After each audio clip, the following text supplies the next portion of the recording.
guess the places that I've been. You never guess the places that I've been. 'Cause everything is like a dream, yeah, but only in that dream that I live in.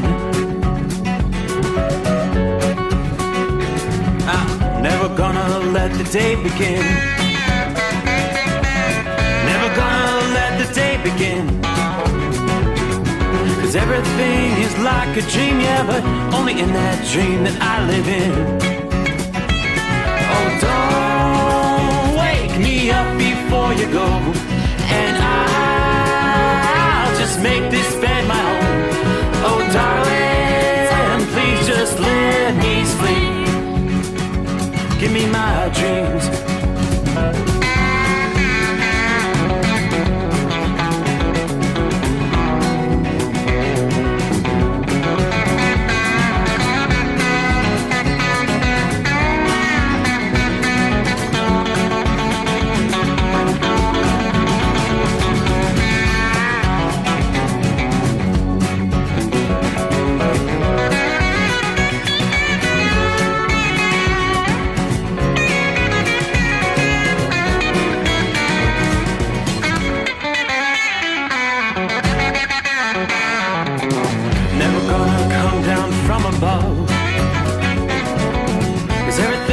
Better from above. Nothing's ever as it seems, yeah, except in that world that I dream of. Never gonna lose the ones I love. Never gonna lose the ones I love. 'Cause everything is like a dream, yeah, but only in that world that I dream of. Oh, don't wake me up before you go, 'cause I can't face this day alone. Oh, darling, please just let me sleep. Give me my dreams. Give me my dreams. Give me my dreams.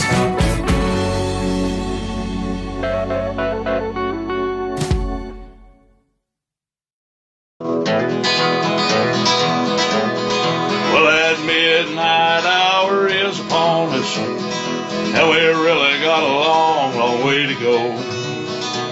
How will we stay awake? Well, thanks to Chris, for goodness sake. We got Steve Sommers on the radio. Got that hot shot secret and the diesel. You know, it really makes this Detroit come to life.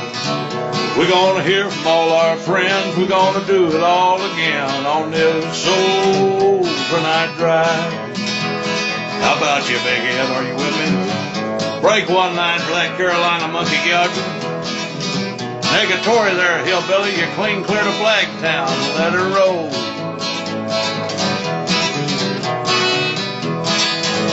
Well, we all tune in to catch the weather, whether rain or sleet or even snow.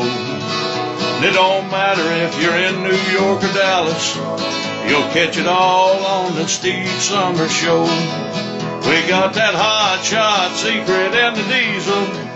You know, it really makes that Detroit come to life. We're gonna hear from all our friends. We're gonna do it all again on this overnight drive. Yeah, we're gonna hear from all our friends. We're gonna do it all again on this overnight drive.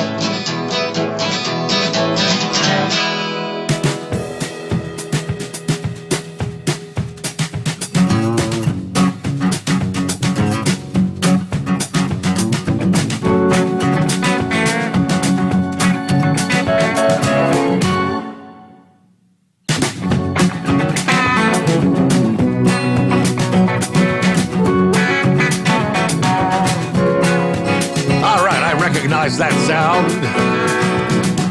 must be time for the Steve Sommers Overnight Drive, and here we go. And what do we see? I made it through Hump Day, so we're all downhill. I can see the weekend on the horizon out there. Got a full 5 hours here on a Thursday morning. Well, at least we'll be working our way into a Thursday. Time zone to time zone, third day of March. There you go, 3 of 22. And of course, Friday morning, 24 hours from now, we'll be joined by the boss man, Chris Gabrelchik, founder, CEO of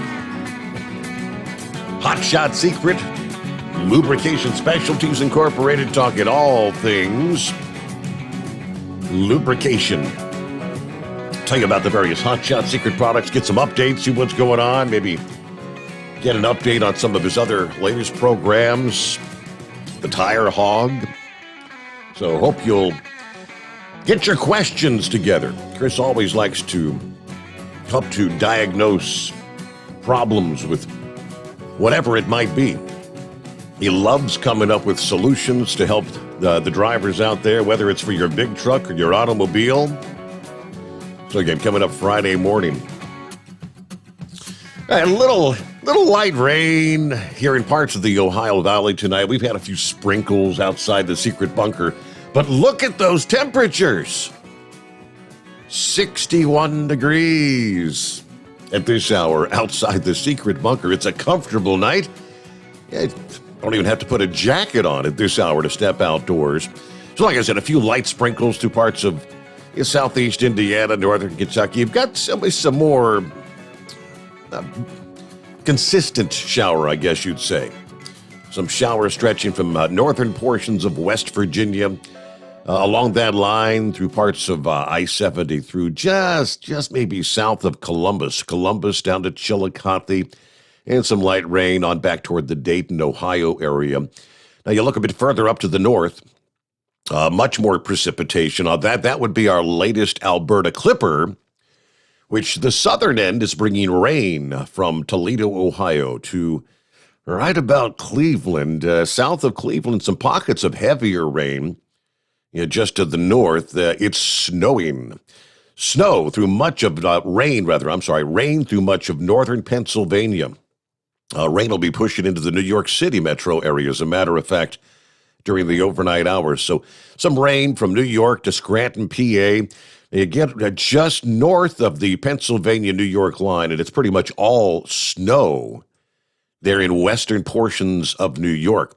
From Binghamton to Syracuse to Kingston, Ontario. Buffalo's got some heavier snow squalls in the mix there tonight. Now, we've been watching this series of Alberta Clippers pushing through the region this week. Meanwhile, you look back to the west, and a little bit of snow tonight in parts of Montana. Matter of fact, we do have some winter weather advisories for a good chunk of northern Montana. The other item we've been looking at is as we head toward the weekend here. The Alberta Clippers have been confined to the northernmost tier of the country, the northern plains, the Great Lakes, on up into the New England area. Meanwhile, we've had this very significant warm-up, which continues over the next several days through much of the eastern portions of the country. But the transition as we head toward the weekend, talking about potentially a bigger storm, maybe a severe weather outbreak on the southern side with the warm temperatures, and a icy, wintry, snowy mix on the northern side.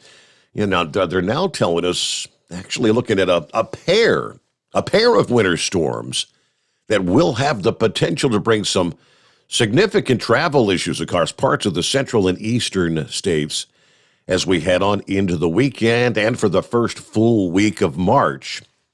In some locations, get ready for some big temperature fluctuations. Snow and ice may follow temperatures that are more fitting for April or even May in some cases. As is often the case with the month of March, weather can prove to be very volatile, and that's going to be the case as we head into this weekend. And the storms will also bring a severe weather danger across parts of the Midwest and the southern states where we've got that warm air in control. So first of all, snow and ice from the first storm may miss some of the big cities in the Midwest, including Chicago and Detroit. Now, other areas like Minneapolis, probably looking at some disruptive snow and ice. Areas further to the east, New York City, parts of New England, you will see some wintry precipitation from Friday night to Saturday night as well. The two storms will first bring wild weather changes across the eastern states, along with some much-needed rain and some mountain snow before they turn eastward late this week into early next week. Let's start with system number one. The first storm will transfer the energy from California to northeastern Colorado and western Nebraska coming up on Friday. This transfer is actually a fairly common maneuver for storms as they try to cross the high mountain ranges out west. So as this storm then travels northeastward along the edge of that bulging area of warmth over the southern plains Friday night, the Great Lakes region on Saturday, we will see a zone of snow and ice developing and kind of expanding near and north of the storm track. As is also often the case in Denver, and especially so this time of year, dramatic changes in the weather are expected to cause weather whiplash for the mile-high city.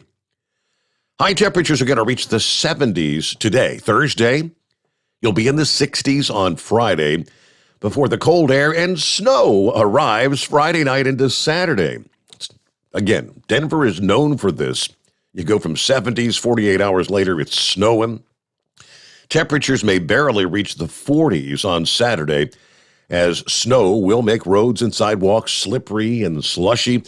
A band of somewhat heavier snow is expected to develop from southeastern Wyoming to western Nebraska, expanding across portions of South Dakota on Saturday.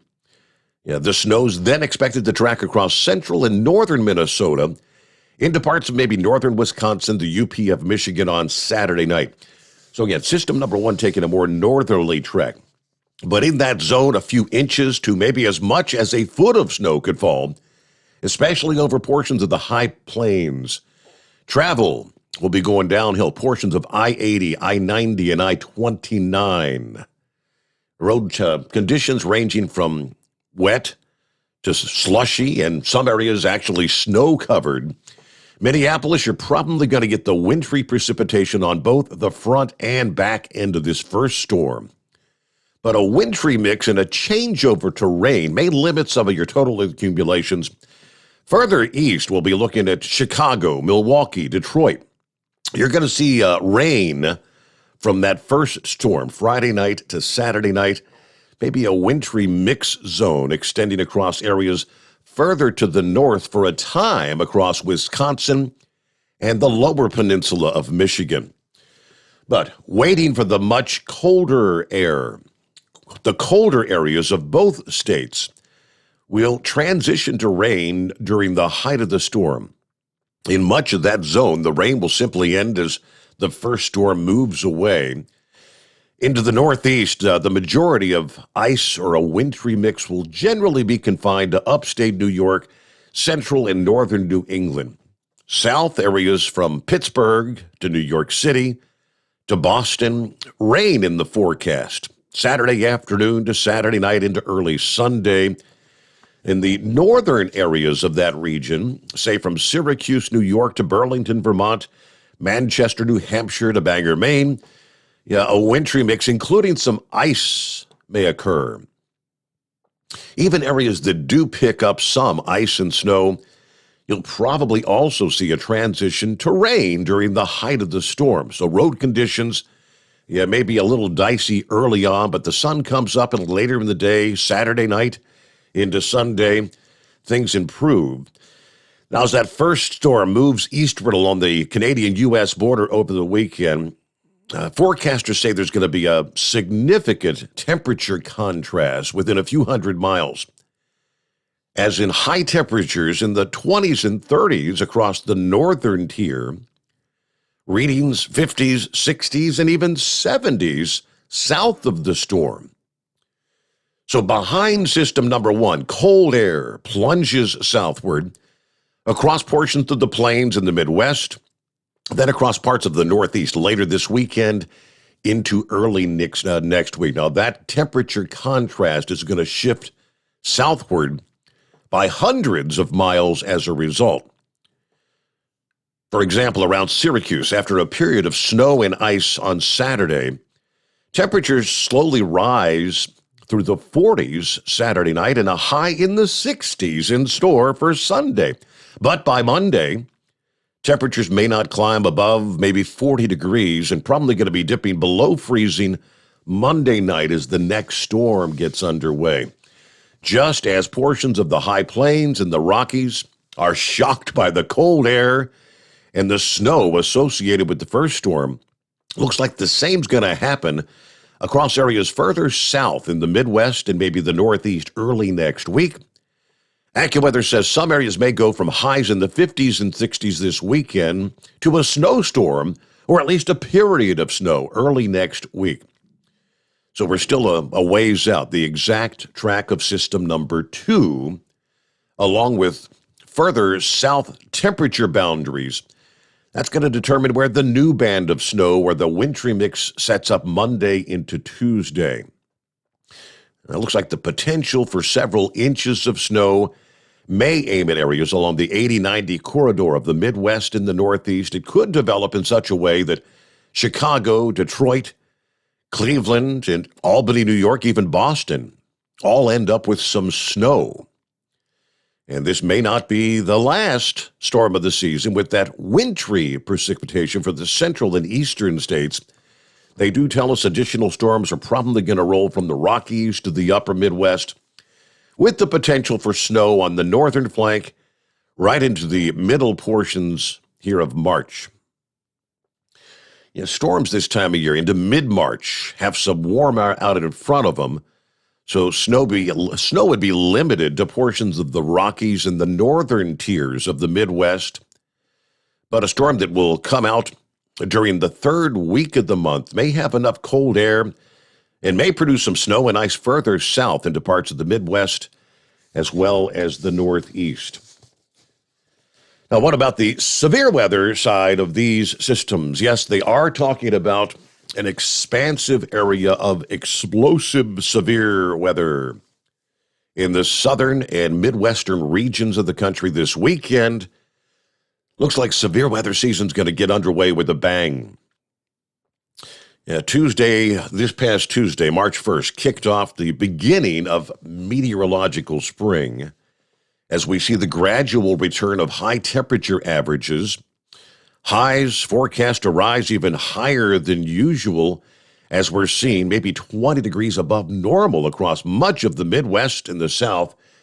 We're looking at Saturday, high temperatures even here. Cincinnati is talking highs maybe 70 degrees.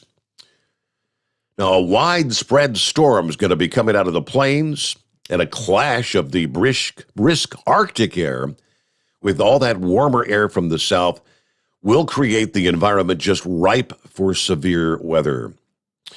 Although the exact area of severe weather is still subject to a fluctuating storm track, they've kind of highlighted eastern Nebraska into Iowa, northeast Kansas, northern Missouri, locations at risk for severe storms coming up Saturday as we get the weekend underway. Gusty winds, torrential rain for maybe Omaha, Kansas City, Des Moines.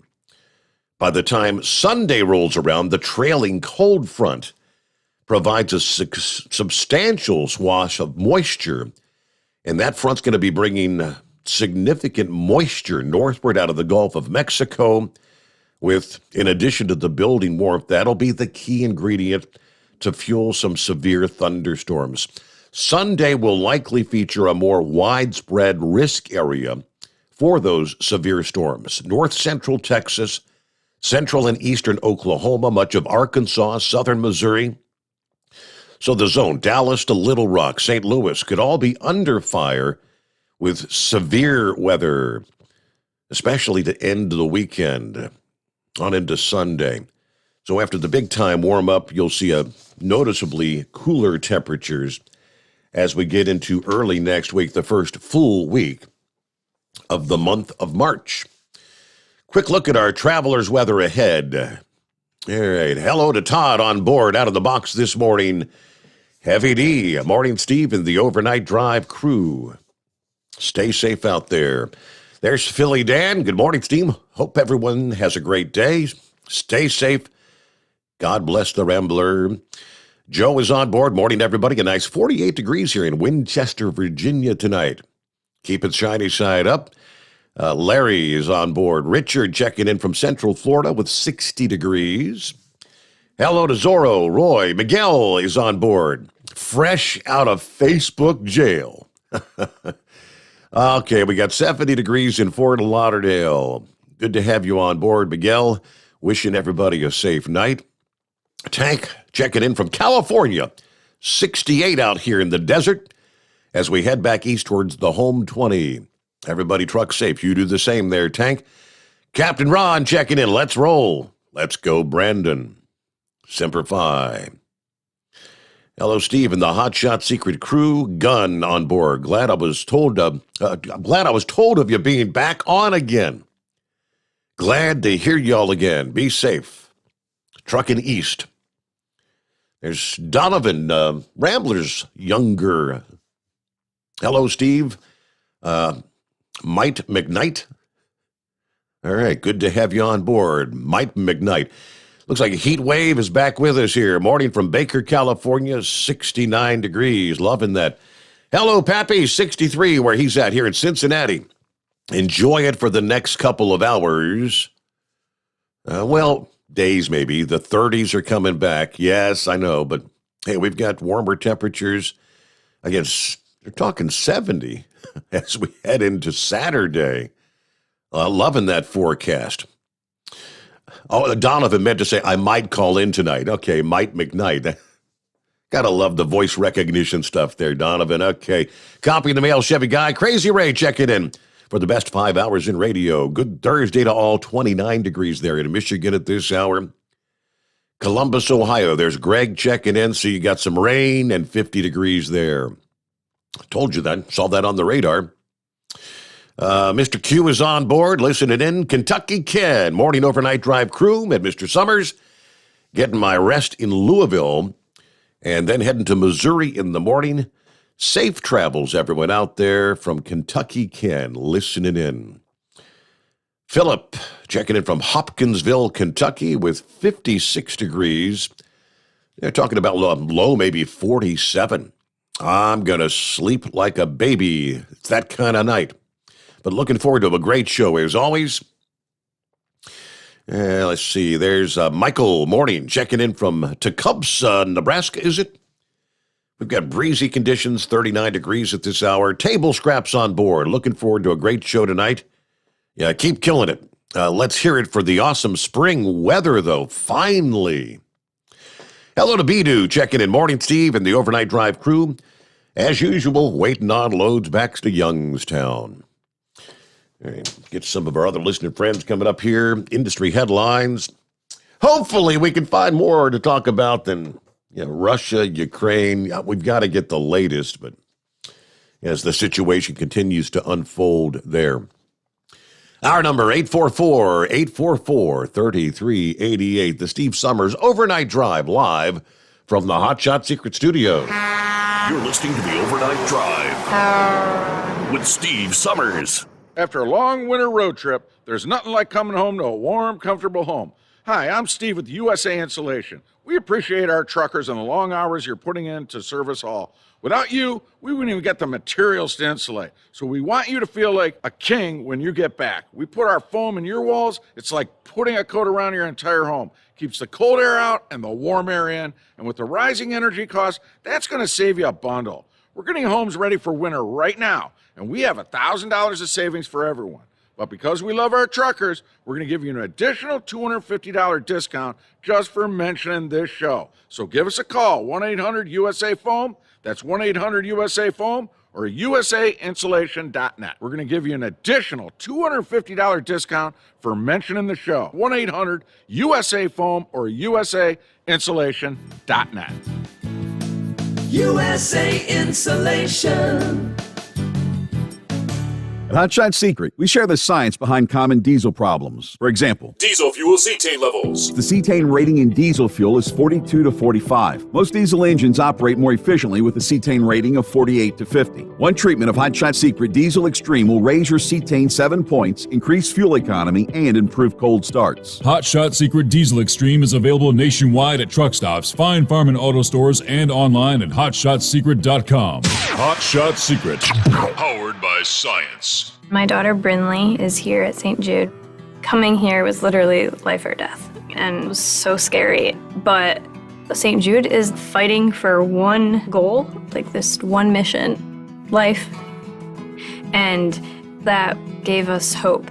We haven't received a single bill from St. Jude, so I really can just focus on what's best for Brinley. Finding cures, saving children. Learn more at stjude.org. And now, back to the Steve Summers Overnight Drive, live from the Hotshot Secret Studios.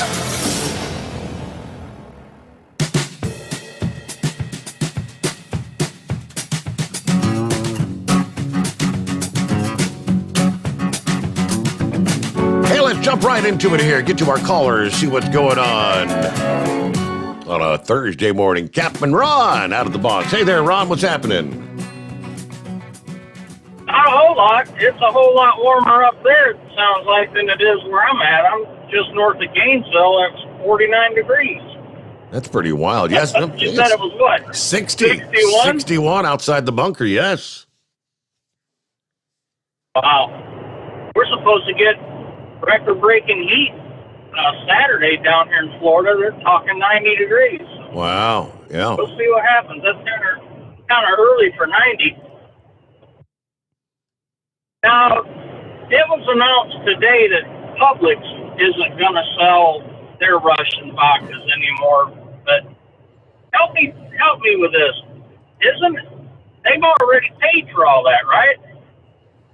I mean, wouldn't it make more sense to just announce that you're no longer going to buy their product? I know that many retailers have actually been literally destroying the products. I mean, someone called last night about doesn't really benefit if you put it back in the box and then bring it out when the dust settles and sell it anyway. But they've been sending photos of it. It's all going down the drain. Yeah, but I think I'm pretty sure Russia's already got the money for it. Well, I guess that's probably true. You know what I mean? Yeah.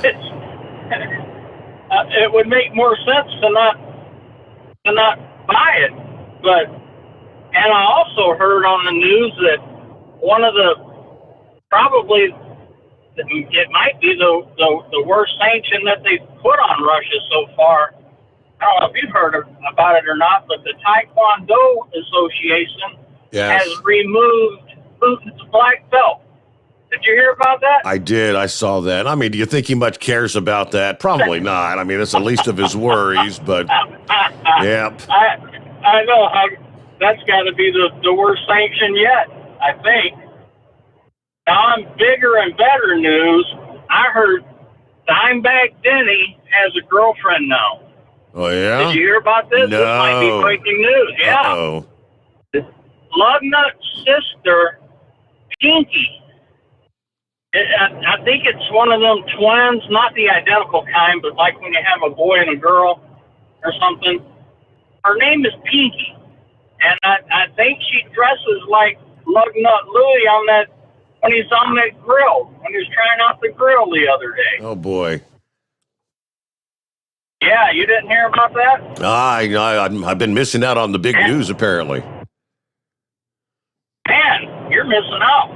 And I also heard, this might even be an Inquirer by now, I heard Big Moose was going to have a pool party out there in the parking lot at the truck show. Did you hear about that one?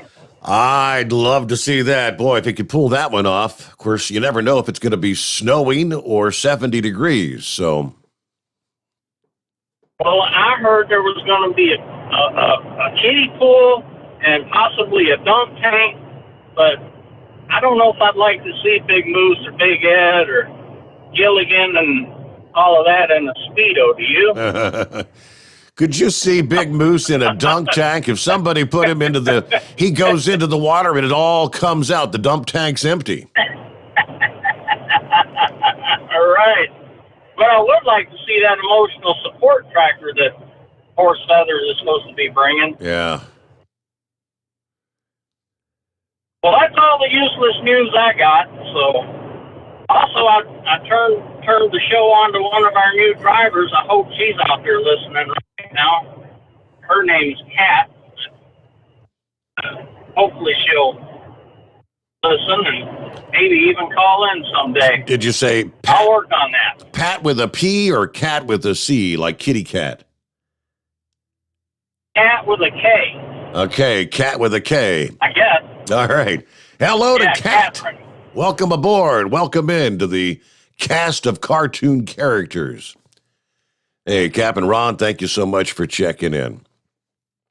All right, going to get an update on the People's Convoy, which continues to make our way. They took a break in Indianapolis this past day. Actually spent Tuesday night into Wednesday morning, Wednesday night into Thursday morning. They'll be departing Indianapolis as they're on their final leg of the journey. They'll make a stop. They're in Ohio overnight, Thursday night into Friday. Friday morning, that final leg to Hagerstown, Maryland. And I'm looking from the official People's Convoy Facebook page as they're looking to merge with all these half dozen other convoys as we head toward the weekend. Now, these are all coming together, I guess, today, because I'm looking again at the official update. Attention, Northeast. Here are your meeting points and times for tomorrow, which would actually be today, 3rd day of March. Tomorrow's the day that these individual legs all come together to form the Northeast Convoy. The Northeast will join the West to bring everyone together as one at the Hagerstown area. So I'm looking at a half dozen, I guess, starting points for today. Starting with location number 1, Newberg, New York. Meeting location will be the TA in Maybrook off of exit 28, I-84. Meet time is 9:30 this morning, expecting to leave at about 11 a.m. Location number 2, New York City, Long Island. The meet location, Ronkonkoma train station. Meet time approximately 5 o'clock this morning. They'll leave out about 6 a.m. The Binghamton, New York location. Meet time, the Love's Travel Center, exit 3 off I-81. Meeting at 9:45. Approximate departure time, 11:15. Out of PA, the Scranton area, DuPont, PA. Meet location, Petro Travel Center, 98 Grove Street in DuPont, PA. Meet time, 11 a.m. Leave time, approximately 12:30 today. There's a couple of others. Let me see. In the Harrisburg, PA area, meet location, exit 77 off of I-81. That's the TA. And there's also a Flying J truck stop there. The truck stop locations. Meeting time, 1 o'clock this afternoon. Approximate leave time will be 2:30 in the afternoon. Out of the Philadelphia area, meeting location. Looks like the Penrose Plaza. They're in Philadelphia. Meet time, 12 noon. Leave out approximately 1:30 in the afternoon. Then one other will be Clarksville, PA. The meet location will be the Chuck and Jim's Country Mall. I guess that's what is it? Chuck and Jim's Country Mall truck stop. Exit 6 off Route 70.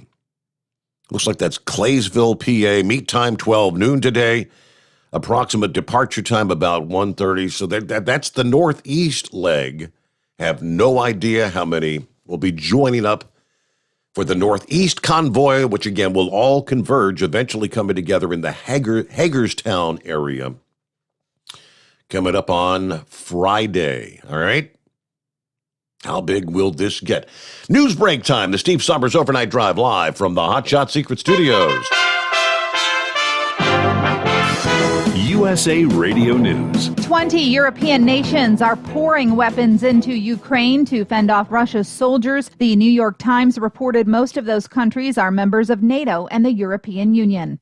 In related news, Ukraine is on track to join the EU. Lance Pry reports. The European Parliament adopted a resolution calling on the European Union institutions to work toward granting Ukraine the status of EU candidate country. The resolution, which also demanded the European Union to impose tougher sanctions on Russia, was voted in favor by 637 members of the European Parliament. Before Ukraine can become an official member, it will require the agreement of all 27 nations. Most primary election races in Texas have been decided, but mail-in ballots are holding up the rest. Some counties rejected thousands of mail ballots for not complying with the state's new election law. This is USA Radio News. Do your pets have the same energy they used to? Do they have problems with itching, scratching, a dull coat, or goopy ears? Then your pets need Dynavite. Dinovite.com. For over 20 years, pet owners have trusted Dynavite to supplement their pet's diet. We started Dynavite, and in our first box, we noticed a difference. Dynavite is an all-natural daily supplement made from whole foods that help support your pet's immune system, digestion, skin, and coat. Within 3 weeks, he's not scratching and itching, and he's an all-around happier dog. Today's commercial pet foods are processed at high temperatures, which bakes out all the essential goodness. These processed foods can lack the essential vitamins, enzymes, and probiotics that contribute to overall good health. Adding a scoop of Dynavite to your pet's food bowl is the answer. If you love your pets as much as I do, you want to do what's best for them to live long, healthy, happy lives. I have 2 cats and 2 dogs. All 4 of them are on the Dynavite. You won't believe how happy your dog will be. Dinovite.com. You're listening to the Overnight Drive with Steve Sommers. Drivers, you demand that your equipment's reliable and dependable, and that also applies to your headset for communication. Well, our friends at Stellar Electronic have you covered. The Pluto Duo headset bundle is the best communication headset you can find in the industry. No matter the challenging environment you're driving in, the Pluto headset will make you sound crystal clear all the time thanks to their 99% noise cancellation. And the Duo's not only a stereo converter for the headset, but also a power bank so you can charge as you go. Learn more at StellarElectronic.com or visit them on Facebook. Do you have a Dodge pickup and hate your automatic transmission? Of course you do. LaVon Miller at Firepunk Diesel here, and we specialize in heavy-duty and performance transmissions for your 3-quarter or 1-ton Cummins powered truck. So if you're interested in turning your stock slush box into a towing monster, call us today at 614-733-3744 or visit us online at shop.firepunk.com. It's coming. Crisp fall mornings turn bitter cold. As you fire up your diesel, you can see your breath on the inside of a cab. Imagine looking deep into your engine. Freezing temperatures impact your diesel's fluids, especially fuel. On a 23-degree morning, the paraffin wax in your untreated fuel starts to morph from fluid to large crystals. These crystals clump together and form a gel. At minus 10 degrees, your fuel hits the point where it no longer pours like a liquid. It's so dense that the flow through the fuel filter will slow, causing hard starts or no starts. Get prepared now for the cold that is coming. Hot Shot Secret Diesel Winter Anti-Gel is a premium fuel additive that lowers your fuel's pour point to minus 65 degrees. If it's that cold out, you shouldn't be on the road. You ought to be at home in front of the fireplace. Hot Shot Secret Diesel Winter Anti-Gel Premium Fuel Additive. Available now online at HotShotSecret.com. Hot Shot Secret. Powered by science. Attention all truckers, Dean Michael, the tax doctor here. I want to talk to you about those dreaded tax problems. I know you want to keep on trucking and not even think about them. Well, let's face it, they're not going away all on their own. You need professional help. I've been helping truckers put their tax problems in the rearview mirror for years. I can help you too. Call me for a free consultation at 888-632-4506 or go to mytaxhelpmd.com. It's like I always say, keep your eyes on the road, I'll keep mine on the IRS. 888-632-4506. After a long winter road trip, there's nothing like coming home to a warm, comfortable home. Hi, I'm Steve with USA Insulation. When we put our foam in your walls, it's like putting a coat around your entire home. It keeps the cold air out and the warm air in. We're getting homes ready right now for winter, and we have $1,000 savings for everyone. But because we love our truckers, we're going to give you an additional $250 discount for mentioning the show. 1-800-USA-FOAM or USAinsulation.net. Hey, Dad, your prescription will be ready in just a minute. Hey, Dad, your laundry will be ready in just a minute. Dad, your lunch will be ready in just a minute. Hey, honey, why don't you take a minute? When you help care for a loved one, you give them as much time as you can, making sure they're safe and comfortable. But it's just as important that you take some time for yourself.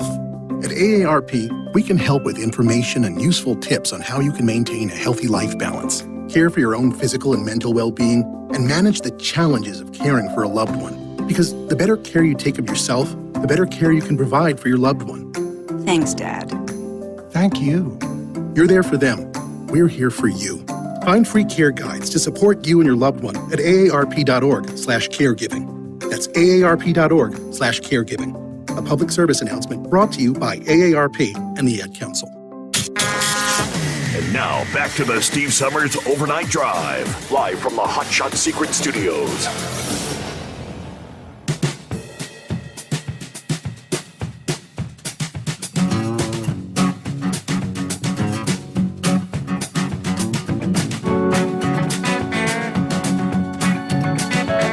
I just saw an update here which says the Freedom Convoy will roll into Cambridge, Ohio today, Thursday, March 3rd.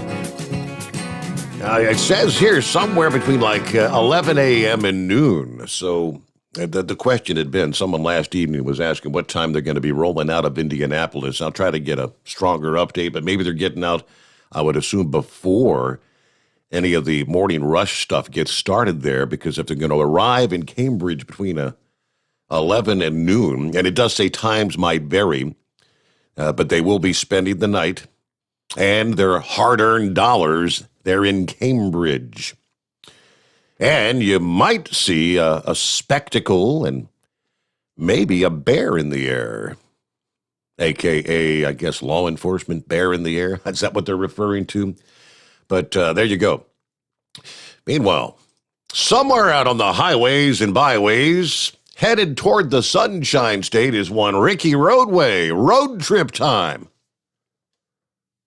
Yeah, me and I've got my co-pilot here, Tina, is with me, and we're just came out of Mount Vernon, Illinois. We're almost down to 24, heading to Paducah.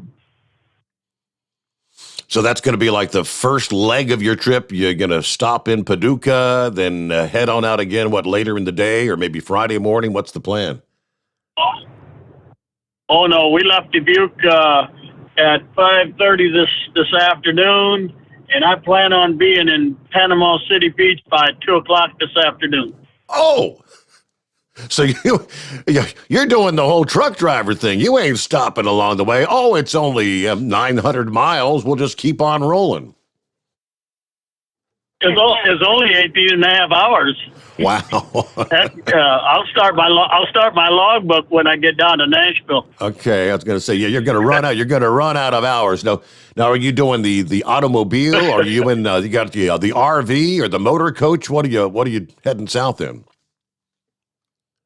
No, we're driving my 2021 Nissan Murano. Okay. So if anybody on I-24 going toward Nashville gets passed by Iowa plates, that's us. There's Ricky Roadway. All right. So, yeah, what's the destination? We looking for some fun in the sun, headed to the beach, or what's going on? Actually, we're just going down there. I'm going to do a little picnic with some friends down there on Friday. We're just going to be there Thursday night, get there Thursday night, and then Saturday night, or Friday night, Saturday night. Then we head back to Iowa. Okay. So short, that's a long drive for a short trip. Good golly. Oh, that ain't nothing. I told her one Saturday, I said, let's go for breakfast or for lunch. And she's all right. So we're heading out of Dubuque, heading out 20 East. And where you going? I says, we're going for lunch in Chicago. Tell them why we're going. Oh, to get out of the snow and ice and all that. Okay, all right. Well, it looks like you. It looks like you. Right now, and looks like you. Right now, and on my car, it says 63 degrees. Yes. Like 15, 16. There's no snow. Did you remember meeting Tina or not? Oh boy, how many years ago would that have been, Roadway? A long time. Probably about, I'd say probably about 13 years ago. All right. Well, I mean, since we've been to Mid-America Truck Show, yeah. It's been a while. I mean, the last I remember is when I checked in with you there on your Facebook feed when you were live that day, and I guess Tina helps you out and she shares the comments and all that, and she said, "Hey, we got a message from Steve Sommers," and he said to say hello and give him a call, and that's the last I remember contacting with Tina. Yeah. Well, she's kind of shy as far as getting, in front of microphones or anything like that. But, she says, that's your job. Right. Somebody got it. She's like my wife. You couldn't pay my wife to get behind this microphone. Nope. Well, she'll kind of sing behind me, and then people say, "Oh, we can hear you, Tina. Sing a little more," and no, then she quits. But I'm 2 miles away from I-24 now. We're going to head toward Paducah and Nashville. So, I just wanted to call in and say hey and let you know that the Ricky Roadway is on the road with Miss Tina. All right. So while you're down there with your friends doing some picking and grinning over the weekend, are you going to do a Facebook Live with the whole gang there Saturday, or no? Nothing this weekend? Well, you never know. She said she was going to do some video, and so okay. I don't know if it'll be a live, but she could probably do a live. Yeah. But it's going to be nice just to get out of. And I hope you keep that weather away, because we'll be back home by probably midnight Sunday night, Monday morning. So okay. Kind of keep that weather straight for me. So it may be you may be rolling back into a dramatic contrast to what you left, because you got 60 now, and I think it's going to be weather whiplash when you get back to the home 20. It's going to be more like winter again. Yeah. That sounds about right, yeah. Well, we got winter clothes, we got summer clothes, we got winter jackets, we have no jackets, then we have big jackets, we got flip-flops. Got all the bases covered. Yeah, we're Iowans. We're packed for all kinds of weather. That's great. Hey, real quickly, when we lived in Florida, Hurricane Hermine, which was a Category 1, went over top of us. And like a good old Iowa girl, see, when a tornado comes through Iowa, everybody looks out the door to see what it looks like instead of hitting the shelter, Yeah. But anyway, we're sitting there at 11 o'clock at night. She's filming this hurricane, the water going sideways. And I told her, I said, only a good old Iowa girl would stand out there in a hurricane taking videos of it. Just like when a tornado's coming, right? She's outside. Hey, I'm going to get some video of this. Well, have a safe journey.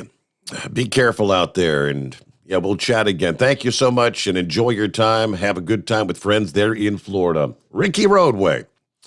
And we'll return into the Steve Sommers Overnight Drive live from the Hot Shot Secret Studios. You're listening to the Overnight Drive with Steve Sommers. It's coming. Crisp fall mornings turn bitter cold. As you fire up your diesel, you can see your breath on the inside of the cab.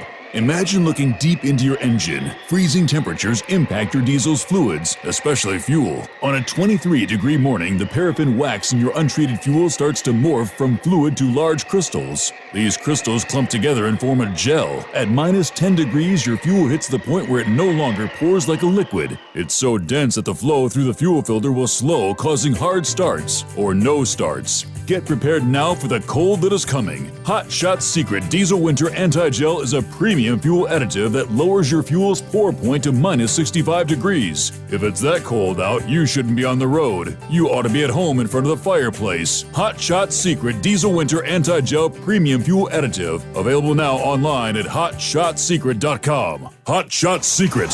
Powered by science. Do you have a Dodge pickup and hate your automatic transmission? Of course you do. Levon Miller at Firepunk Diesel here, and we specialize in heavy-duty and performance transmissions for your 3/4 or 1-ton Cummins-powered truck. So if you're interested in turning your stock slush box into a towing monster, call us today at 614-733-3744 or visit us online at shop.firepunk.com. Honorary Forest Ranger Betty White here, lending a hand to my dear friend Smokey Bear. Because for years, he's only said, only you can prevent wildfires. But there's a lot more to say. Like if you park your car on tall, dry grass, the hot exhaust pipe can start a wildfire. So keep the animals safe, especially the cute shirtless one. Go to SmokeyBear.com to learn more about wildfire prevention. Brought to you by the U.S. Forest Service, your state forester, and the Ad Council. And now, back to the Steve Summers Overnight Drive, live from the Hot Shot Secret Studios.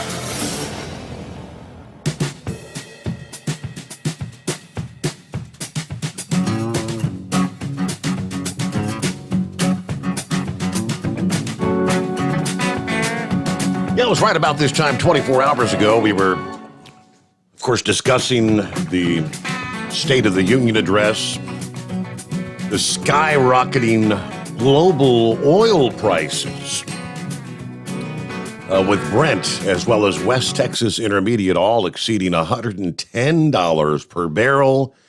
I mentioned the blurb we received from GasBuddy.com advising Hoosiers that you'll probably see a 20-cent per gallon increase in prices at the pump, even overnight last night.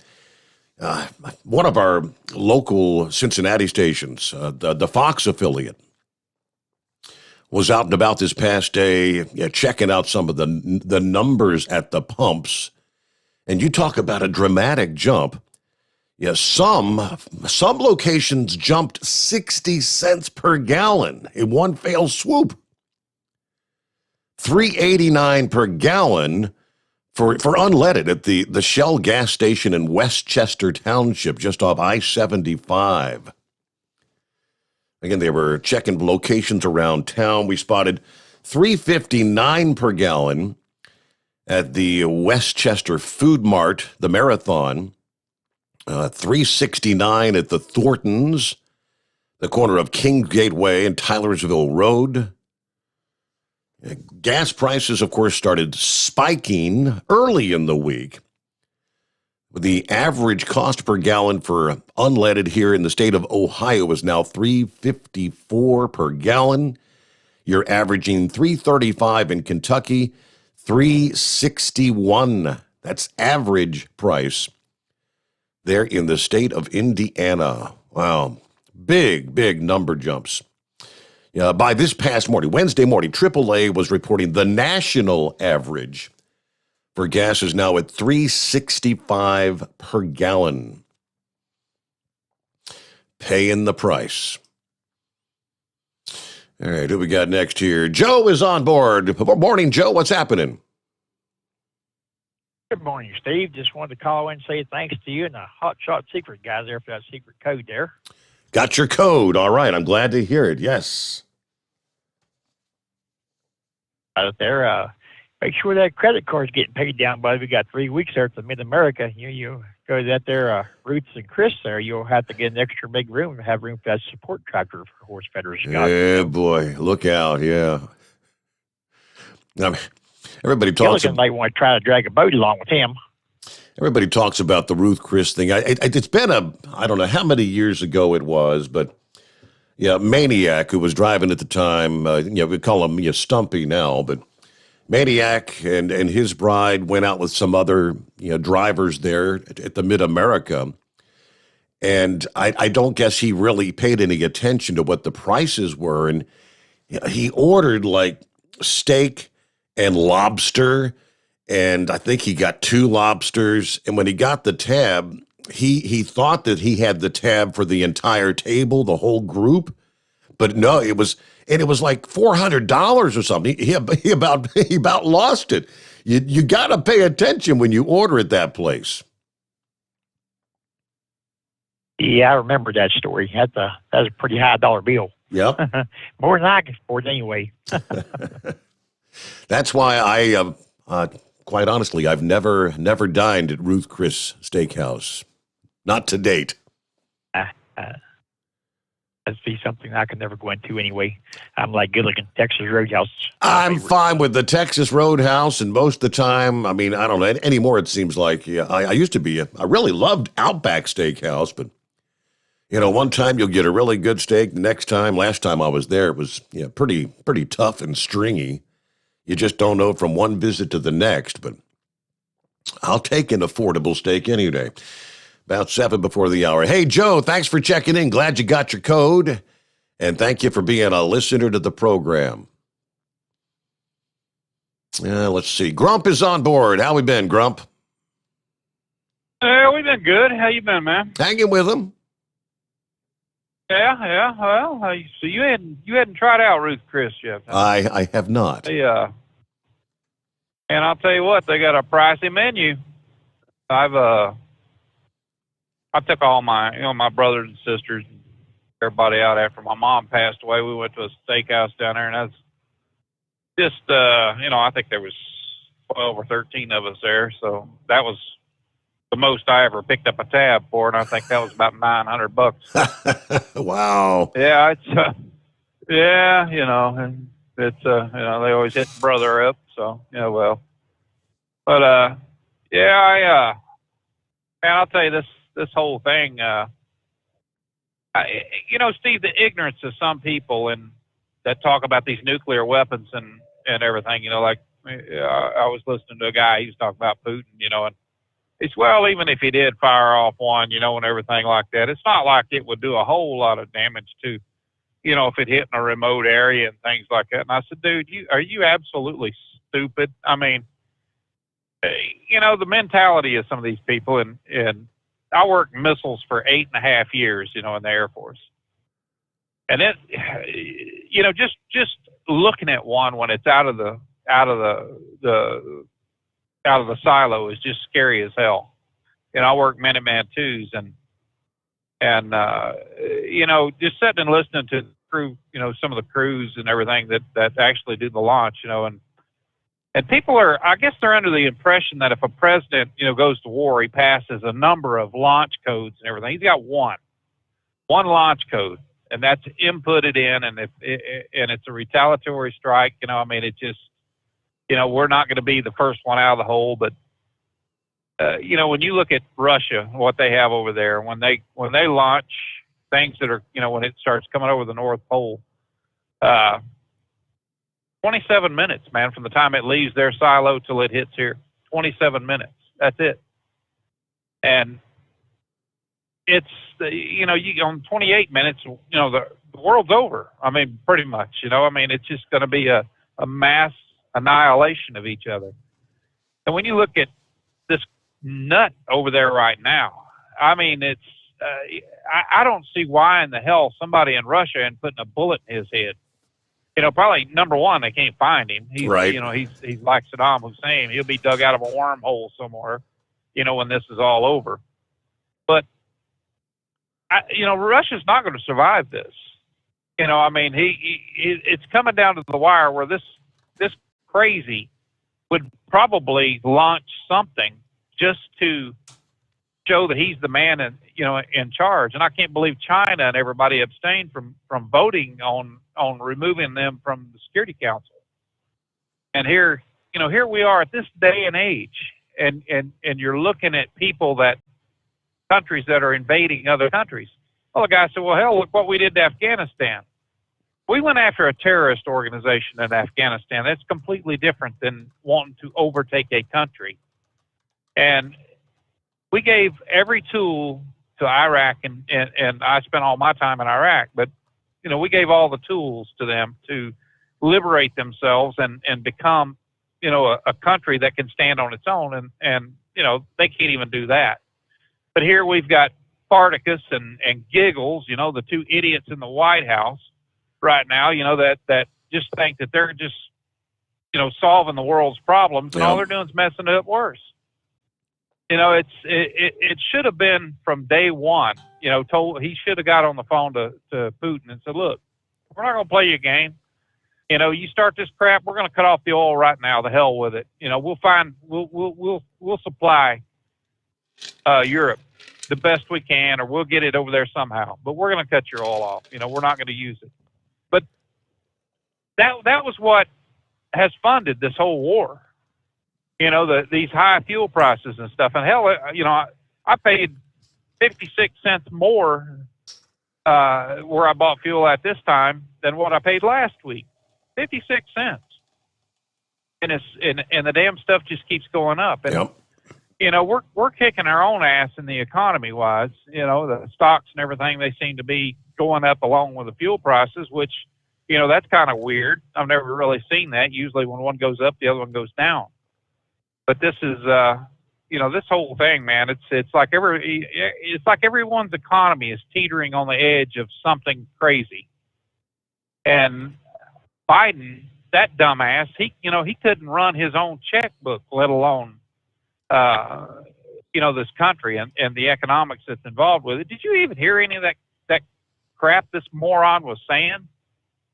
I mean, I listened to a little bit of it. And I'm like, dude, when he started talking about businesses need to, cut back their expenses instead of, firing people, they need to, I'm like, what the hell are you talking about, man? Here's a guy that's clearly never looked at a profit loss statement in his life.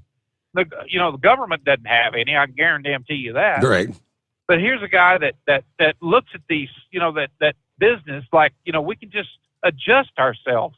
How in the hell can you adjust your expenditures when your fuel prices are going through the roof? Everything revolves around fuel.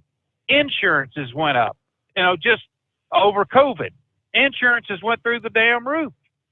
And here this clown is, he's sitting there thinking that it's business's fault. No, you don't fire people. The hell you don't. If you want to cut costs, that's the first thing that goes is dead weight.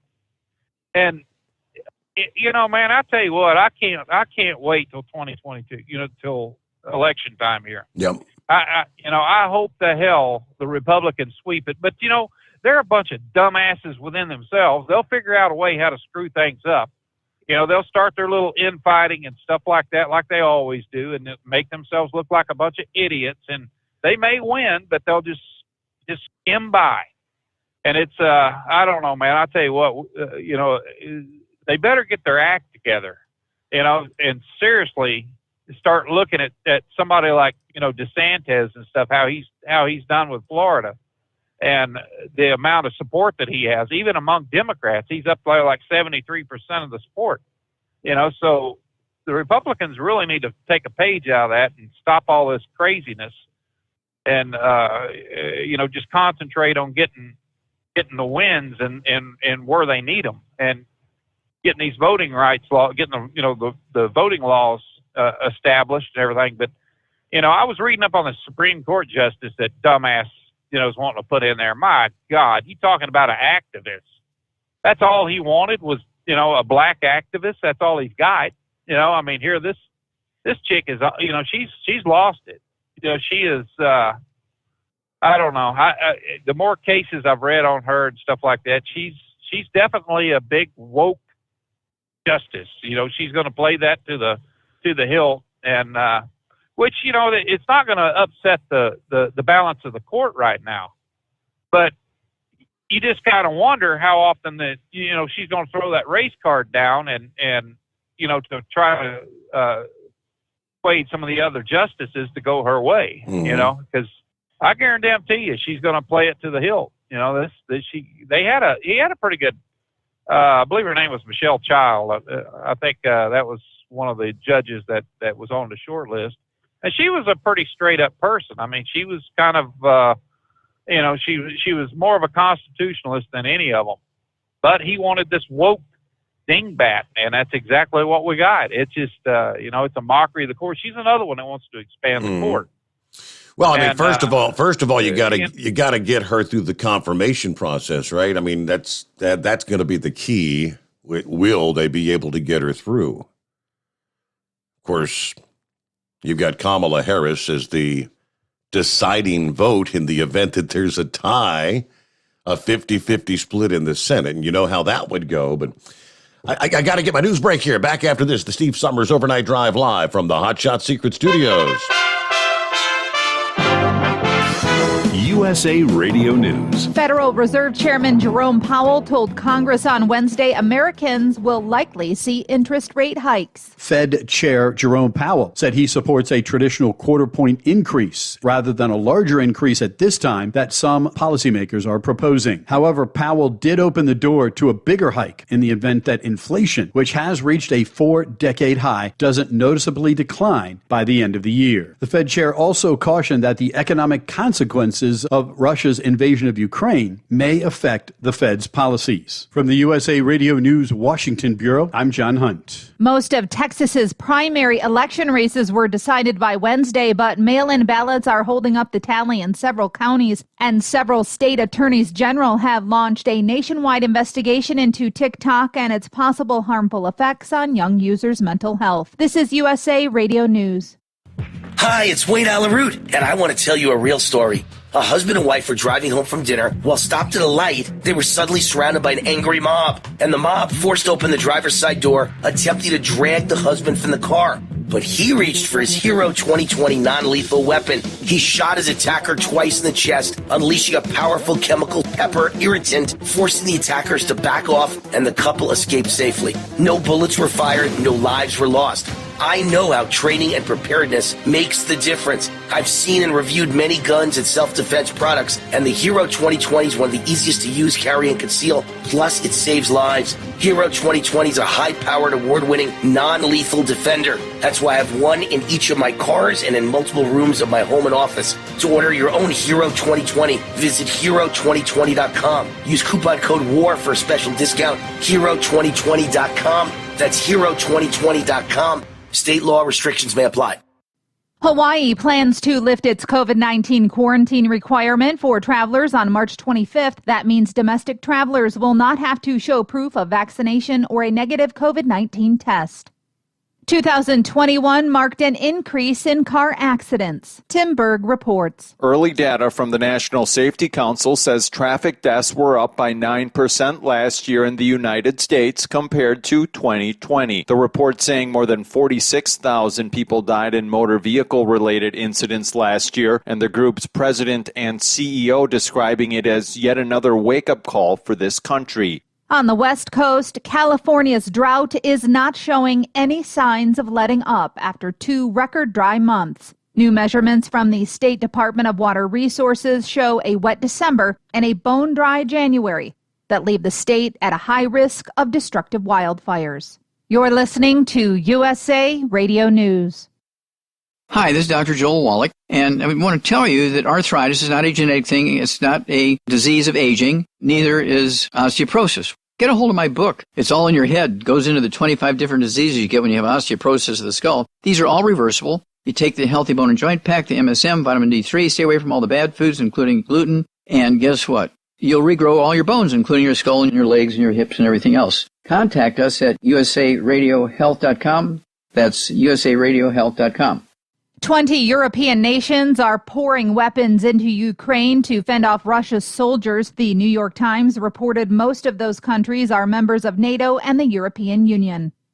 In the U.S., prices at the pump continue to climb. Elevated crude oil prices push our gas costs up. Due to Russia's invasion of Ukraine and America's lack of domestic oil production, the national average is expected to go even higher. Since Monday, the national average for a gallon of regular gasoline has increased 4 cents to $3.52. That's according to new data from the Energy Information Administration. The price of gas in Ohio surged 13 cents overnight, 80 cents near Cincinnati. Wednesday morning's AAA national average, $3.65 a gallon, with Brent crude oil trading at $110 a barrel. From the West Coast USA Radio News Bureau, I'm Lance Pry. Fitbit is recalling 1 million Ionic smartwatches due to a burn hazard. According to the U.S. Consumer Product Safety Commission, there are 4 different models affected by the recall. The watches, which Fitbit stopped producing in 2020, were sold at Best Buy, Kohl's, Target, and other stores, along with online at Amazon and Fitbit.com.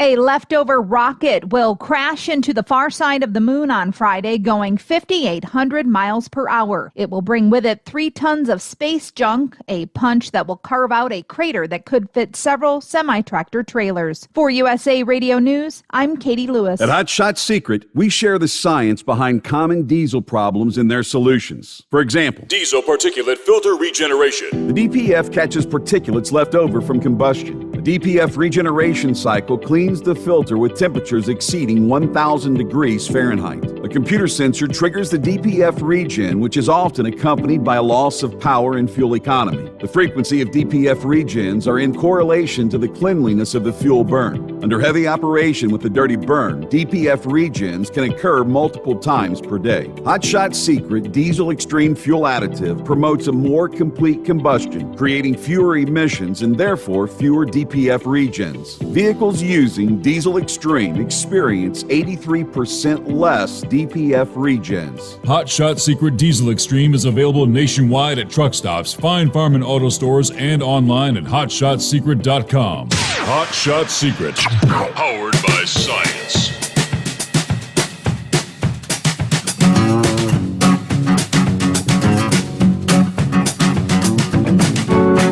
Thank you much. Welcome back. Round number 2 here on a Thursday morning. Work our way into the 3rd day of March. Going back to conversation with Trump. Trump said somebody should just take Vladimir Putin out. Well, a matter of fact, this past day, there's a Russian businessman, they tell us, that's offering a $1 million bounty to any military officer who apprehends Vladimir Putin dead or alive. Wanted, dead or alive, for committing war crimes in his invasion of Ukraine. Alex Konanyakin, I don't know how to pronounce it, apparently an entrepreneur and former banker, posting the bounty on social media as Russia enters a full week of military action. Of course, as we just heard in the news break, governments around the world are responding with economic sanctions. Apparently everybody's sending varying munitions, weapons into Ukraine.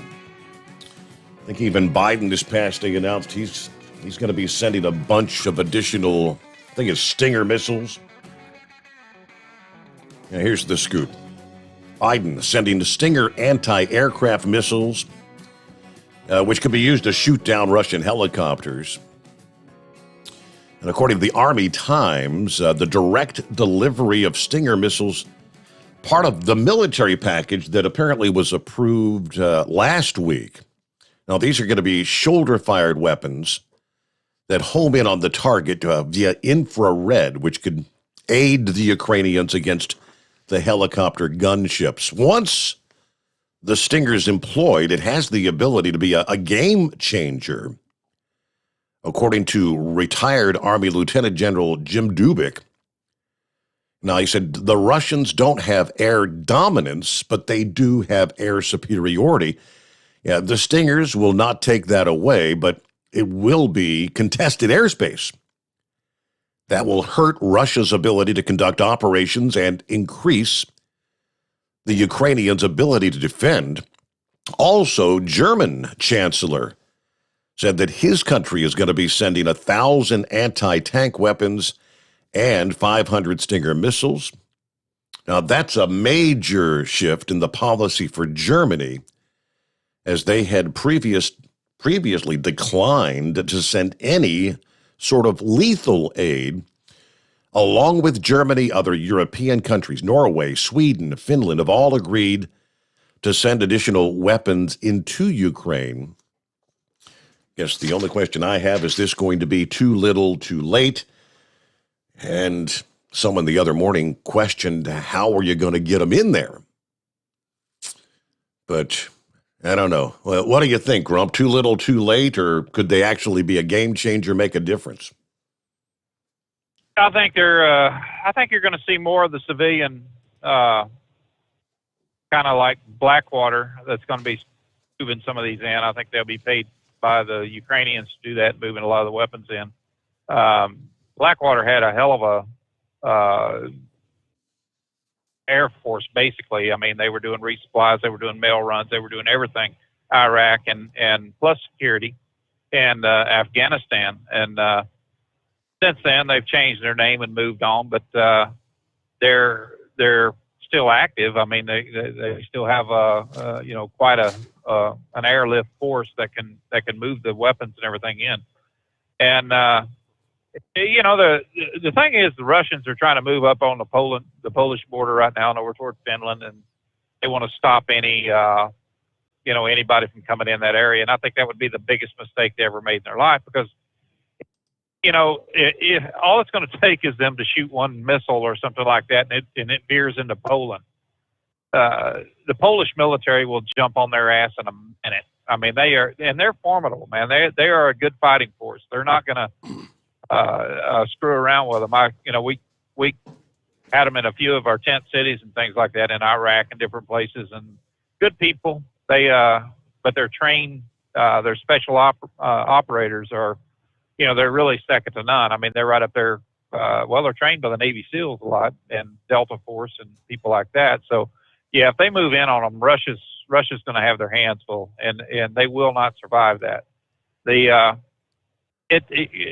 little shot into NATO is going to be a kick in the pants anyway.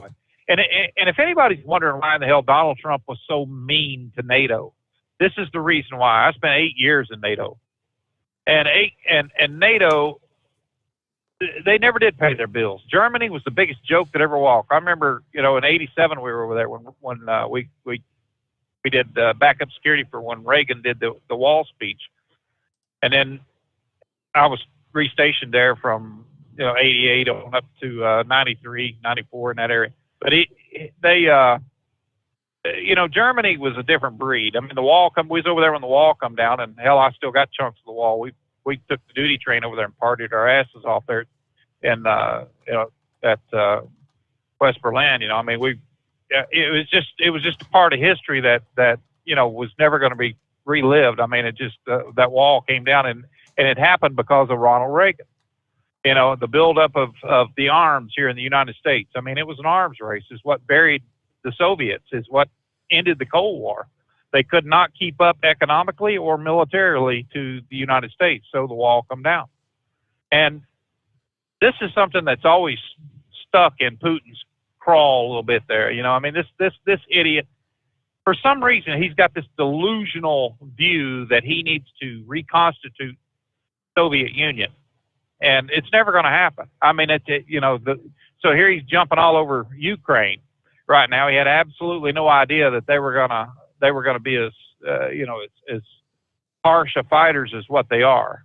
And Steve, when you look back, it would be a whole different ball game if this dumbass named Barack Hussein Obama had decided to send javelins, Stinger missiles, some of the tow rockets, a lot of different weapon systems that they could be fighting with today instead of blankets.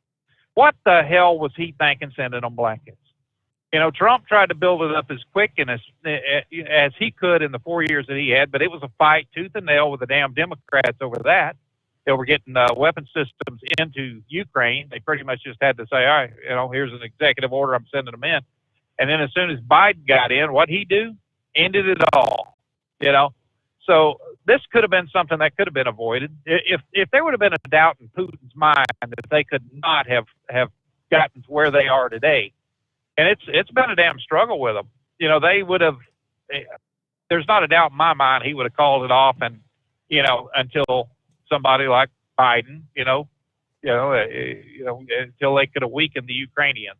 I mean, look, Ukraine is a corrupt place. It's right up there in amongst the most corrupt countries there is. I mean, and Russia's, they're 2 or 3 ahead of them. Just basically, they're just a little bit on the less corrupt side, but they're still just as corrupt. So, it was a toss-up, really, when you start sending weapon systems, law rockets, things like that, whether they'd hit the military or hit the black market. You don't know. But the guy that's in there now, Zelensky, that the president of it, I think, even though he is also a corrupt individual, I think he's seen the writing on the wall and would have went on ahead and beefed up the military as much as he possibly could with laws and like I said, the javelins and things like that. That would have been, been a nightmare for Russia. But hopefully they'll get them in. You got them moving on up now. You got Russian ships moving on up towards Finland. Man, these roads are rough. And they're going to get on up toward Finland and try to take over a couple more of the port cities, Odessa and the likes of a few others. And it's this could escalate quick. I mean, it's like I said, it's just going to take a wild shot to hit Poland or something like that, or something stupid. He might get pissed off, and you never know. Shoot down another airline or something like that. Remember the airline that was flying over? They shot down, killed over 200 people. They tried to blame that on Ukraine, but it was Russians that did it. So it's this is a scary time in our history, I guess you could say, because you don't know what some nut like that's going to do. And Steve, this is another reason when people goes to the voting booths, they need to take a damn good look at who's in there. You had that idiot Nancy Pelosi sitting behind Biden and clapping like a complete dumbass and just acting like this delusional old hag that just fell off her broom and got a damn concussion or something.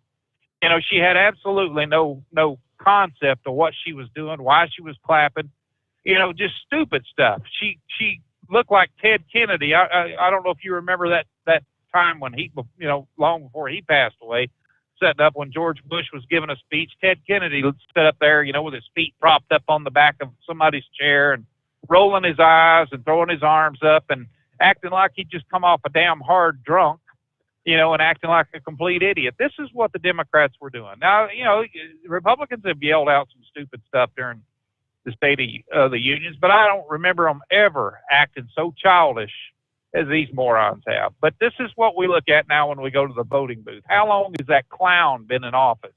And I don't give a damn if it's a Republican or a Democrat. Get rid of them. This ruling class that has been there in their 30, 40, 50 years, they need to go. We need some new faces in there that's got some better ideas. And I'm not talking about the AOC. And the idiots like that. Exactly. Yeah. Yeah. She's as dumb as old cackling, Kamala. I mean, some of the crap this kid comes up with, you're sitting there scratching your head going, what the hell? Who voted for this moron?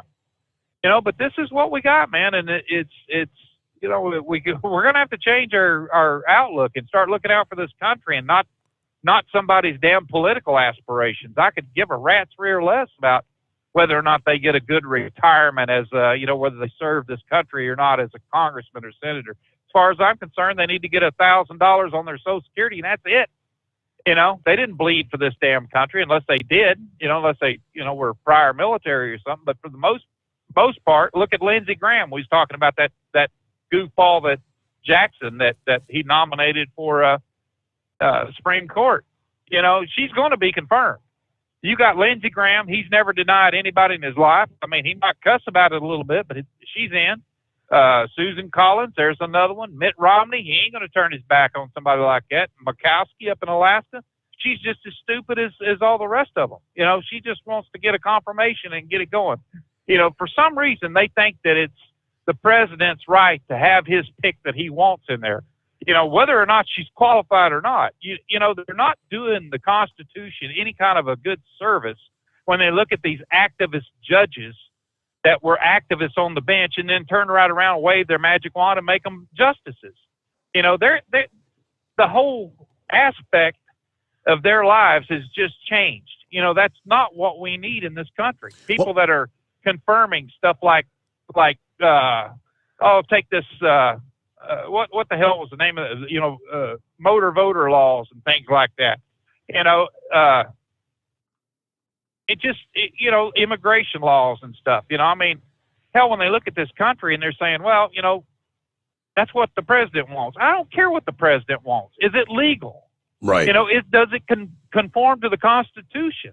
You know, it's not his damn country. It might be his administration, but it's not his country.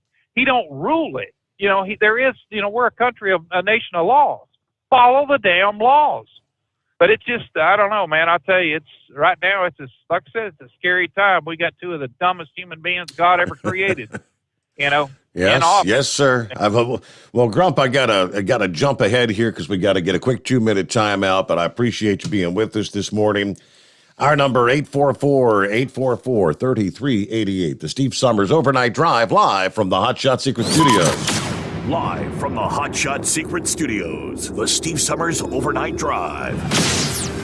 Dean Michael, the tax doctor here. Are you one of those truck drivers that came home after a long haul and found the only thing waiting for you was a stack of IRS letters? Your significant other was gone, but your newfound IRS problem is still there. I've heard this story many times over the years. While I can't help you with your broken heart, I can fix your tax problems. If you owe more than $10,000 to the IRS or haven't filed for many years, call me for a free consultation at 888-557-4020 or go to mytaxhelpmd.com. Like I always say, you keep your eyes on the road, I'll keep mine on the IRS. 145 over 92. 180 over 111. I had a heart attack and a cardiac arrest and then a stroke. Your blood pressure numbers could change your life. Lowering your high blood pressure could save you from a heart attack or stroke. If you've stopped your treatment plan, restart it or talk to your doctor about creating one that works better for you. Start taking the right steps at manageyourbp.org. Now I'm, trying to get better, stronger than ever. Brought to you by the American Heart Association, American Medical Association, and the Ad Council. At Hot Shot Secret, we share the science behind common diesel problems. For example, stiction. Found throughout the oil system, stiction is the sticky friction that negatively impacts your engine's ability to function at an optimal level. The molecular structure of oil is a hydrocarbon. The engine's extreme heat, tight tolerances, and high pressure cause the oil to break down and release hydrogen, leaving behind varnish, a carbon-based deposit. The varnish clings to the engine's moving parts, creating drag on the turbocharger, oil pump, and pistons. Symptoms of stiction include a rough idle and the loss of fuel economy and performance. Hot Shot Secret Stiction Eliminator delivers a 98% clean rating in third-party scrub tests. Its synthetic cleaner plus nano lubricant contains no harmful solvents and is formulated to be left in the engine to safely dissolve stiction for thousands of miles. It works as you drive. Stiction Eliminator is available at truck stops, Tractor Supply, O'Reilly's Auto Parts, and online at hotshotsecret.com. Hot Shot Secret. Powered by science. Because Channel 19's a little congested.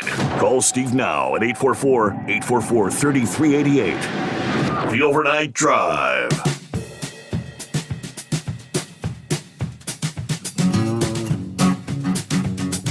Well, let me just say, if you were thinking along the lines, because it crossed my mind when we saw the big jump in oil prices 24 hours ago, we were talking about, we've surpassed 110. I saw the headline this past day that Wednesday, we surpassed 113 per barrel. Natural gas hit a record peak. If you need a fill up, you might as well get it now because those numbers continue to rise. I'm looking at the latest numbers. I just pulled them up to check if they may have retreated a bit and stabilized. At this hour, West Texas Intermediate is now in excess of 114 per barrel, 114.50.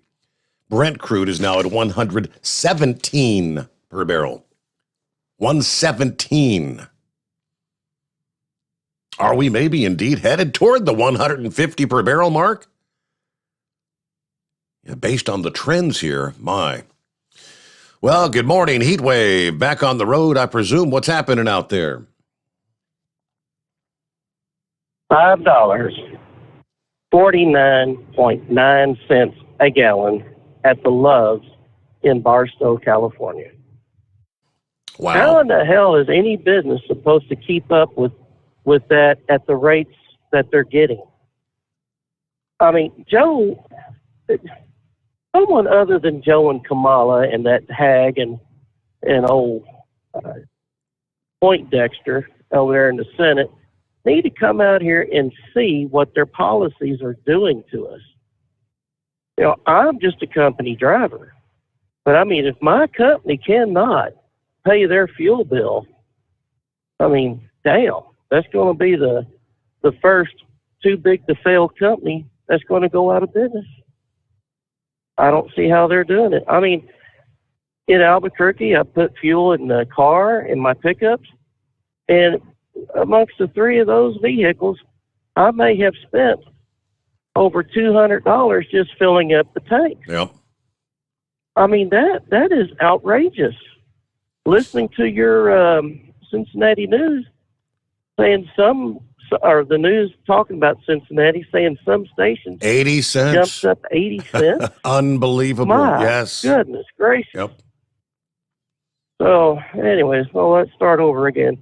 Good morning, senor. Yeah, that damn head cold really kicked my behind, and then I had a nice long chat with T-Mobile because my phone did not ring morning before, Tuesday morning, and I was ready to go, and I was wondering why it didn't ring, and I had 5 phone calls from the company saying, hey, where are you at?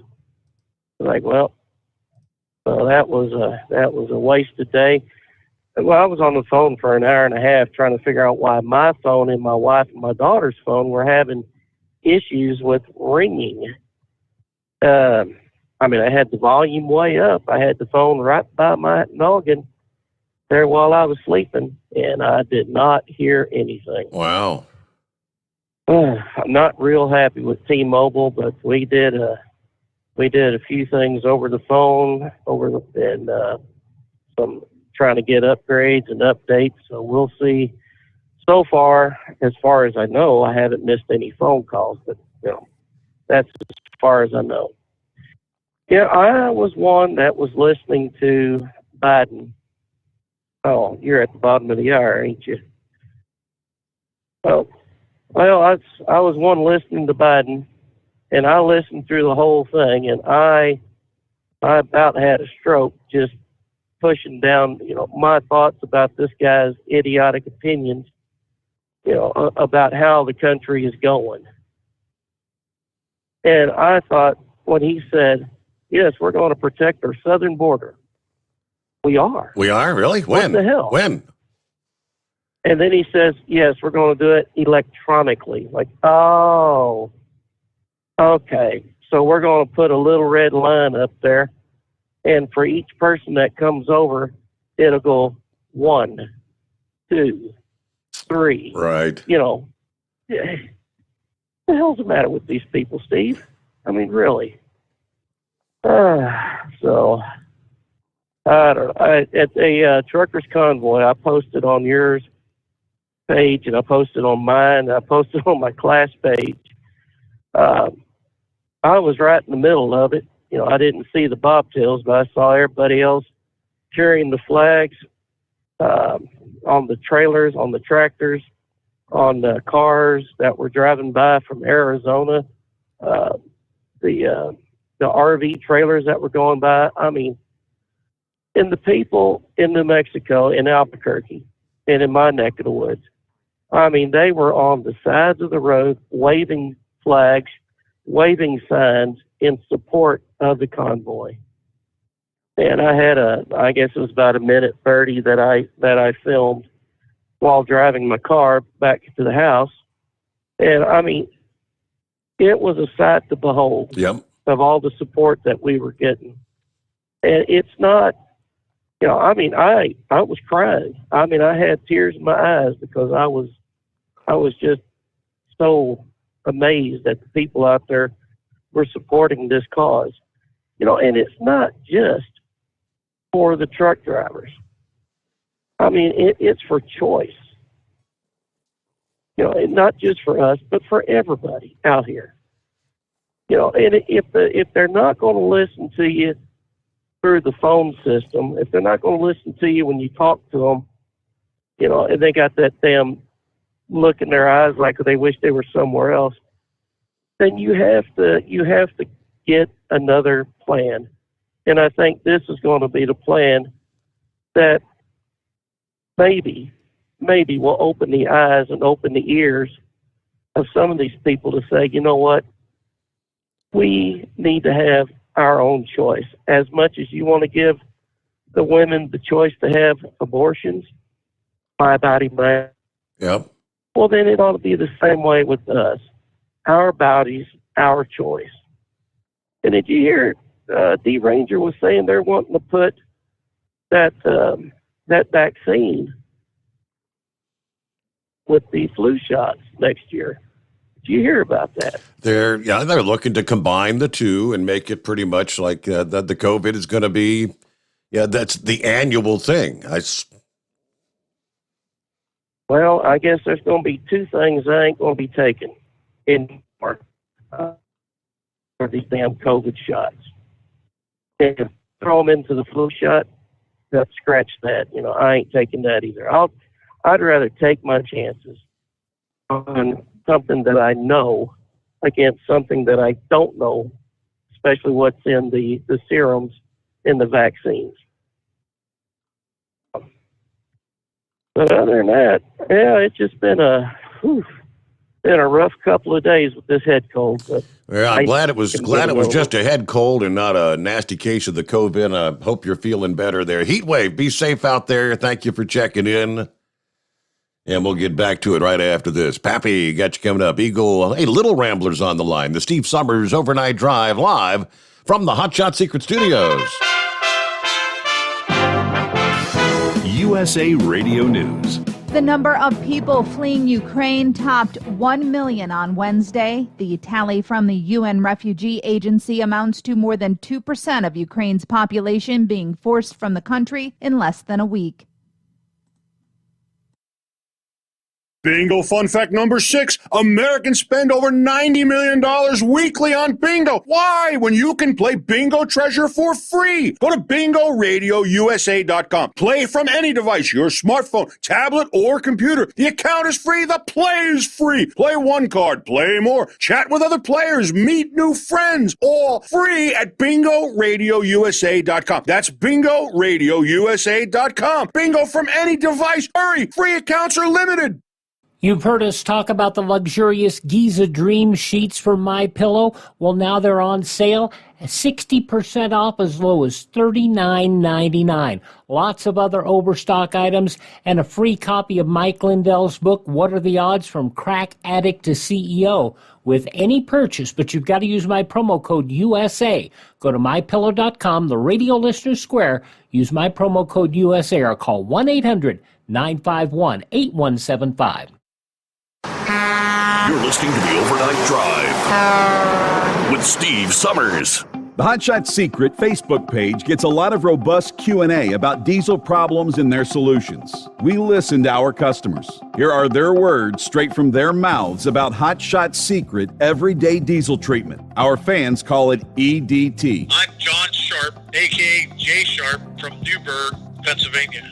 Using EDT, my local fuel mileage went to average of 22 to 23, and my highway MPG went to 26 to 28. Hi, I'm Denny. I'm from Arizona. I drive an 02 Ford Excursion. I use EDT at every fill-up, and my mileage went from 12.5 miles to gallon to 14 miles per gallon. I highly recommend it. Everyday Diesel Treatment delivers a 6-in-1 premium fuel treatment for every fill-up, every time. Everyday Diesel Treatment is available at truck stops, Tractor Supply, O'Reilly's Auto Parts, and online at HotShotSecret.com. Hot Shot Secret, powered by science. How do you sleep on the road? After downtime, do you wake up well-rested and invigorated or tired, achy, and sore? Well, if it's the latter, you're not sleeping on the Big Rig Mattress. The Big Rig Mattress is a hybrid with an individually pocketed spring core that's engineered to deliver the best restorative sleep for your time on the road. Learn more about the Big Rig Mattress at thebigrigmattress.com or call 877-736-4233. The Big Rig Mattress, 100% made in the USA since 2009. You work hard. You deserve a seat that works just as hard as you do. The Bostrom T-Series seat has provided drivers with comfort for millions of miles over the past 3 decades.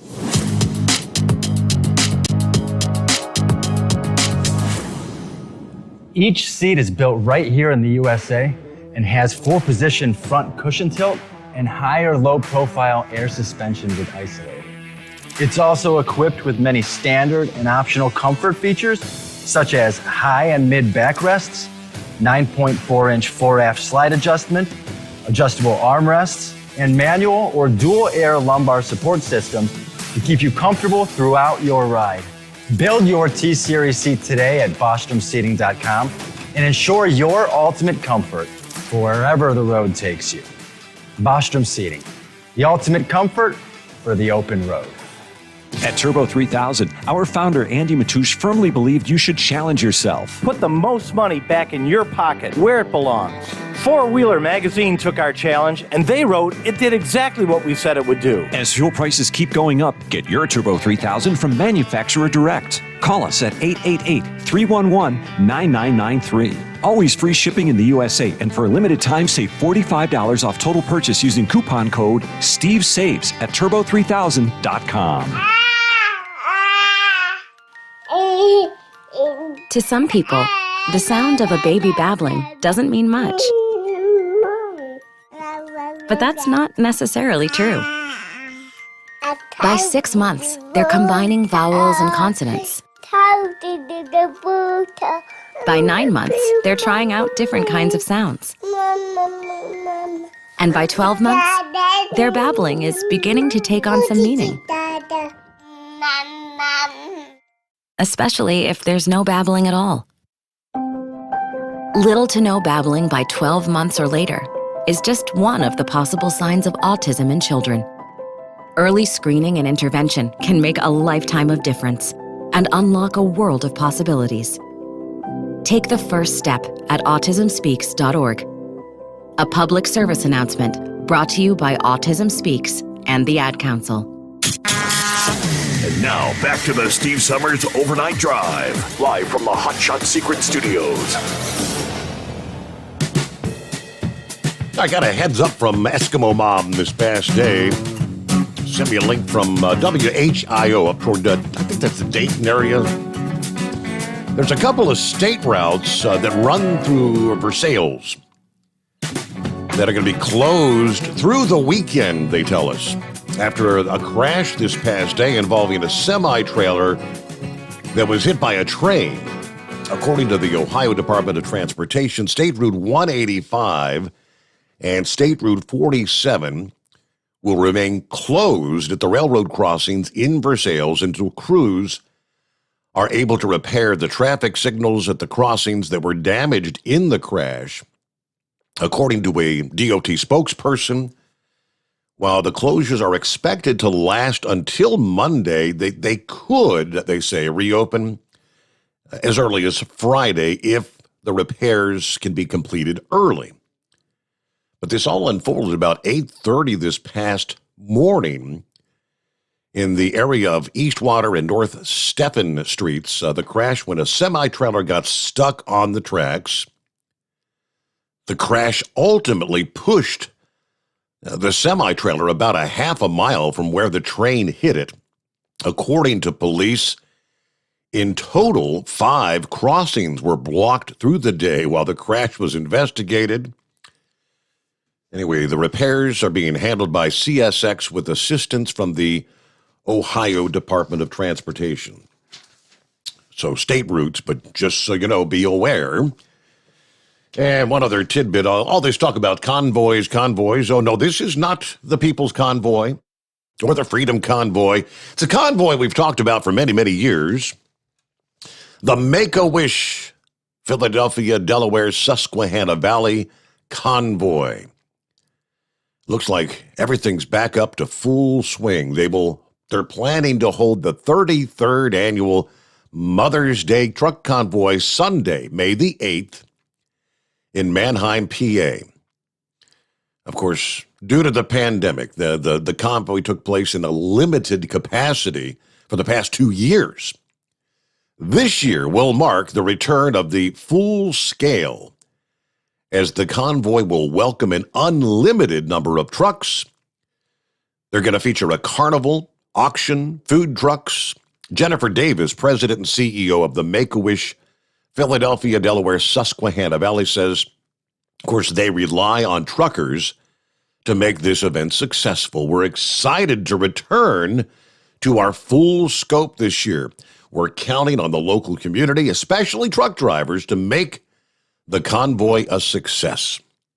Now, this will be the first year for the Mother's Day Truck Convoy at a new location, making the move to the Manheim, PA auto auction. Organizers say the expanded parking at the new venue, and they're expecting around 700 trucks to participate. Terry Finch is convoy committee chairperson. Said we're kind of excited for the change of the scenery. So proud of the convoy committee. I believe I speak for all when I say we're thrilled that the convoy's back. Can't wait for everyone to see what we have in store with the new location here. Items in the online auction will be made available for bidding starting on May the 1st and then continue through the day of the convoy. So we have a full week of online bidding. It all kicks off with the carnival at 8 a.m. The convoy slated to begin its route about 1:30 in the afternoon. And yes, I know Horse Feathers is looking to participate, and well, we'll probably chat with him at some point in time this morning, but I'm going to ask him to send me the link again. I had shared his fundraising page via my Facebook here a couple months ago. He was trying to get an early start on fundraising, trying to bump his way up toward the front of the convoy. Now, he was in the top 30 last year? Had a good number, looking to better that number. And it's all based on the fundraising efforts. But yeah, we'll chat more about that here in just a bit. Hello, Pappy. How's things going tonight? What's happening, Steve? Sitting here rolling some smokes, man. Was supposed to go back to work today, Steve, but I took the night off. Man, I was whoop puppy yesterday. I didn't get no sleep. But I'm going back to work tomorrow, Steve. I've been off since the crash happened, and I'm going to go back tomorrow. Then I got the weekend off, and trying to get back to work here, man. Give you a quick update on her. That sleep study test went real well. I don't know if I told you or not. I can't remember, man. But it went well. They're taking her off the ventilator. And hopefully tomorrow they are going to move her into the rehab unit to get her started on, the femur and the head injury and stuff. She is awake. She recognizes everybody, but Steve, she said a couple things today. She wanted me to call her Aunt Tina, which we did, and she wanted me to call her Mama. Well, Mama passed away 3 or 4 years ago, Steve. So she's obviously not all there, so hopefully with time, some of her memory will start coming back. But, and once again, thank you everybody for everything you've done. Steve, I know you don't want to talk about Ukraine, but I got to get some things off my chest here. Absolutely. I want you to think about 3 things. I mean, they've already been talked about. Number 1 is economic warfare. Number 2, cyber warfare. And number 3 is all this talk about the nuclear weapons. Steve, Biden's really not calling the shots. I mean, he is, but he's not. Right. Steve, I believe this with all my heart that the deep state, is calling all the shots. They probably push this whole thing to happen. Why in the heck, all this stuff we want to send into Ukraine now, why the hell wasn't this done months ago? If you wanted to really stop him, it could have been done. With the economic warfare I'm talking about, Steve, once again, everybody knows that if they were serious, Tide would have turned the valve on to our oil line here in the United States, got it rolling, tried to, as much as we can, get the supply line back over to Europe. They would have cut Russia's oil off to finance this stuff. But no, that's not what happened. The Russian people, Steve, are hurting the most. So these people have no problem on putting the smackdown on the Russian people. The deplorable, Steve. They're hoping for a coup or a takeover. Steve, the problem I got is we got a bunch of buffoons in D.C., right, and around the world that are making these decisions and calling these shots. And I don't think they got the United States' best interest in their mind, neither. So Steve, I'm telling you, I'm really worried things could get way out of control. The SWIFT banking system, they kicked Russia out of some of this, but not the oil, right? And the United States was pretty much in charge of that, Steve, from what I'm hearing. And the EU, it was all pretty much international. The Western had this SWIFT banking system wrapped up. It was all controlled by us and the Westerns. So now I heard that China is going to start their own little SWIFT bank system, so to speak, that they're going to allow other countries to, pay Russia for whatever they need to pay them for. They're things that we are cutting them off on. Mm-hmm. But China's getting involved. And, this whole economic thing could change. I heard some people talking about this could crush the U.S. dollar, Steve. Right now, the U.S. dollar is the international standard, and there's real concern that this could be a problem. And if that happens, we're in trouble. So, I'm not sure, man, about all, what's going on economic here, man, but all I know is we got a bunch of buffoons, and we don't know how Putin's going to react, man, unfortunately. The other thing is cyber warfare, Steve. Russia is, I don't know, number one, they're close behind. They're probably better at it than we are with the cyber warfare stuff. They probably got capability of turning the lights off here in the United States, Steve. And you know me, man, I've been talking about this for how many years now, right? Steve, just before your show came on, I heard that the lights went out in Taiwan. I haven't heard anything else. I've been listening to you. I don't know if you can do some Googling on that, see if that's even true. Can't remember if I heard it on the TV here right before I turned you on or what, but they got the ability to do some damage, Steve. So what could Putin do? He could do several things without launching a major nuclear attack. And when people think nuclear, they think total nuclear annihilation, right? MAD was supposed to prevent that from happening. I don't know if a lot of your listeners know, Steve, but they have mini nukes. These mini nukes can be launched in an artillery cannon. So is it possible, you know, he might maybe launch a little mini nuke, you know, instead of, you know, one artillery nuke, you know, could take out the area, say like Coleraine Township, Mount Healthy, North College Hill, you know, an area that big. I don't know.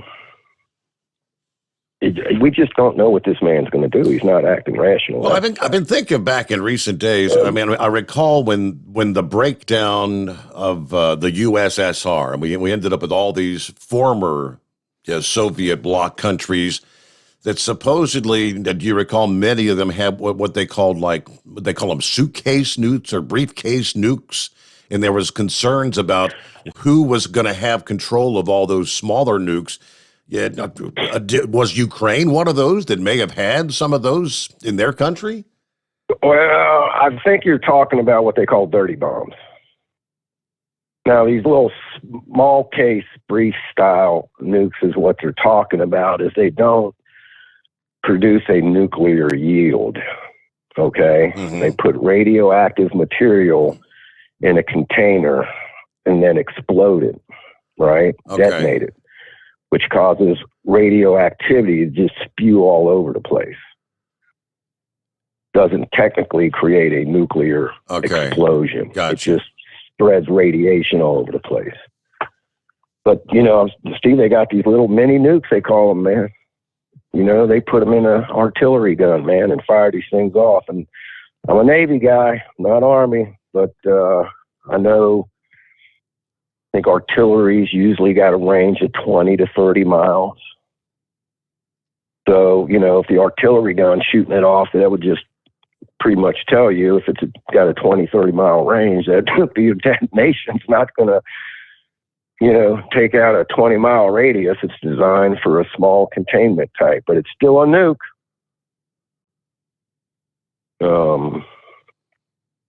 I don't know why, Steve. I was laying in bed the other night when I was talking about Syria and Russia sent in them special groups, you know, to try to take them out. And I said, you know, we gave Putin a warning to get him out of there, and he didn't do it. And correct me if I'm wrong, but I might have said the Taliban. I don't know why I'm laying in bed thinking of this, you know. Obviously, I meant ISIS, right, over in Syria, you know, when we wiped ISIS out. But I think I might have said the Taliban. So if I did, I just wanted to correct myself. I don't know, Steve. Things that make you go, man. I mean, this is getting really, really nasty, you know. So let's hope the lights stay on here. That's all I can say, man. You know, and these buffoons on the media, these so-called experts, these are the same people that pushed the Russian collusion dude for 4 years, you know. I'm getting tired of listening to them. They're so-called expert. There was one correspondent calling these Russian T-72 tanks, you know, when they were T-90s. I mean, he's a real expert, you know. Not that I am, but you're going to call yourself an expert, you know. But, damn, Steve, real quick, and I get off here, man. I think with MSNBC, they showed some war footage over there in Ukraine. Steve, they got these video games out here, right? These video games that people play. And some of them, they got like these jets coming in, like, you know, to attack the land there. And they got these Sea Whiz, you know, them like, you know what a minigun is? They shoot them 3,000 rounds a minute. You know, they look like a laser beam going off. You know, Sea Whiz, they mount them on aircraft carriers. It's for close in quarters weapon system. And, you know, they show these jets coming in and then, you know, these Sea Whizzes going off. And it's a video game. But daggone media slipped one of them video games in here and made it look like it was real. I'm like, you remember when they did that in Syria? They couldn't find no, like, good video footage. Yep. So they took some video footage from Kentucky's Knob Creek machine gun shoot, and put that in there instead? I do remember Remember that. hearing to about make that? it look like that's what was going on there.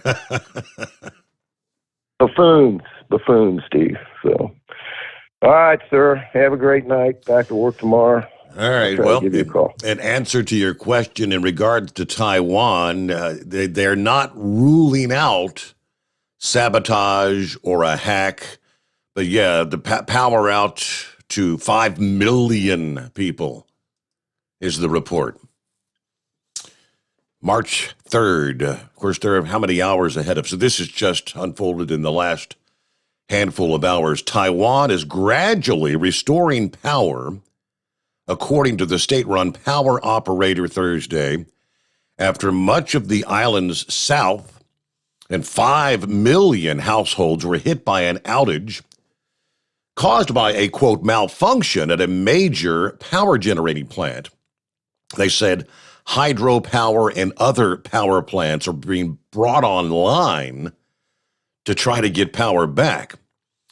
Now, the blame, they say, they blamed a problem with the transformer at the Sinta power plant in the southern city for a trip at an ultra-high voltage substation, tripped it offline. Now, this is a major coal-fired station that provides about a seventh of Taiwan's power.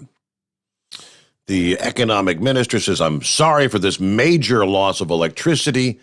I'm very apologetic for the inconvenience. Now, ask whether the plant had been hacked. Cabinet spokesman says at this point, we cannot rule out any cause. We need to investigate. We need further proof, which would require evidence. This affected about a third of Taiwan's power supply.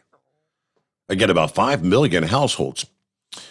Power should start being restored in southern Taiwan starting midday, she added. It's not clear what triggered the problem, though.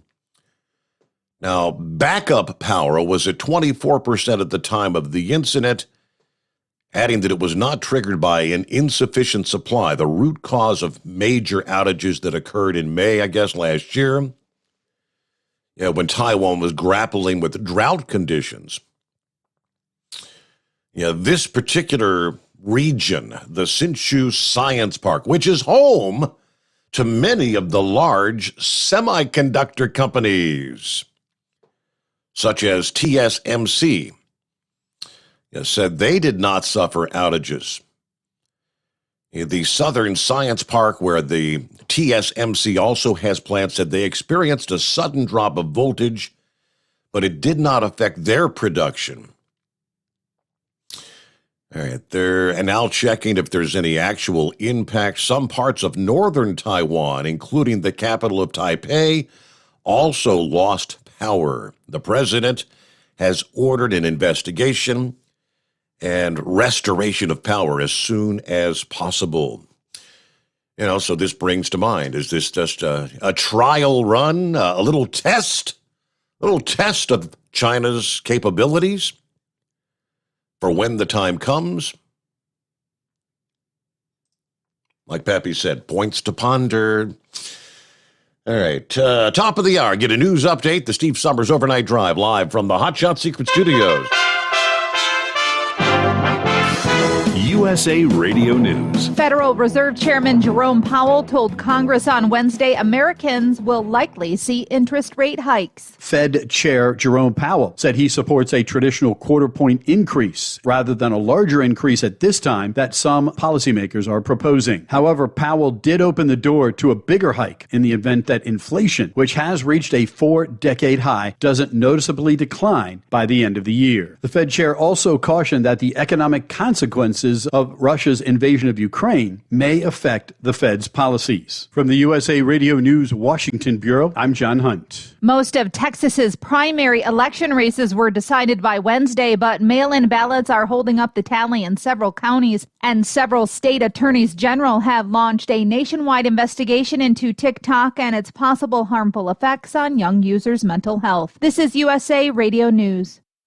Hi, it's Wayne Alaroot, and I want to tell you a real story. A husband and wife were driving home from dinner. While stopped at a light, they were suddenly surrounded by an angry mob, and the mob forced open the driver's side door, attempting to drag the husband from the car. But he reached for his Hero 2020 non-lethal weapon. He shot his attacker twice in the chest, unleashing a powerful chemical pepper irritant, forcing the attackers to back off, and the couple escaped safely. No bullets were fired, no lives were lost.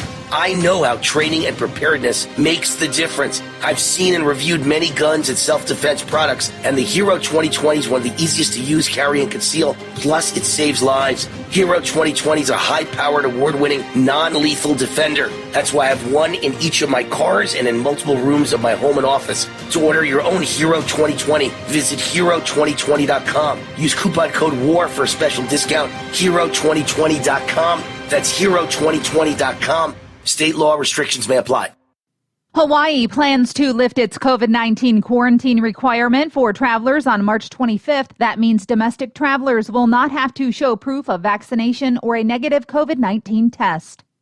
2021 marked an increase in car accidents. Tim Berg reports. Early data from the National Safety Council says traffic deaths were up by 9% last year in the United States compared to 2020. The report saying more than 46,000 people died in motor vehicle-related incidents last year, and the group's president and CEO describing it as yet another wake-up call for this country. On the West Coast, California's drought is not showing any signs of letting up after 2 record dry months. New measurements from the State Department of Water Resources show a wet December and a bone-dry January that leave the state at a high risk of destructive wildfires. You're listening to USA Radio News.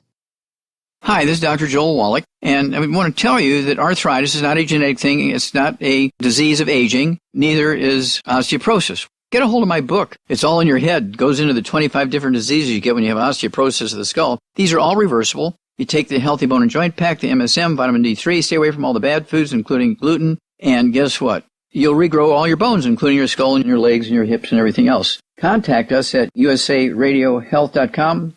That's usaradiohealth.com. 20 European nations are pouring weapons into Ukraine to fend off Russia's soldiers. The New York Times reported most of those countries are members of NATO and the European Union. In the U.S., prices at the pump continue to climb. Elevated crude oil prices push our gas costs up. Due to Russia's invasion of Ukraine and America's lack of domestic oil production, the national average is expected to go even higher. Since Monday, the national average for a gallon of regular gasoline has increased 4 cents to $3.52. That's according to new data from the Energy Information Administration. The price of gas in Ohio surged 13 cents overnight, 80 cents near Cincinnati. Wednesday morning's AAA national average, $3.65 a gallon, with Brent crude oil trading at $110 a barrel. From the West Coast USA Radio News Bureau, I'm Lance Pry. Fitbit is recalling 1 million Ionic smartwatches due to a burn hazard. According to the U.S. Consumer Product Safety Commission, there are 4 different models affected by the recall. The watches, which Fitbit stopped producing in 2020, were sold at Best Buy, Kohl's, Target, and other stores, along with online at Amazon and Fitbit.com. A leftover rocket will crash into the far side of the moon on Friday, going 5,800 miles per hour. It will bring with it 3 tons of space junk, a punch that will carve out a crater that could fit several semi-tractor trailers. For USA Radio News, I'm Katie Lewis. It's coming. Crisp fall mornings turn bitter cold. As you fire up your diesel, you can see your breath on the inside of a cab.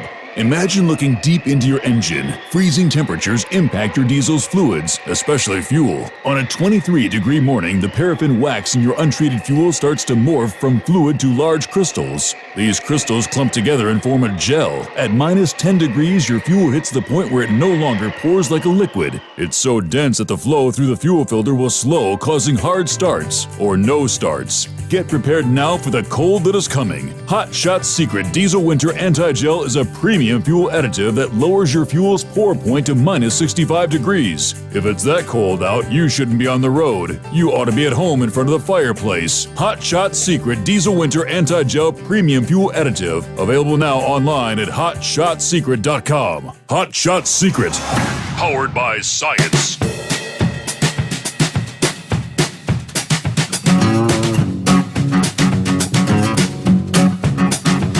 righty, back on a Thursday morning, headed toward the weekend.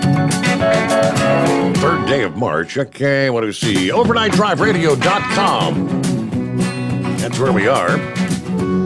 On your iPhone, your Android, streaming device, or TNC Radio, as in Truckers News Channel, TNCRadio.live. Also, download the app.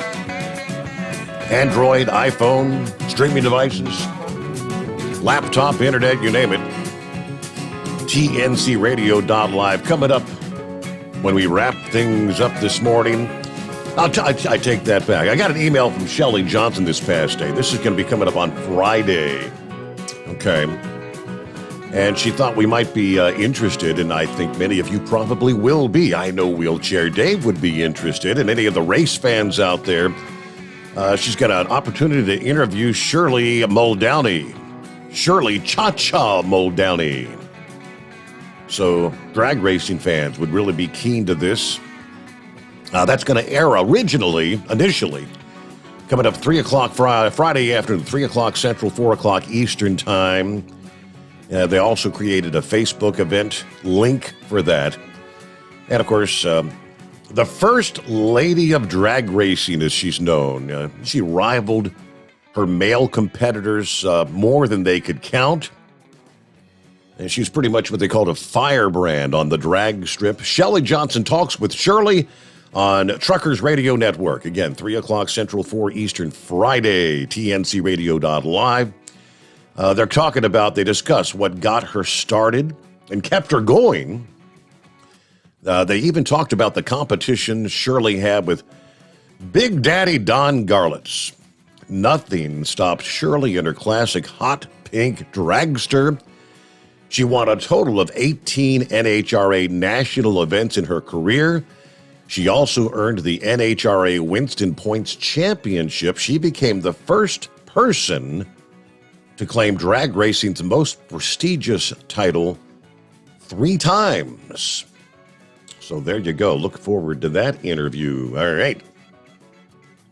I think that'll actually probably replay again sometime the following day. And, of course, again, they've got the link for that.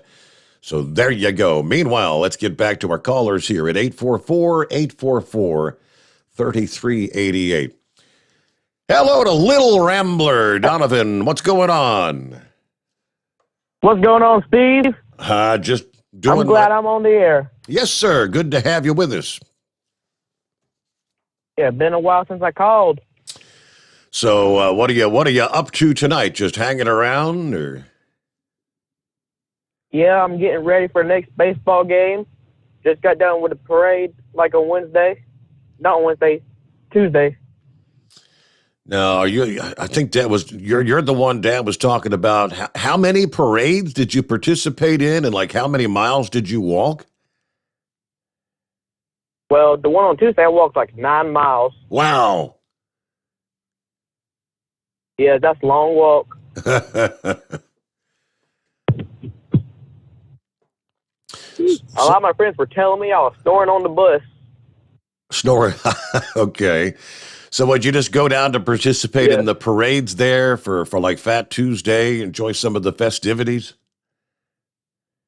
Yes. I saw a lot of Let's Go Brandon fans too down there. Uh-huh. Yeah.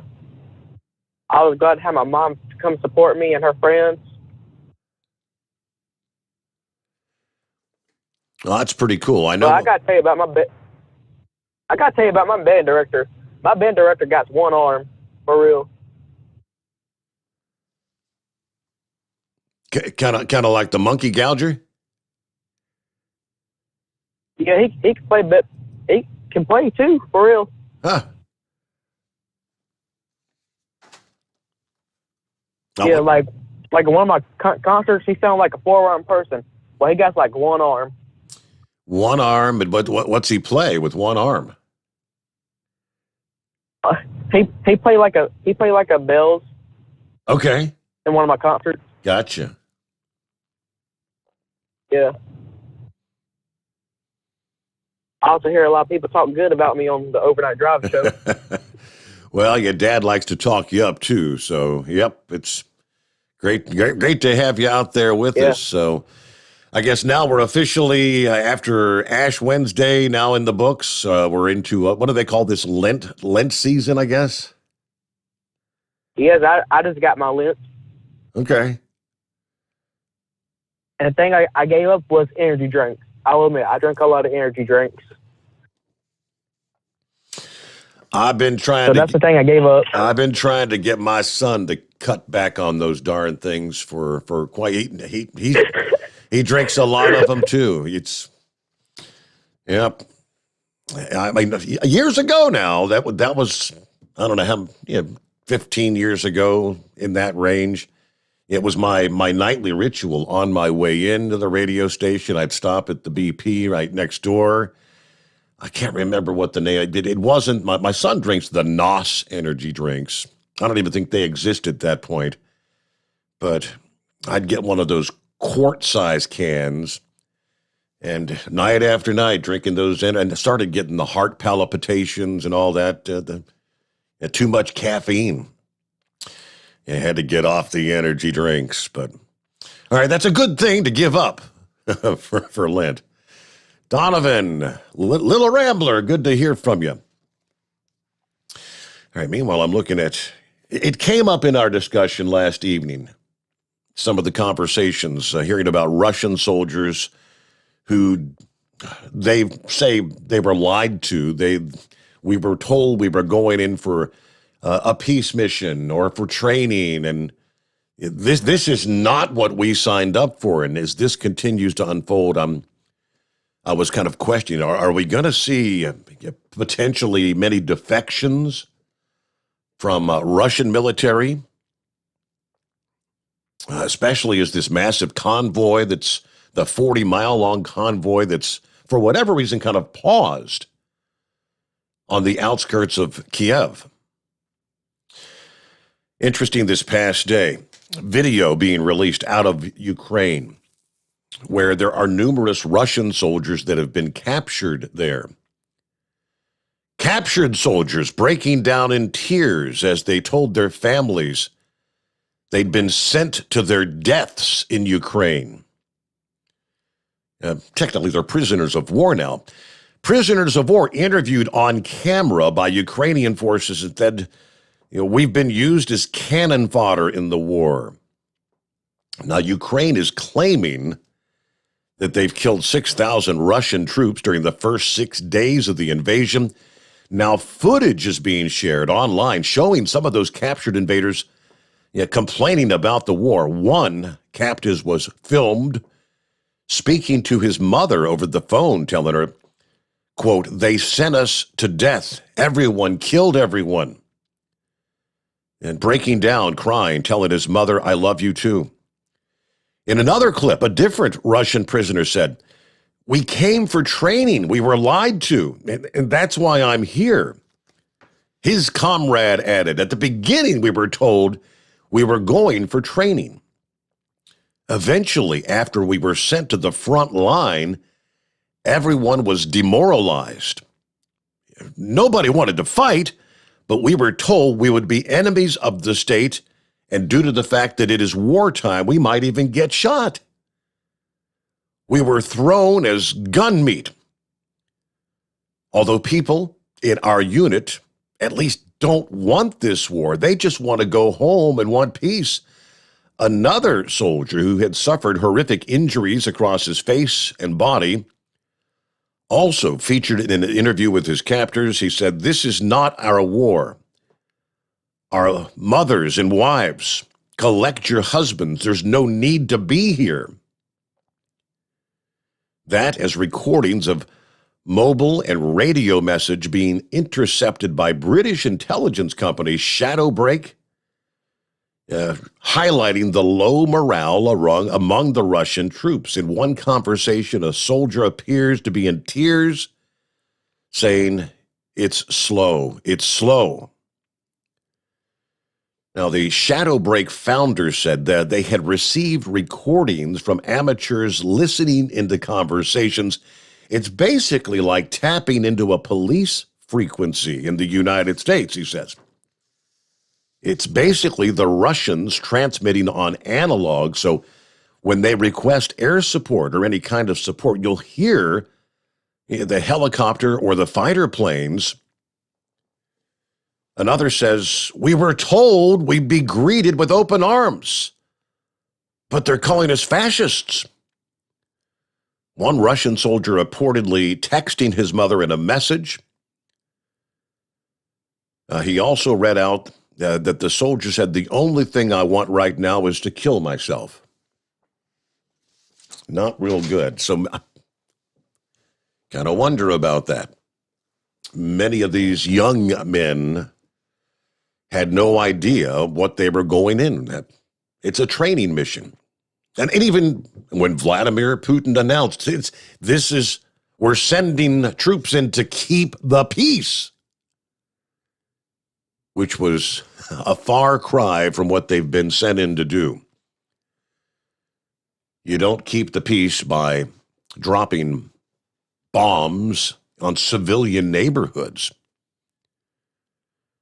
I mean, not even military targets. We've seen much footage of civilian neighborhoods actually being targeted by the aircraft, the helicopters.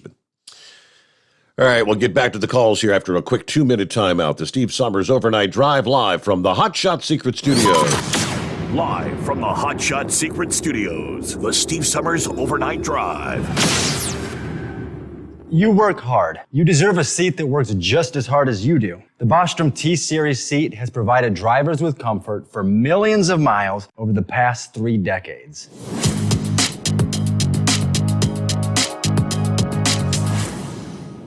Each seat is built right here in the USA and has 4-position front cushion tilt and higher low-profile air suspension with Isolate.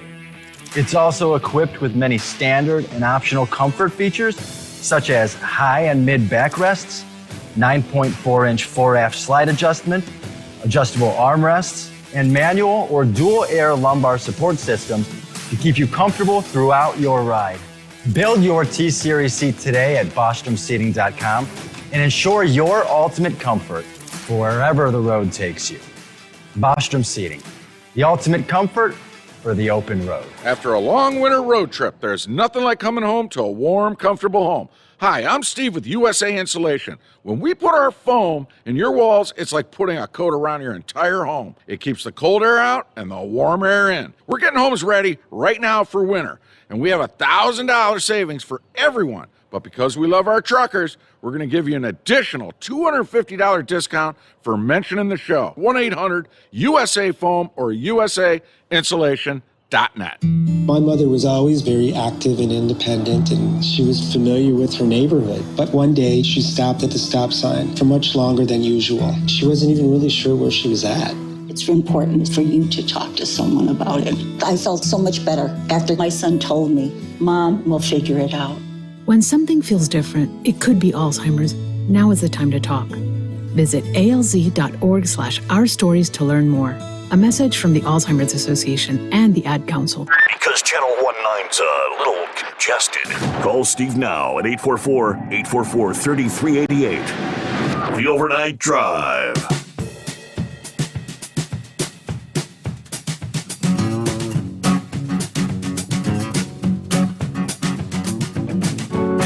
All right, thank you much. Welcome back.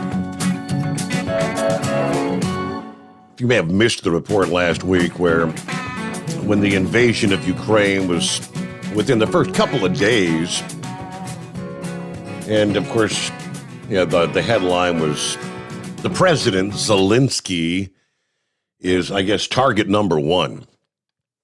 He's also got a bounty to be taken out, but yeah, when apparently Joe Biden offered him a ride, we'll get you out. Yeah, he told Joe Biden, I don't need a ride. I need ammunition. No joke.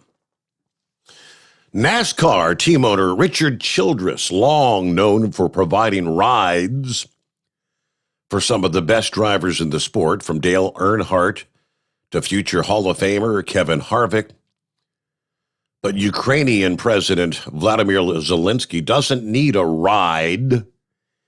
He needs ammo. That was Zelensky's response to an offer from the U.S. to evacuate him to a secure location amidst the ongoing fighting. So instead of offering Zelensky a ride, Childress has decided to step up and get Zelensky what he really needs. Childress actually sits on the board of directors for ammunition manufacturer Ammo Inc. Appeared on Fox and Friends this past morning to announce the company is going to be donating 1 million rounds of ammunition to Ukraine to help them defend themselves. Asked why it's important for him to get involved, Childress said that he heard Zelensky's plea for ammo, and he said, I immediately made a call to Fred Wagenhals, the chairman of Ammo, to ask for help. I said, Fred, we've got to help these people. They need ammunition. He stepped right up and he said, we'll do it. And we're turning our production to this as our number one priority. Childress said they will be partnering with some government agencies, but would also be working with some private companies to get the ammunition delivered more quickly. He said the number one ammo Ukraine needs right now is 7.62. That's what we're focusing on producing. Speaking of Ammo Incorporated's donation, who was the chairman of the board, the chairman of Ammo Inc., said, quote, Ammo Inc., and we as Americans stand firmly in support of Ukraine's sovereignty and independence. As we stand for freedom and democracy everywhere, we will fervently hope for a quick and peaceful resolution to the crisis, and that diplomacy will win the day. We condemn the Russian aggression and its threat to Ukraine's territorial integrity and freedom. We recognize events are unfolding rapidly on the ground there. We're prepared to move as quickly as possible to support Ukraine as it continues to defend itself and its freedom. Childress also said that the situation, this, my friends, should serve as a wake-up call for Americans. This is why we have a Second Amendment.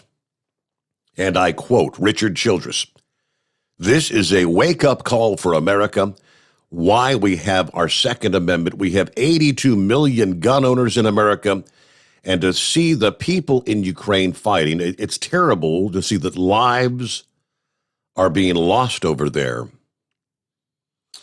But yes, Mr. President, yes, Chucky Schumer, Nancy Pelosi, and all the gun grabbers out there. This Exhibit A is why we in the United States support and stand by our right to keep and bear arms. It never had anything to do with hunting squirrels or rabbits. It's about the right for us to defend ourselves, to stand up to a tyrannical government or a foreign invader. Good morning to Eagle. What's happening this morning? Okay, Steve. I got something to say, some interesting things to say tonight, man. I've been telling you this for months. I've been telling you this basically for the last 2 years. And basically what this loser did last night, the State of the Union, shows you why. And I'm talking to anybody out there who voted for Joe Biden. I'm talking specifically to you. So if you voted for Joe Biden, this phone call is for you, my man. Because everything that's happening right now in the world, I said the world, I didn't say the U.S. Mm-hmm. Everything that's happening in the world, he contributed right back to that loser. Because, see, like I told you, Steve, months ago, Joe Biden is a compromised president. And I don't care if anybody calls in tonight and disagrees with me if they want to. I really don't care. about disagreeing because you mean nothing to me and your opinion means nothing to me. And I'm talking to the people that disagree with what I'm about to say. Because like I told you, Steve, this guy here, he didn't say nothing about Taiwan or nothing about China.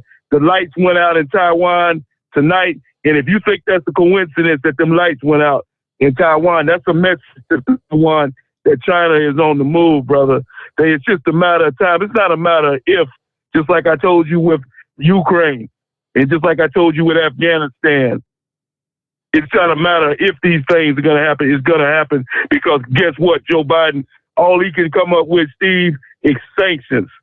And somewhere in Russia right now, Vladimir Putin is laughing at Joe Biden and all his so-called sanctions that he's putting. So he can close down, like I told you the other night, he can close down every bank in Russia if he wants to, and it still ain't going to stop Vladimir Putin from doing what the hell he want to do.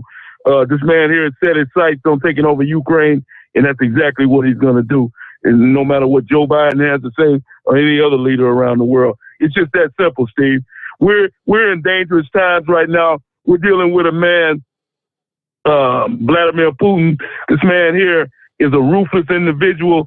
You just gave a story about him saying, and I heard the same story. A lot of those men that are so-called fighting, they don't even want to be there, but they're forced to be there. They're recruited by Putin. If they refuse to go, they'll be shot on the spot. This guy Putin is not playing games with. He doesn't care about his own people. You know, a lot of people say, well, how can he do this to Ukraine? Well, first of all, he doesn't care about his own people. So what makes you think he would care about somebody in Ukraine? You understand what I'm saying, Steve? Absolutely. He doesn't give a damn about his own people. So why would you think that he cares about seeing dead bodies on the street in Ukraine, kids, women shooting at schools and churches and any other thing he can shoot at? This guy here is very, very dangerous. And like I say, when you throw in nuclear weapons and then you throw in the prospect that this man is working with the Chinese president, brother, you got a real dangerous situation right now. Not only, like I said before, Taiwan is sitting back. I guarantee you that Vladimir Putin and the Chinese president, they were looking in on Joe Biden talking last night. And I promise you, the whole time they were looking in, they had a big smile on their face because they realized that Joe Biden is nothing but a bunch of hot air. And that's why they made their move. That's why Putin made his move. And that's the reason why Vladimir Putin the Chinese president is going to make his move within the next couple of weeks or a month. But you can put your last dollar on it that Taiwan will be the property of the Chinese government very soon, Steve. Now, here's the deal. Here's the deal, Steve. Here's what's going to have to take place now. Joe Biden, like I said, you see what has happened in America. You're talking about gas prices jumping up over 80 cents in less than a week. It's just a matter of time before you be paying $6, $7, $8 a gallon of gas. This loser had the nerve to say last night that he was going to open up some barrels of oil, and that's not going to do anything. This guy, he still is not talking about opening the pipeline, Steve. He still is not talking about having U.S. resources. All he's talking about is opening up some reserve barrels, and that just shows you how stupid this man is. Why is he not talking about opening up the pipeline and putting people back to work? And he claimed he cares about the American people so much about he feels bad about Americans paying high gas price. He doesn't give a damn about people paying high gas price because if he did, he'd open up the pipeline. So anybody who falls for that trick, you deserve what you get. Just like I told you a couple of weeks ago, Steve, it's really hard for me to feel sorry for a lot of people right now, the people that voted for Joe Biden, because, see, there was no reason for that to even take place. This man, like I told you last week, Steve, this guy's been in D.C. 40 years and hasn't accomplished nothing, zero. He was in the White House with Barack Obama 8 years, didn't accomplish nothing.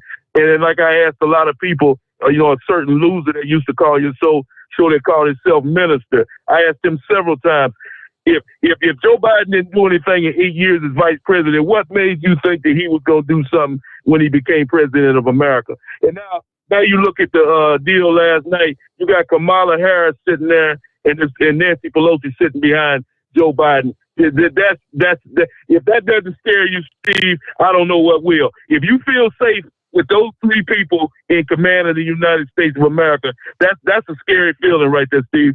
see Joe Biden, Nancy Pelosi, and Kamala on the same stage. That's a damn shame that the United States has fallen so far that we have these three individuals in control of our destiny. And if that doesn't keep you up at night, I don't know what will. So like I said, Joe Biden, he had the nerve to talk about. He hasn't accomplished absolutely nothing. His State of the Speech last night was useless. He hasn't accomplished nothing in America, whether he thinks so or not, or any other Democrat thinks so. And like you said, what's going to happen now, Steve? What they're working towards, I listened to another guy tonight. What they're working towards now, Steve, a lot of Americans are saying to themselves, well, we're going to wait to the midterms and then we're going to take over this deal. But see, here's what these people are not realizing. Joe Biden has another plan, him and his people. They're going to cancel these elections, Steve. They're going to, and like I said, if you think Joe Biden is sending those troops, just like Putin didn't send 100,000 troops to Ukraine border just to go sightsee. I told you that for weeks that those people were going in.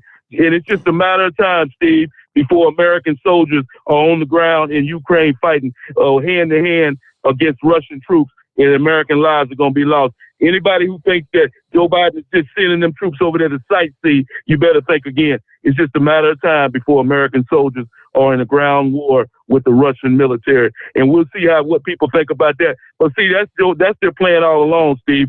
They're going to get us involved in another war that Donald Trump tried to get us involved out of. We're going to be right back in another war. But no telling how long this is going to last, and they're going to use this as an excuse to cancel the election, and so we can keep this loser in the White House or some other loser Democrat for the next 4 to 8 years. So, as I hate to be the speaker of doom and gloom, Steve, but the United States, I was hoping that we could make it to 2024, but it's not looking good at all, man. The United States is, I hate to say what I'm about to say, but the United States look like it might be finished as a country. And I thank you for taking my call tonight. All right. I hate to be Mr. Gloom and Doom, but that wasn't real encouraging.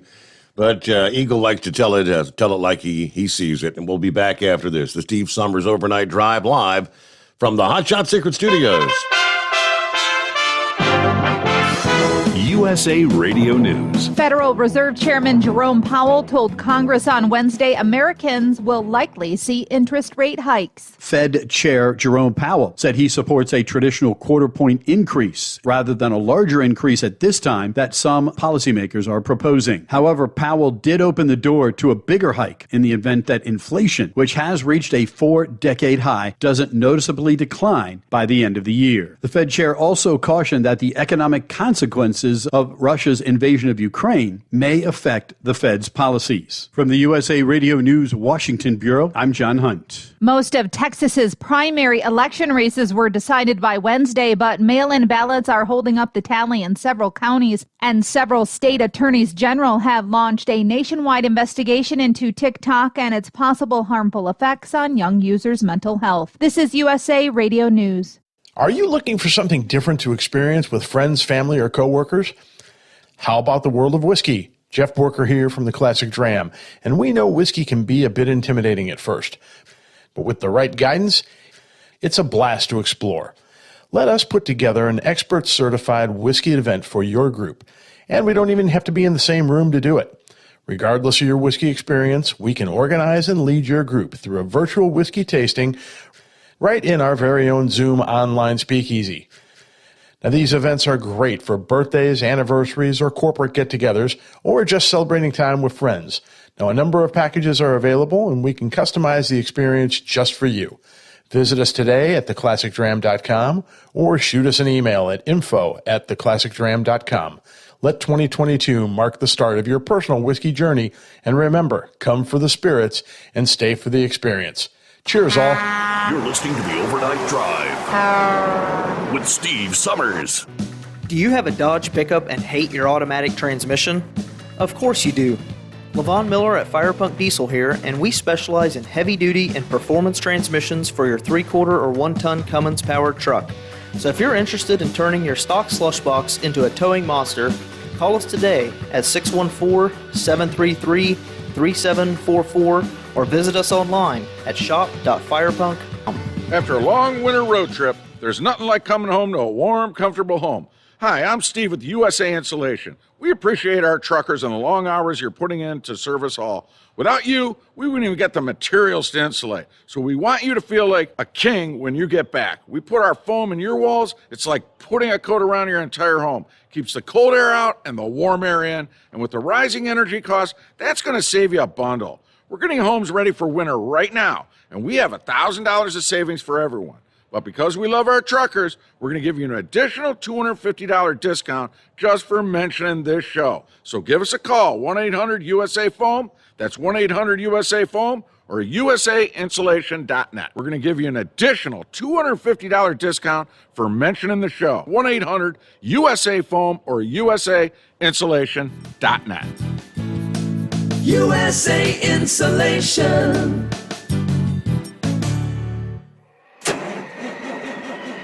It's coming. Crisp fall mornings turn bitter cold.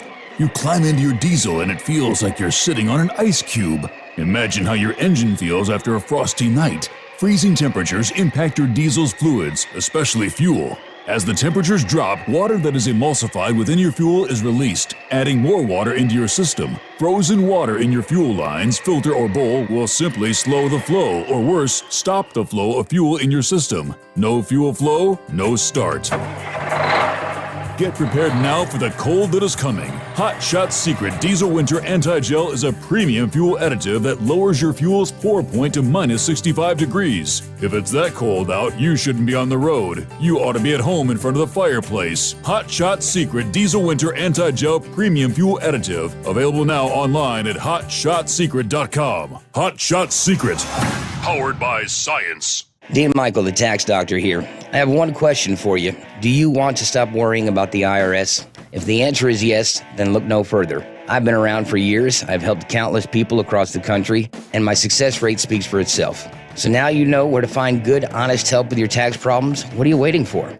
If you owe more than $10,000 to the IRS or haven't filed in years, call me now at 888-557-4020 or go to mytaxhelpmd.com for a free consultation and get your life back. Hi, we're the Goo Goo Dolls. We're fortunate that we can give our daughters everything they need to grow and learn. But not every child can focus on classes and play dates. Nearly 13 million kids in the U.S. face hunger. That's 1 in 6. School lunch might be their only meal each day, and it's heartbreaking to imagine any child going to bed hungry. We're dreaming of a perfect day when kids can smile, play, and just be kids without worrying about where their next meal will come from. Feeding America is working to make that perfect day a reality. Each year, the Feeding America network of food banks rescues billions of pounds of good food that would have gone to waste. That food is given to families and children in need. Being a kid should be about doing things that make an ordinary day extraordinary. Learning to play an instrument, building a sandcastle, hosting tea parties. Hunger should never be an obstacle to growing up. You can help end childhood hunger in your community by visiting feedingamerica.org. Brought to you by Feeding America and the Ad Council. Keep the bugs off your glass and the smokies off your This is the Overnight Drive with Steve Sommers.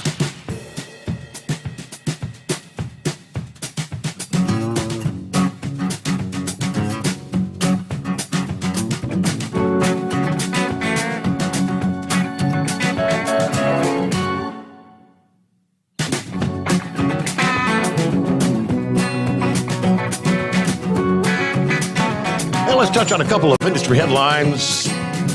We'll get back to your calls. It was kind of a mess on parts of I-80 in Utah this past day. A multi-vehicle crash that blocked westbound I-80 near Grantsville. All began about 10 o'clock Wednesday morning. According to reports, a Utah trooper pulled over a semi-truck on westbound I-80 near the 85-mile marker. Another approaching semi saw the traffic stop and tried to move over, but struck in the process a black passenger vehicle. Driver of the second semi then overcorrected and struck both the Utah trooper's vehicle and the semi-truck that was already pulled over. One of the trailers broke open during the crash, spilling a load of eggs all over the interstate.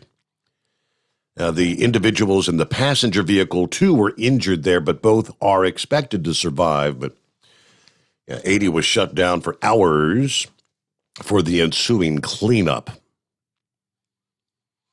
Hey, how about a Dumbass of the Week nominee? You know, it's anytime you get caught with drugs, I don't know where they came from. That's not mine. Here's a truck driver caught attempting to transport 6 duffel bags of cocaine into Canada late last week.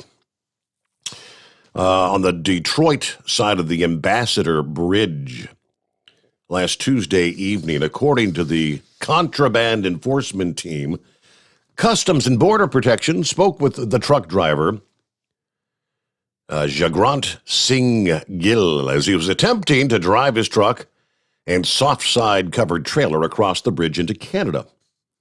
Gill told agents he was hauling steel reels from Marion, Indiana.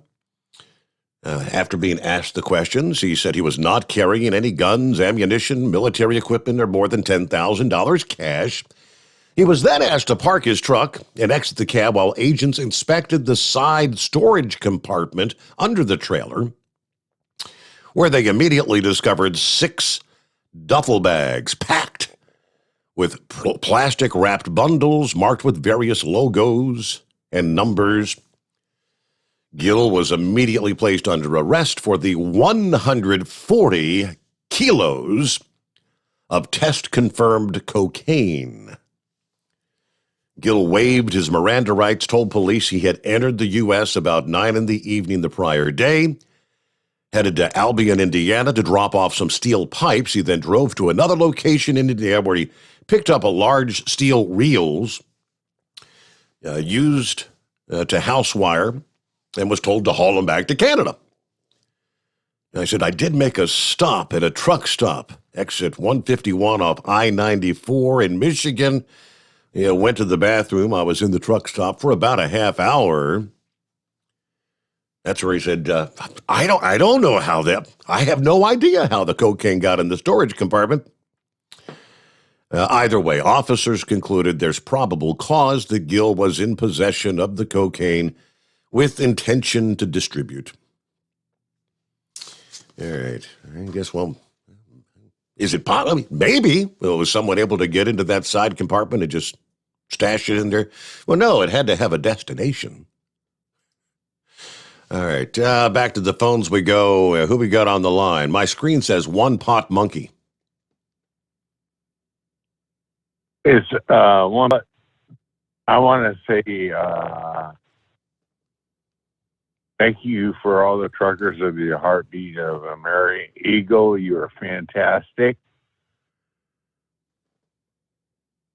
Shout out the Monkey Gadger.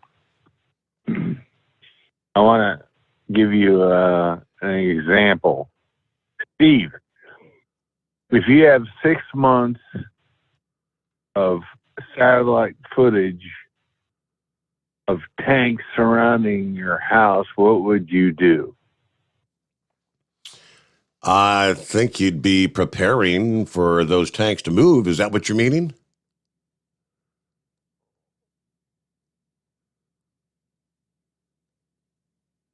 Is that no? Meaning,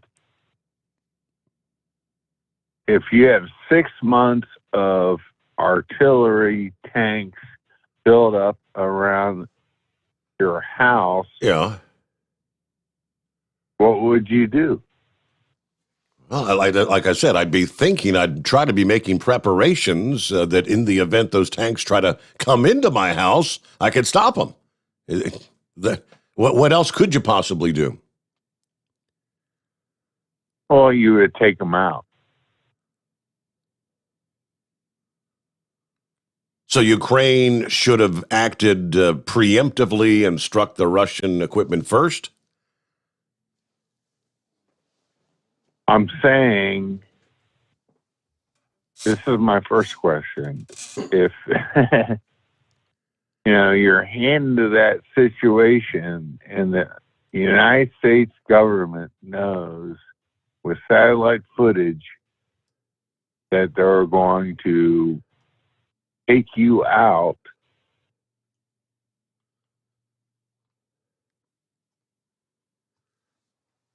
and I want to look at the speech when Joe, what's his name, took hands with the guy that's in charge of all the military. What would he do? Well, all I can say is we essentially spent those 6 months, yes, trying to diplomatically, back things down, hoping that cooler heads would prevail. Technically, Russia, as long as they're on their territory, we could put military hardware anywhere we want. We could start lining up tanks and rocket launchers all along the U.S.-Canadian border. As long as we're on our side, we've not done anything illegal. Obviously, there's concern. What are you doing? What are you doing? Why are you doing this? That's the questions the entire global community had been asking for those 6 months. And, of course, Russia continuously said, nothing. We're just, we're doing training drills. And at the same time, you pretty much, you saw the handwriting on the wall. You don't put out the expenditure of placing all that equipment, as who put it, like Eagle said, they weren't put there for a sightseeing tour. But you're hearing even the Russian soldiers themselves said we were told it was a training mission. I don't know if that answers your question or not, but yeah, if people start parking cars outside the secret bunker and they're on public land or whatever, what can I do about it? Until they start to actually maybe breaking into my home, I'd obviously then have the right to defend myself. But all right, who's next up here? Chevy Guy, I guess that brings us to you. Morning, Chevy Guy. Well, the reason why when they're building up around you like that, and if you've listened to the news and the news feeds, and the Ukrainian president didn't want to instigate an attack. It was like, give the Russians a reason to attack. So when Putin sent them in, he had to send them in on a lie, and apparently we're finding out he even lied to his own troops because they thought they were going in there and they're going to find a bunch of a welcoming committee, dead Russian, and dead, mass graves of Russians, So that's the reason why there wasn't a buildup. I agree. They needed to secretly get the guns out to the citizens.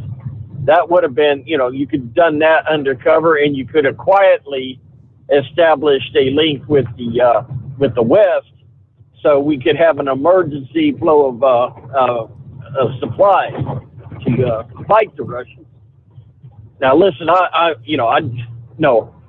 did not, and I still would not want my granddaughter sent to Afghanistan. Okay, after we gave up Bagram, we lost any kind of sanity of control. We've got Biden, still got General Milley, and when after it was all said and done, and they're in Congress and they're trying to defend themselves, the generals are pointing their finger at Biden. Biden putting his finger. Think about that. The president putting his finger back at the generals, saying, "Well, they didn't say anything." We've got a colonel in the Marine Corps that has sacrificed his career and his freedom, and he agrees with me that there was no leadership. The only difference is he was preferred at even that point send our military in there, build up forces in that vulnerable in the airport in the middle of the city, causing. So both him and I agree up to that point where we disagree on what to do, and I think we're good where we're out of there. Right now, my granddaughter's still in Germany, could be pulled down there to the Ukraine, and the difference is the Afghan president I mean, when he stuffed his airplane full of probably U.S. dollar bills, oddly enough, didn't make one room for one Afghani citizen to put in that plane. You know, and he flew off. Well, the Ukrainian president, crooked or not, he's not abandoning his people.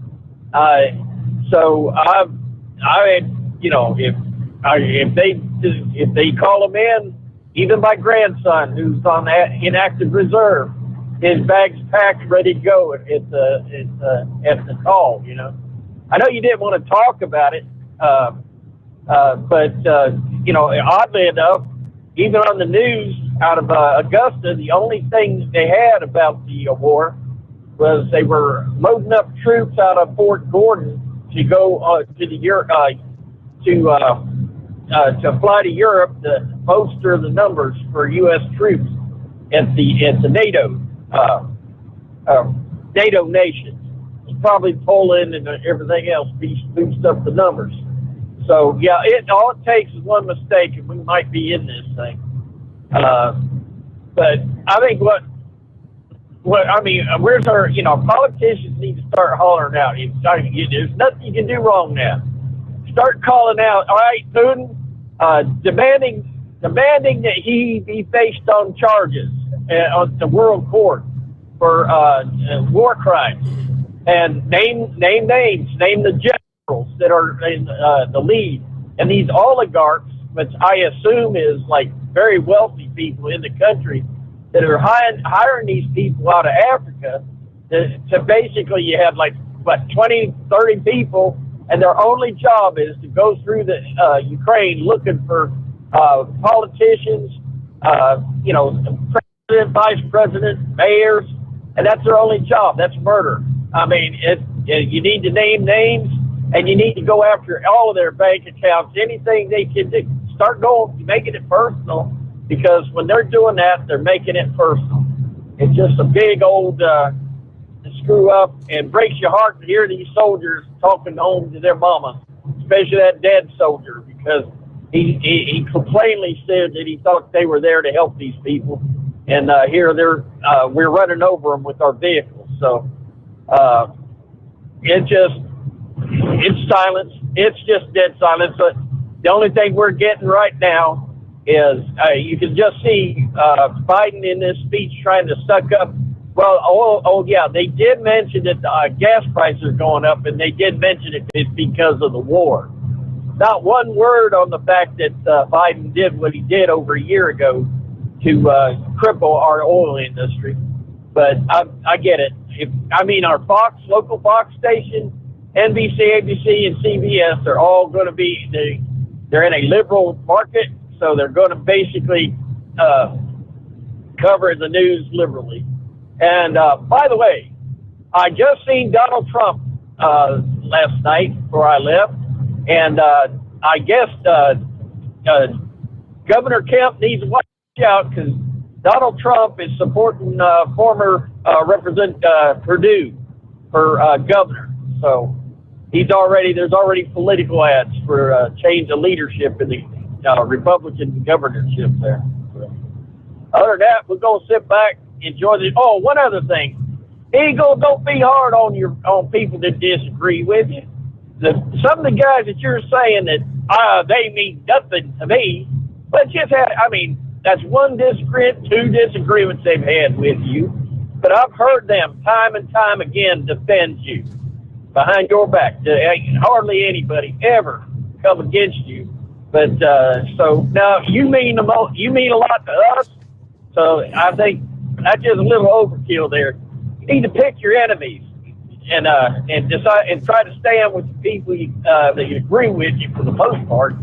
And hey, nobody's attacked anybody more than they did me on my stand in Afghanistan. But I never considered anybody didn't mean anything but the greatest things to me because of this outlet and the Steve Sommers overnight drive. And by the way, you haven't gotten to the point yet where Steve said, "I wish I had the dynamite."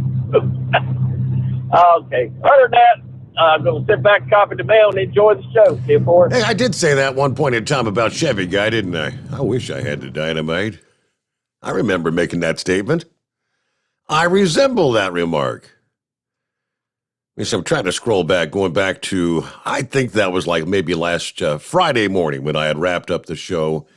I came across a little meme, just a photo, which all you see is a couple of big beers up in the air and a hand on the beer mugs. And it says, "Here's to all the people with different opinions. And we're still friends because we're all adults." I just had to share that. And I said, I typed in overnightdriveradio.com. This is us, USA, us. Thank you for listening to the program. And got a number of responses, the last of which was, I guess, Heatwave just this past day said, "Hear, hear." Know what I mean? That's what we're here for. If we all had the exact same opinion, would there be any purpose in even tuning into the program? It'd be mighty damn boring if everybody felt the same way about everything. All right, well, with the Mardi Gras over, right? The carnival season in New Orleans has ended.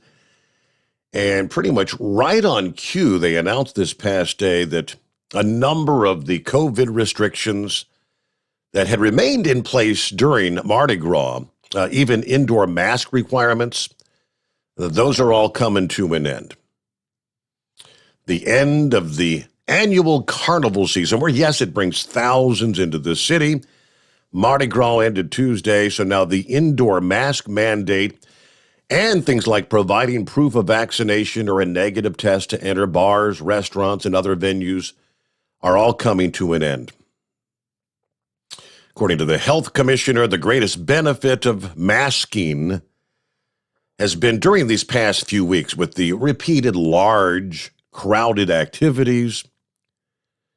And the threat from these events is now significantly lessened as we enter into Lent and leave Carnival behind. So the indoor mask mandate will end at 6 a.m. local time this morning. How about that? Hallelujah. Thursday morning. The proof of vaccination for indoor venues will end March 21 if the hospitalization rates remain low. They do say they anticipate they'll probably see an uptick in infections locally in the next few weeks from all the crowded events during the carnival, but, well, there you go. All right, we're up to, hey, look at there, rolling up on the midnight hour on the West Coast as we head into a Thursday, the Steve Sommers Overnight Drive live from the Hot Shot Secret Studios. USA Radio News. Gas prices in the U.S. will continue to rise. Elevated crude oil prices push our gas costs up. Due to Russia's invasion of Ukraine and America's lack of domestic oil production, the national average is expected to go even higher. Since Monday, the national average for a gallon of regular gasoline has increased 4 cents to $3.52. That's according to new data from the Energy Information Administration. The price of gas in Ohio surged 13 cents overnight. Wednesday morning's AAA national average, $3.65 a gallon, with Brent crude oil trading at $110 a barrel. From the West Coast USA Radio News Bureau, I'm Lance Pry. President Joe Biden is sending Stinger anti-aircraft missiles to Ukraine to shoot down Russian helicopters. The Army Times reports the direct delivery of Stinger missiles as part of a military aid package approved last week. This is USA Radio News. Hi, it's Wayne Alaroot, and I want to tell you a real story. A husband and wife were driving home from dinner. While stopped at a light, they were suddenly surrounded by an angry mob, and the mob forced open the driver's side door, attempting to drag the husband from the car. But he reached for his Hero 2020 non-lethal weapon. He shot his attacker twice in the chest, unleashing a powerful chemical pepper irritant, forcing the attackers to back off, and the couple escaped safely. No bullets were fired, no lives were lost. I know how training and preparedness makes the difference. I've seen and reviewed many guns and self-defense products, and the Hero 2020 is one of the easiest to use, carry, and conceal. Plus, it saves lives. Hero 2020 is a high-powered, award-winning, non-lethal defender. That's why I have one in each of my cars and in multiple rooms of my home and office. To order your own Hero 2020, visit Hero2020.com. Use coupon code WAR for a special discount. Hero2020.com. That's Hero2020.com. State law restrictions may apply. A Texas judge has halted the Abbott administration's efforts to investigate parents who allow their transgender children to receive hormone treatment or surgeries. The judge set a hearing for March 11th. 2021 marked an increase in car accidents. Early data from the National Safety Council says traffic deaths were up by 9% last year in the United States compared to 2020. The report saying more than 46,000 people died in motor vehicle-related incidents last year, and the group's president and CEO describing it as yet another wake-up call for this country. From the USA Radio News Phoenix Bureau, I'm Tim Berg. Katie Meyer, a captain and goalkeeper for the Stanford University women's soccer team, has died. She was 22. The school announced that Meyer was found dead inside a campus residence. No cause of death has been given. You're listening to USA Radio News. Hi, this is Dr. Joel Wallach, and I want to tell you that arthritis is not a genetic thing. It's not a disease of aging. Neither is osteoporosis. Get a hold of my book. It's all in your head. It goes into the 25 different diseases you get when you have osteoporosis of the skull. These are all reversible. You take the Healthy Bone and Joint Pack, the MSM, vitamin D3, stay away from all the bad foods, including gluten, and guess what? You'll regrow all your bones, including your skull and your legs and your hips and everything else. Contact us at usaradiohealth.com. That's usaradiohealth.com. Florida Governor Ron DeSantis is continuing to call out what he refers to as the theater of COVID-19 protocols. He told students to take off their face masks when he visited the University of South Florida in Tampa for a press conference on Wednesday. WFLA reported that DeSantis stood at the podium to speak on cyber education and told a group of students behind him, quote, "We've got to stop with this COVID-19 theater." Many in the GOP are not fans of President Joe Biden's gas plan. President Biden says he plans to release oil from the Strategic Petroleum Reserve to help ease gas prices in the United States. Many Republicans say it's not a long-term solution. One of them is Senate Minority Whip John Thune. He weighs in on Fox News. Releasing barrels of oil from the Strategic Petroleum Reserve is something that's sort of a little bit of a relief valve, but this is a long-term structural supply and demand issue that only gets fixed by America becoming once again energy independent. From the USA Radio News Phoenix Bureau, I'm Tim Berg. Fitbit is recalling 1 million Ionic smartwatches due to a burn hazard. According to the U.S. Consumer Product Safety Commission, there are 4 different models affected by the recall. The watches, which Fitbit stopped producing in 2020, were sold at Best Buy, Kohl's, Target, and other stores, along with online at Amazon and Fitbit.com. For USA Radio News, I'm Katie Lewis. We know you'd like to be cuddled up real tight with a sweet little thing all night. But instead, you've got Steve Summers.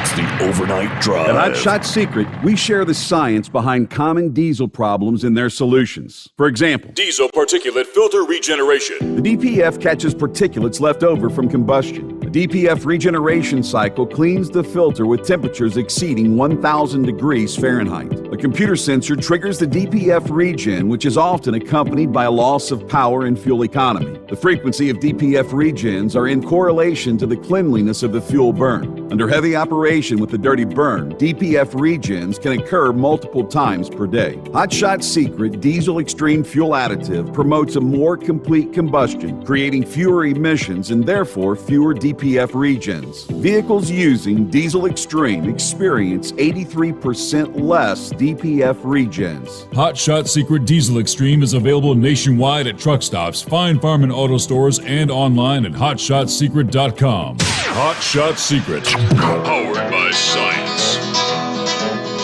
Well, that midnight hour is upon us, and we really got a long, long way to go. How will we stay awake? Well, thanks to Chris, for goodness sake. We got Steve Sommers on the radio. Got that hot shot secret and the diesel. You know it really makes this Detroit come to life. We're gonna hear from all our friends. We're gonna do it all again on this overnight drive. How about you, Big Ed? Are you with me? Break one line for that Carolina monkey gouger. Negatory there, hillbilly. You clean clear to Blacktown. Let her roll.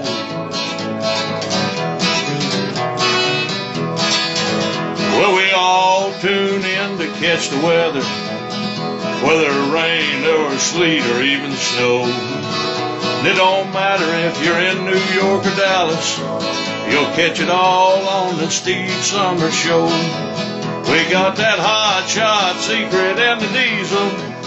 You know it really makes that Detroit come to life. We're gonna hear from all our friends. We're gonna do it all again on this overnight drive.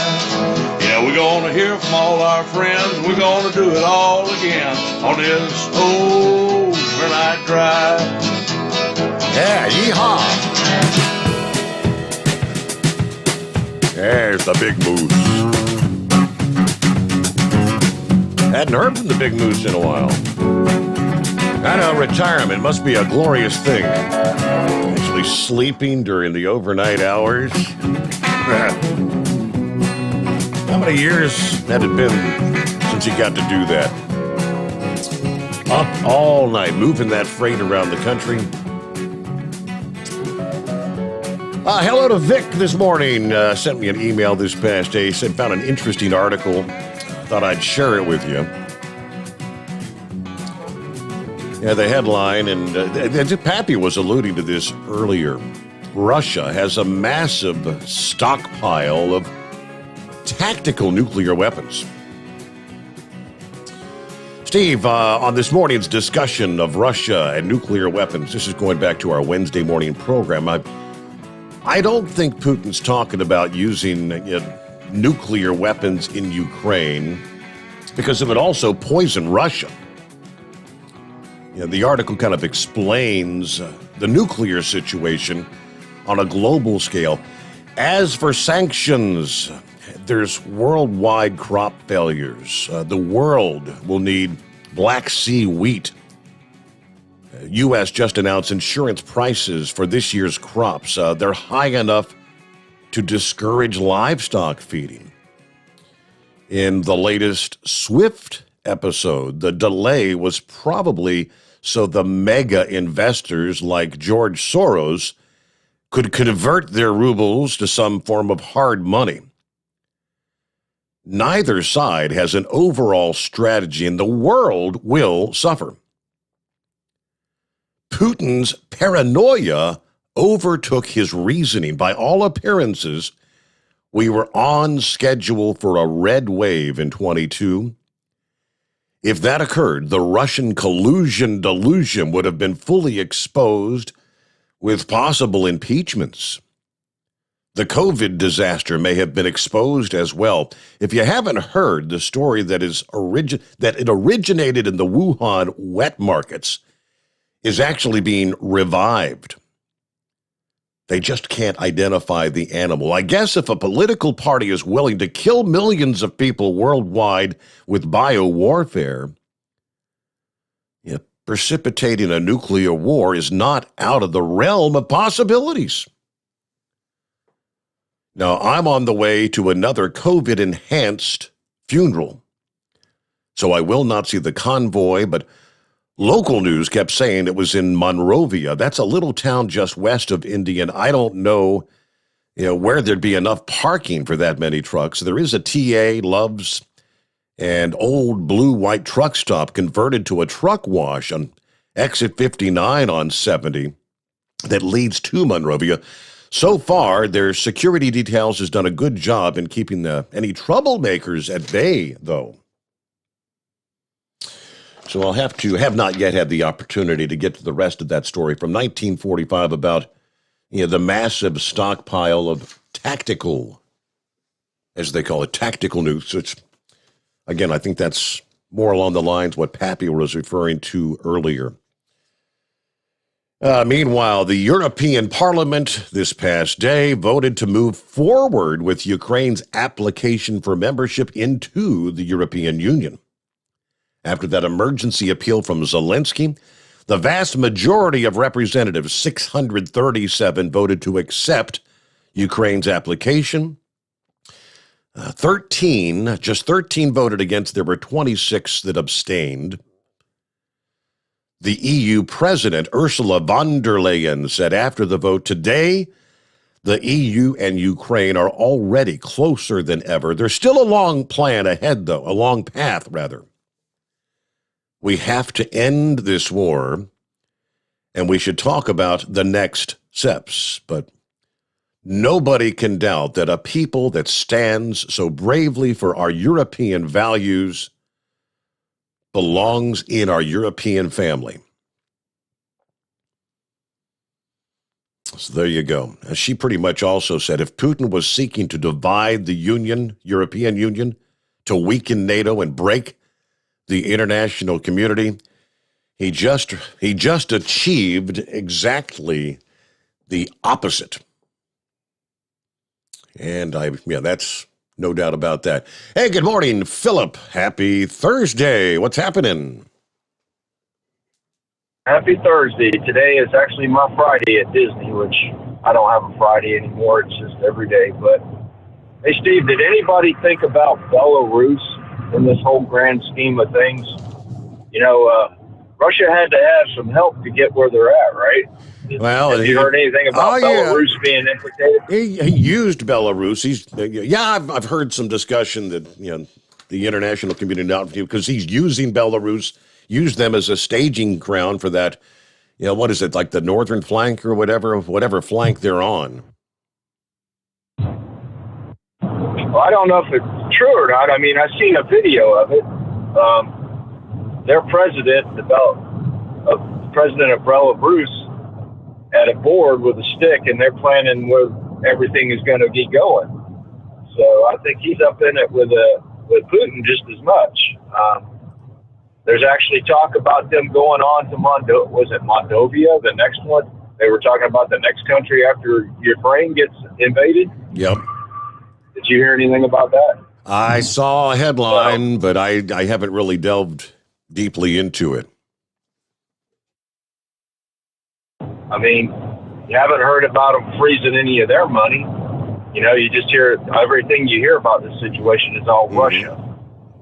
But I'm pretty sure there's other countries that's got to help them, to get where they're at. I mean, yesterday I saw that I guess Western intelligence is saying that China apparently actually asked Russia to hold off on the invasion till after the Olympics, which they did. But that would mean China was full well aware that the invasion was definitely going to be taking place. Oh, China's got to be the silent partner. China's in the background, just hanging out. And like I said this on the show, this might be a big diversion for what China's going to do over in Taiwan. Yeah. You never know. But it really surprises me that they're saying that they're holding all these, like this convoy out of Kyiv because the guys are running out of fuel and they're running out of food. I don't believe that. If you're going to go in doing what he's done and built up as big as he's built up, you got to have enough food and enough of everything for everybody to go in. I don't think it would be that poorly designed. If it was, ain't much of a leader. I mean, you should go in there, you ain't got enough stuff for your guys to go do what they need to do. So I don't know. I don't know. I don't believe that story. I think that's just spin. And hey, did you see our governor on the news yesterday? Let's see, DeSantis. No, what did he say? What's his latest? Okay, it's actually, I believe it was on your news hour there. He was having a little bit of a bad day yesterday, I think, but he went to go give a speech down here in Tampa, and some of the college kids, they were behind him and they were wearing their masks, and stuff, and he went up to them and told them to take that stuff off. He admonished them, and I think it's their right to wear the mask. If they want to wear the mask, let them wear the mask. Who cares? I mean, that's their business. Sure. I just think he was having a bad day. Hopefully it was a bad day, but it should be a lesson to everybody that, depending on who you are and what you believe in, especially if you're in politics and it's political, you might get spin. He might not did that intentionally and thought that was going to be turned into anything, but all it takes is somebody in an editing room at CNN or somewhere. I'm not pointing them out directly, but any of the media organizations that want to burn him, and they can spin a story like you wouldn't believe. If you get a chance, check it out. I mean, you could tell he was a little hot about the mask situation, which the way he looked like to me, he looked like a lot of people are right now. Let's just get done with this and be over with it. I think that's pretty much how it looked like he was, that at the time, the way he was feeling when he told him what he told him. So, but hopefully it is what it is. Somebody wants to wear a mask, you can wear a mask. I don't care. Exactly. I mean, that's the message I need to do. You do what you do. Isn't that what we've been saying all along? That's what the trucks are convoying to D.C. Hey, if we want the right to choose. We want the right to choose if we want a vaccine or not. If you want to wear a mask, hey, have at it. If they lift the mask mandates in New Orleans, which they're going to do this morning, if you're going to go into a restaurant, people may want to wear a mask. That's their prerogative.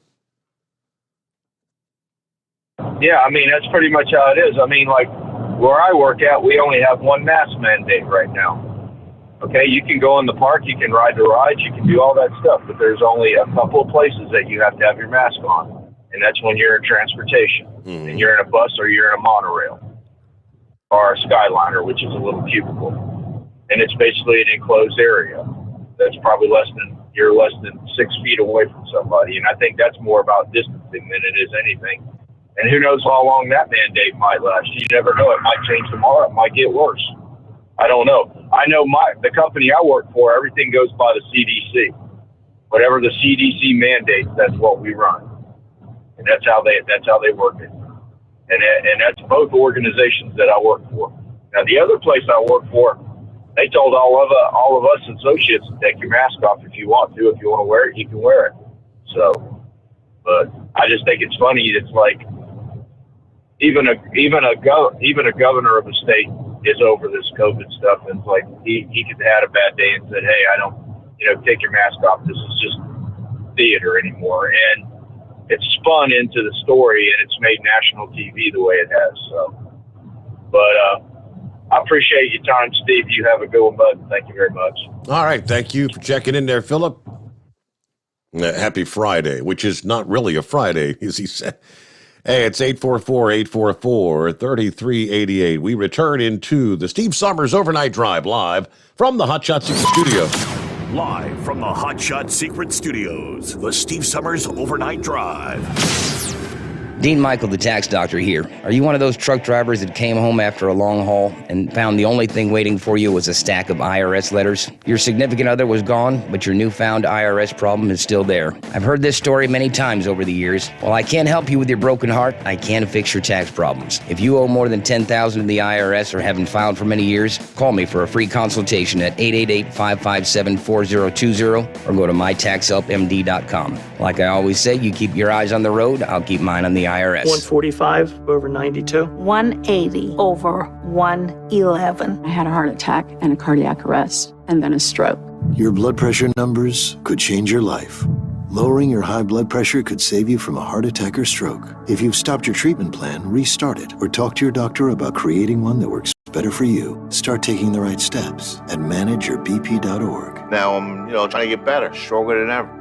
Brought to you by the American Heart Association, American Medical Association, and the Ad Council. At Hot Shot Secret, we share the science behind common diesel problems. For example, stiction. Found throughout the oil system, stiction is the sticky friction that negatively impacts your engine's ability to function at an optimal level. The molecular structure of oil is a hydrocarbon. The engine's extreme heat, tight tolerances, and high pressure cause the oil to break down and release hydrogen, leaving behind varnish, a carbon-based deposit. The varnish clings to the engine's moving parts, creating drag on the turbocharger, oil pump, and pistons. Symptoms of stiction include a rough idle and the loss of fuel economy and performance. performance. Hot Shot Secret's Stiction Eliminator delivers a 98% clean rating in third-party scrub tests. Its synthetic cleaner plus nano lubricant contains no harmful solvents and is formulated to be left in the engine to safely dissolve stiction for thousands of miles. It works as you drive. Stiction Eliminator is available at truck stops, Tractor Supply, O'Reilly's Auto Parts, and online at hotshotsecret.com. Hot Shot Secret. Powered by science. Because Channel 19's a little congested.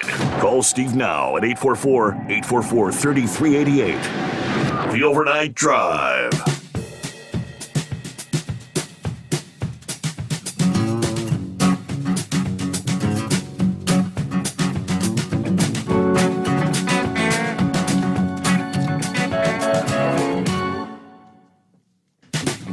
I should have asked Philip about the moon crash, which I believe is impending at any time. They believe it's going to occur Friday. Been talking about it for a few weeks. The moon about to get walloped by a 3-ton piece of space junk that'll punch a crater.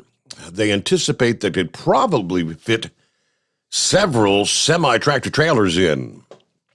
The leftover rocket will smash into the far side of the moon at 5,800 miles per hour on Friday. But away from telescopes' prying eyes, it may take weeks or even possibly months to confirm the impact through satellite images. Nonetheless, it's been tumbling haphazardly through space, experts believe, since China launched it nearly a decade ago, but Chinese officials are dubious. They're saying, no, that's not ours. No matter whose it is, scientists expect this will carve out a hole anywhere from 33 to 66 feet across and send moon dust flying hundreds of miles across the barren, pockmarked surface. Low-orbiting space junk is relatively easy to track. Objects launching deeper into space, unlikely to hit anything, and these far-flung pieces are usually soon forgotten except by a handful of observers who enjoy playing space detective. This is the one that, Bill Gray, the guy that identified the collision course with the moon, originally blamed it on SpaceX and then realized, no, it's not SpaceX. It was another rocket from launch up from a number of years ago. But just interesting stuff in the space world. Hey, good morning, Knucklebuster. Morning, Mr. Steve Sommers. We're going to be playing Pink Floyd Dark Side of the Moon. That's it, yes. Yeah, I know that's right. There was no yoke on that truck crash, right?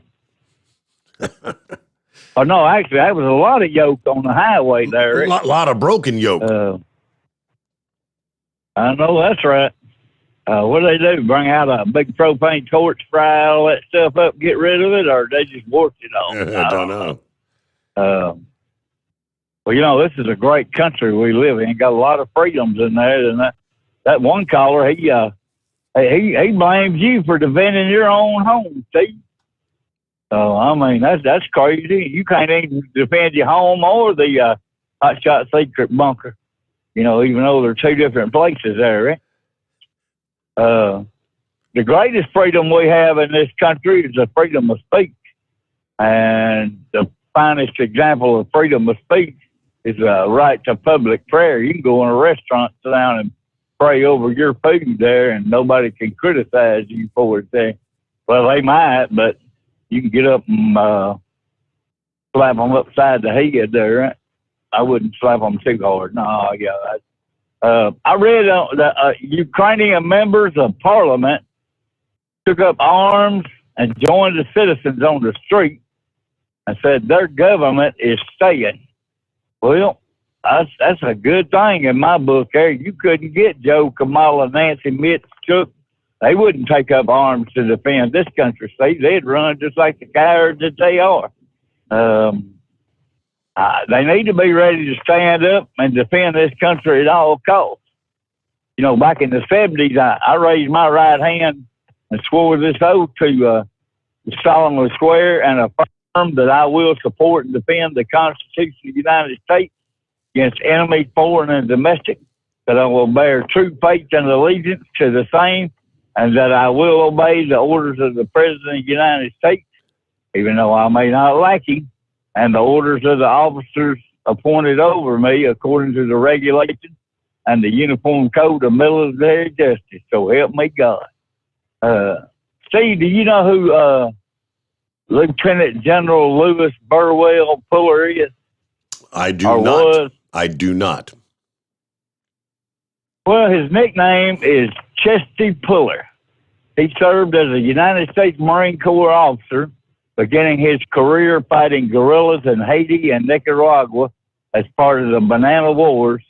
He later served in distinction in World War II and the Korean War as a senior officer there.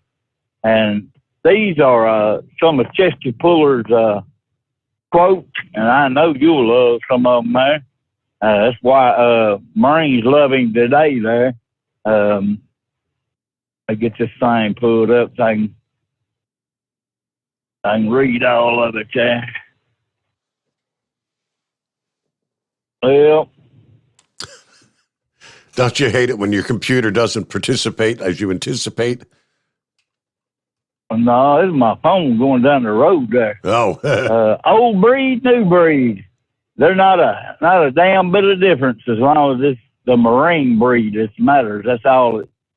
Don't forget that your first, well, I can't even read right now. Good Lord. Don't forget that your first Marines and not all the communists in hell can overcome you, ever. And you don't hurt them if you don't hit them. I like that part of it, too. And this is what he said. These are some of the things he said back when he was surrounded completely. Hit them hard, hit them fast, and hit them often.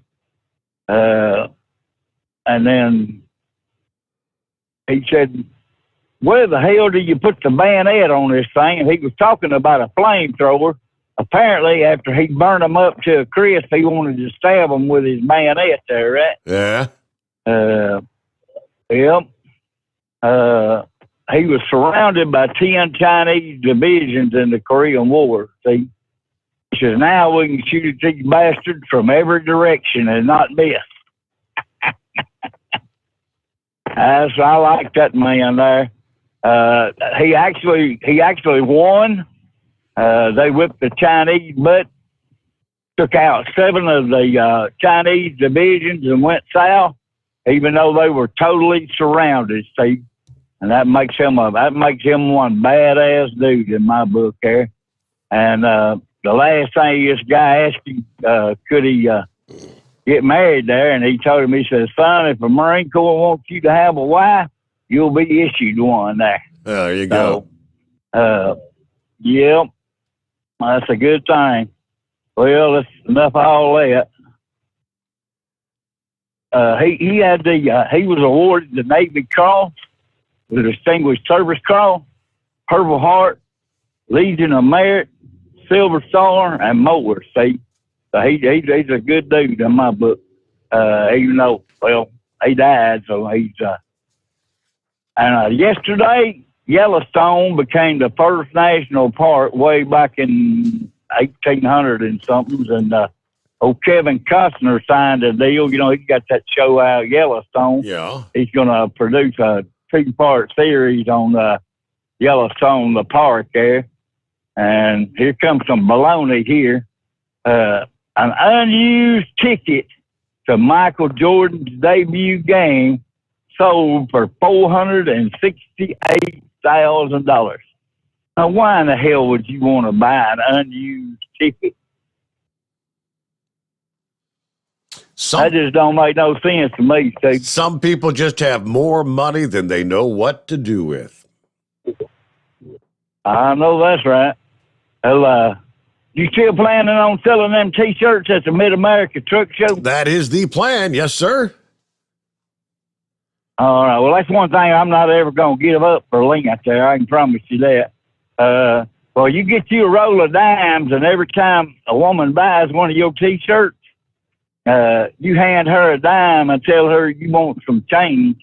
Tell her you need 2 nipples for a dime, Eric. Ah, boy, Knucklebuster, you're ate up. It is news break time there, bottom of the hour. Back after this, the Steve Sommers Overnight Drive, live from the Hot Shot Secret Studios.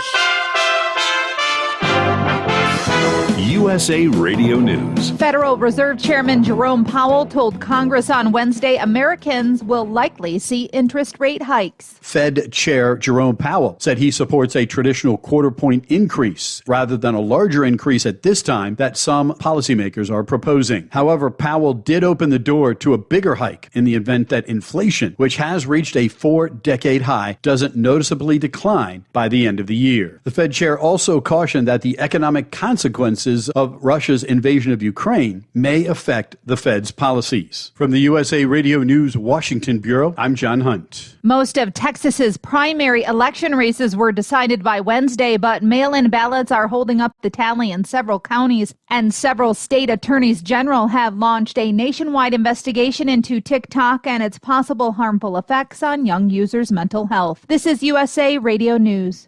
Are you looking for something different to experience with friends, family, or coworkers?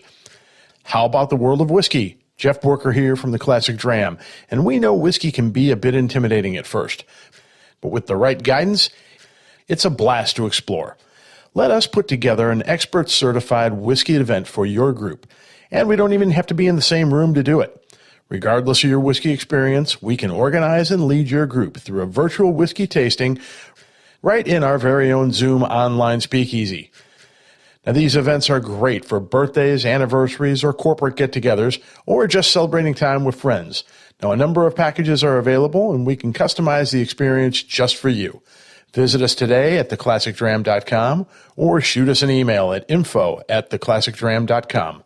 Let 2022 mark the start of your personal whiskey journey, and remember, come for the spirits and stay for the experience.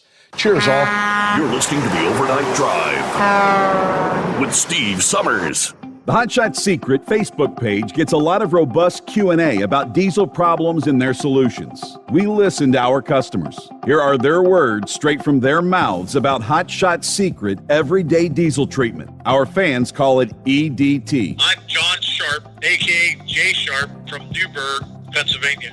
Using EDT, my local fuel mileage went to average of 22 to 23, and my highway MPG went to 26 to 28. Hi, I'm Denny. I'm from Arizona. I drive a 02 Ford Excursion. I use EDT at every fill-up, and my mileage went from 12.5 miles to gallon to 14 miles per gallon. I highly recommend it. Everyday Diesel Treatment delivers a 6-in-1 premium fuel treatment for every fill-up, every time. Everyday Diesel Treatment is available at truck stops, Tractor Supply, O'Reilly's Auto Parts, and online at HotShotSecret.com. Hot Shot Secret, powered by science. How do you sleep on the road? After downtime, do you wake up well-rested and invigorated or tired, achy, and sore? Well, if it's the latter, you're not sleeping on the Big Rig Mattress. The Big Rig Mattress is a hybrid with an individually pocketed spring core that's engineered to deliver the best restorative sleep for your time on the road. Learn more about the Big Rig Mattress at thebigrigmattress.com or call 877-736-4233. The Big Rig Mattress, 100% made in the USA since 2009. You work hard. You deserve a seat that works just as hard as you do. The Bostrom T-Series seat has provided drivers with comfort for millions of miles over the past 3 decades.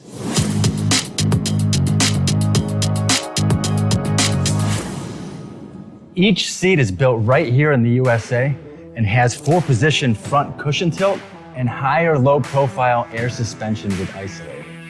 It's also equipped with many standard and optional comfort features, such as high and mid backrests, 9.4-inch 4-aft slide adjustment, adjustable armrests, and manual or dual air lumbar support systems to keep you comfortable throughout your ride. Build your T-Series seat today at BostromSeating.com and ensure your ultimate comfort for wherever the road takes you.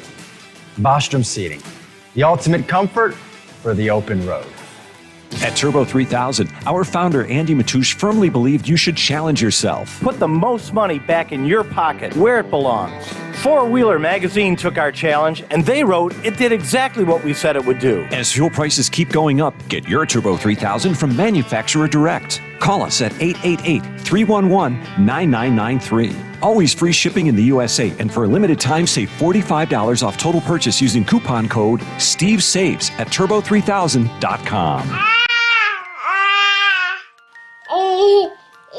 To some people, the sound of a baby babbling doesn't mean much. But that's not necessarily true.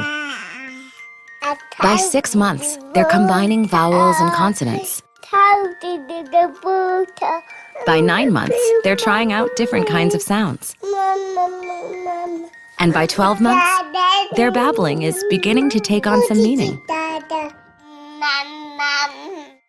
Especially if there's no babbling at all.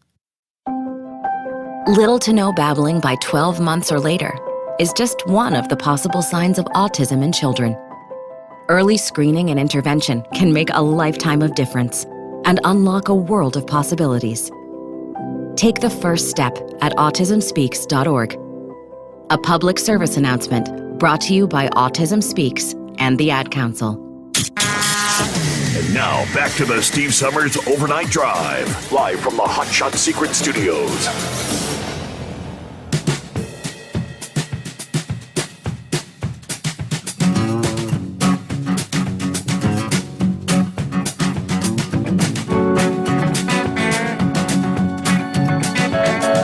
Yeah, earlier we were talking about just what a beautiful, comfortable night. It was 60 outside the secret bunker at the midnight hour.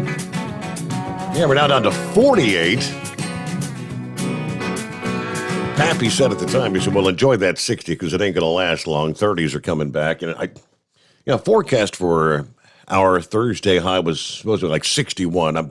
Maybe that was at the midnight hour because we're supposed to be down to like 28. Yeah, once we get into Thursday night, Friday morning. But then we start warming back up, back into the 70-plus degree range by Saturday. It's that crazy roller coaster ride of temperatures.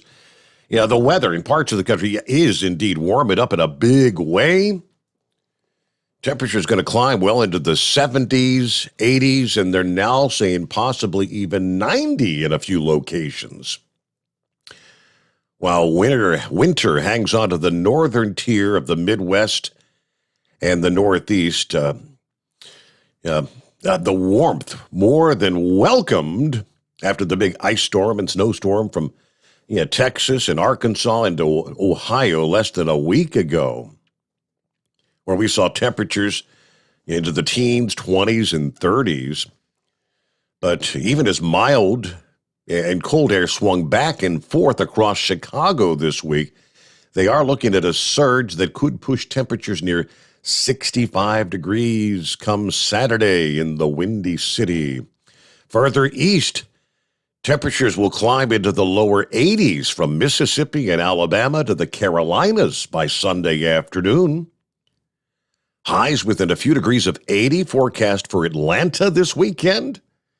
They could challenge the record of 81 on Saturday and the old record of 79 for Sunday. Now, Atlanta's average high this time of year would be more like 62. So if you hit 80 degrees, that'd be more like a mid-May sort of temperature. Now, to the south, Albany, Georgia, you could reach the 90-degree mark on Monday. That would be a new record. Just like the part of the upper Midwest, the cold air may linger over the northern tier of the Northeast this weekend with that potential wintry mix. Temperatures will flirt with 70. Cincinnati, Pittsburgh, Philadelphia this weekend. Record highs will not be challenged in Cincinnati and Pittsburgh, but Philadelphia, you may challenge your record high of 71 degrees. 70s are going to be pretty commonplace through Kentucky, West Virginia, and Maryland for the second half of the weekend. It's not going to be a long-lived warm-up, though, because as we head into the first full week of March, temperatures are going to bounce back closer to what would be more like normal this time of year. But all right, let's see. Is that JR on the line? Who we got here? Hey, it's JR, Steve. Morning. Eagle's all right, but I get tired that he don't care whose feelings he hurt. I don't care we hurt his feelings either. But what's Biden supposed to do? You want him to start a war? I mean, what's he supposed to do? That's what I'm trying to figure out. What's everybody want him to do? Start sending stuff over there, or the troops over there? I mean, what are we supposed to do? Why the UK, whatever that other place is, why ain't they over helping them? Well, pretty much the only thing all these other countries, including us now, are doing is really just trying to pour. Yeah, they're doing nothing. We're pouring. They ain't going to stop Putin. Pouring weapons into the country to try to defend themselves. Well, they should have had a bunch of stuff before they knew this stuff was coming. But I just don't understand what's Biden supposed to do. It don't matter who's in there. You're not going to go over and try to attack them and start damn another World War III, are you? No. That's all I'm saying. I don't nobody wants that. Obviously, we don't want. I think most of the callers on this program we're not going to stop them. We've been pretty unanimous in not wanting. We don't want U.S. troops on the ground over there. It's not really that. It's Europe if Europe wants to get involved, they need to defend. But here, that the kicker is, we are a member of NATO. If NATO calls on us, we are obliged to join in. And, that's what I think most of us are most fearful of. Why ain't NATO doing nothing? Why ain't they starting something over there? Then we'll get involved. But they're not doing that. They're waiting on us to do something. I don't know if that's the case. I don't think anybody wants to get their troops involved, really. Yeah. Anyway, that guy's talking about the tanks. I think he needs another beer. But if they surrounded my house like that, I'll be packing up and leaving. I mean, how you gonna stop tanks coming across in front of your yard? Yeah, he was a couple shy of a 12-pack, maybe. Yeah.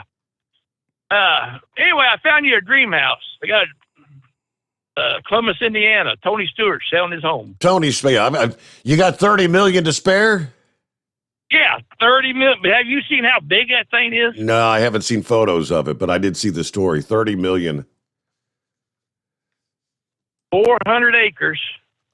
I think he's got a bowling alley in the house. He's got all kinds of stuff in that house. Yeah, $30 million though.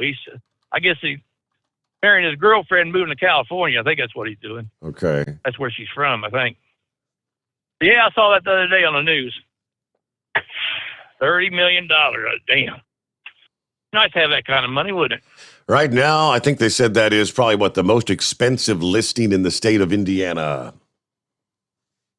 Yeah. Well, he's done a lot of charity. He's got a big hunting on there.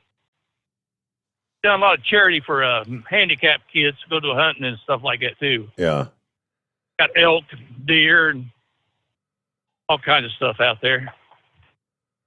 But I'm just saying, I don't, talking about put no airspace around there. Then where's all the jets? Don't these other countries have jets? Well, they do, and just you're correct in that. There's they requested, they want the United States to enforce the no-fly zone, and if you do that, then the United States is gonna what happens first time we shoot down a Russian jet? Then all hell breaks loose. Exactly. There's other countries around it. What's Poland going to do once he takes over that country? What are they going to do? They think they're going to come and get them? Well, that's when once NATO gets involved, it's a whole new ball game. Then everybody, because that's the whole charter with NATO, Article 5, right? An attack on one equals an attack on all. All NATO members are then obliged.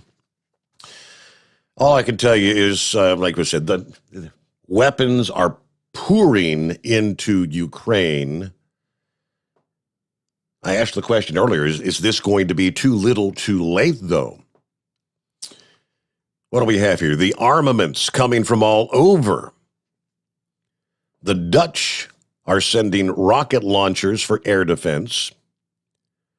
The Estonians are sending Javelin anti-tank missiles.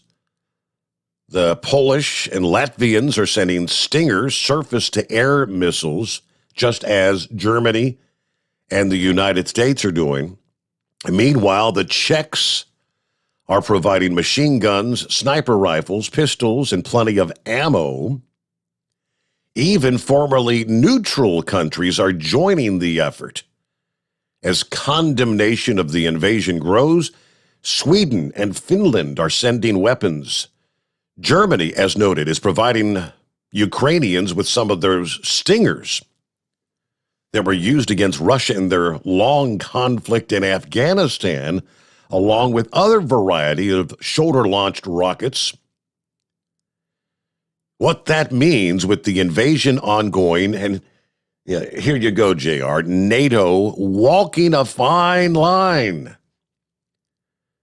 between a tough defense and support posture versus direct involvement in the conflict. 20 nations right now, they say, are backing Kiev with armaments. Most of them are members of NATO and the European Union. Meanwhile, it's been widely reported NATO nations, including the U.S., have been, of course, positioning equipment and thousands of troops within those member states that share borders with Russia and their invasion ally, Belarus. Philip was asking that question just a bit ago. Anybody said anything about Belarus being involved in the invasion as well? Now, that we're continuing to bolster the forces in NATO alliance countries around the region, just hoping we don't have to ultimately be pulled into this.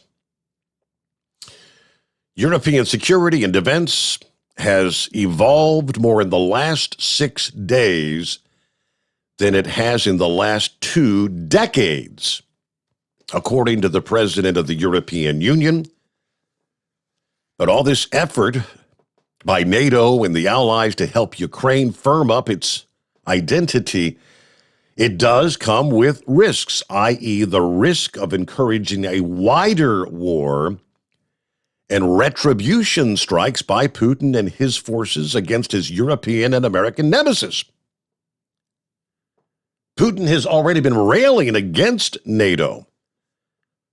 Isn't that a big part of what this all started with?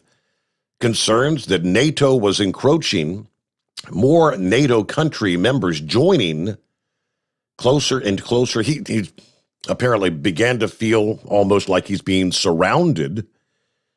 And Ukraine, I guess, supposedly was that his line in the sand? Any discussions about Ukraine joining NATO? That's out of the question, the way he put it. All right. This week here in the United States, we're postponing a nuclear missile test to avoid raising the temperature. I mean, when you launch a nuclear missile, the rest of the world, Russia, they monitor, we monitor their tests. A missile goes up and they say, all right, is this aimed at us? So we don't want any miscalculations. One simple mistake could mean World War III. Just one little mistake. That's exactly when Vladimir Putin raised the alert level for his nuclear arsenal to the highest level. That takes everything to that level of one simple mistake or miscalculation could easily be World War III in just the blink of an eye. But let's pause right there. All right, we got Dingbats on the line. We'll get an update there, after which we've got clear lines at 844-844-3388. The Steve Sommers Overnight Drive, live from the Hotshot Secret Studios. You're listening to the Overnight Drive with Steve Sommers. It's coming. Crisp fall mornings turn bitter cold. As you fire up your diesel, you can see your breath on the inside of a cab. Imagine looking deep into your engine. Freezing temperatures impact your diesel's fluids, especially fuel. On a 23-degree morning, the paraffin wax in your untreated fuel starts to morph from fluid to large crystals. These crystals clump together and form a gel. At minus 10 degrees, your fuel hits the point where it no longer pours like a liquid. It's so dense that the flow through the fuel filter will slow, causing hard starts or no starts. Get prepared now for the cold that is coming. Hot Shot's Secret Diesel Winter Anti-Gel is a premium fuel additive that lowers your fuel's pour point to minus 65 degrees. If it's that cold out, you shouldn't be on the road. You ought to be at home in front of the fireplace. Hot Shot's Secret Diesel Winter Anti-Gel Premium Fuel Additive. Available now online at hotshotsecret.com. Hot Shot Secret. Powered by science. Do you have a Dodge pickup and hate your automatic transmission? Of course you do. Levon Miller at Firepunk Diesel here, and we specialize in heavy-duty and performance transmissions for your 3/4 or 1-ton Cummins-powered truck. So if you're interested in turning your stock slush box into a towing monster, call us today at 614-733-3744 or visit us online at shop.firepunk.com. Honorary Forest Ranger Betty White here, lending a hand to my dear friend Smokey Bear. Because for years, he's only said, only you can prevent wildfires. But there's a lot more to say. Like if you park your car on tall, dry grass, the hot exhaust pipe can start a wildfire. So keep the animals safe, especially the cute shirtless one. Go to SmokeyBear.com to learn more about wildfire prevention. Brought to you by the U.S. Forest Service, your state forester, and the Ad Council. And now, back to the Steve Summers Overnight Drive, live from the Hot Shot Secret Studios. Just looking at some of the discussion via the YouTube page there. Gwen, Dean, Gary, several others kind of chatting this morning.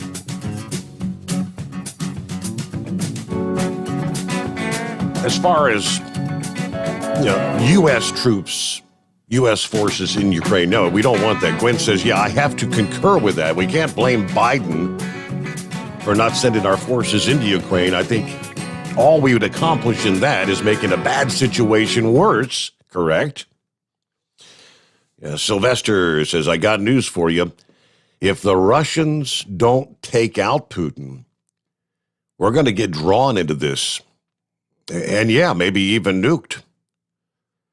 Gwen replies, Putin's pretty much screwed. The way things have unfolded, he can't really win anything out of this now, can he? As far as the Stinger missiles, Stingers have very limited usefulness against the aircraft in this war, but they would be very effective against helicopters. And I've seen a lot of the fun, a lot of the video footage, a lot of helicopters, Russian choppers being used. So I think they will come in handy. Sylvester says, when you corner an injured bear, what happens? It's not going to end well unless Putin is overthrown.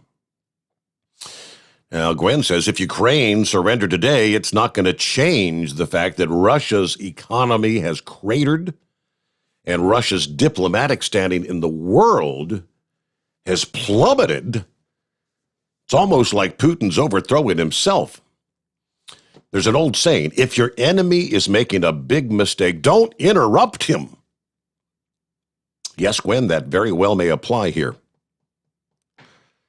Dean, Sylvester says that's very true. You know, if they kick Putin out or kill him, he feels that the rest of the world would actually gather to help Russia. Who was it earlier that mentioned realistically the only thing that these sanctions on Russia from the U.S. and the rest of the world, which more than ever before, are rallying around to sanction Russia. It's hurting the Russian people. Will Putin have to contend with that? It's very uncommon to see thousands of people gathering in the streets of Russia protesting what's going on at the Kremlin. In the first 24 hours after the invasion started, remember that first night, I believe they sent in their forces to arrest, 1,700 people were arrested there in Russia for protesting. But that apparently has not stopped thousands and thousands more to pouring into the streets. The numbers get too large. Now, how bad things will get for the Russian people? Take you to the Breitbart news desk, top stories of the day. This week, the world saw an introduction of a new phenomenon in international relations, which essentially is canceling an entire country, aka Russia. 2 weeks ago, Russia was a normal yet minor player in the international financial system, the global economy. Its central bank had reserves in global currencies. Their commodities were traded on exchanges in London and delivered into ports in the Gulf of Mexico and Hawaii. Pension funds for public sector workers in places like Connecticut owned bonds issued by the Russian government. That's over. Not anymore. These sanctions, hosts of government sanctions, restrictions on technology imports, restrictions on their banks, limits on their central bank access to foreign reserves that they could use to defend the currency. Even more strikingly, Russia has been rejected by much of the private sector in a series of moves that some are calling self-sanctioning, with Chevron and ExxonMobil announcing they're getting out of their ventures in Russia. BP said they plan to exit their near 20% stake in Rosneft. That's worth like $25 billion. Boeing will not service planes owned by Russian airlines. Walt Disney and Warner Brothers are not releasing their new films in Russia. Apple has turned off their App Store and paused sales in Russia. The World Bank has suspended all operations. General Motors has stopped exporting cars to Russia.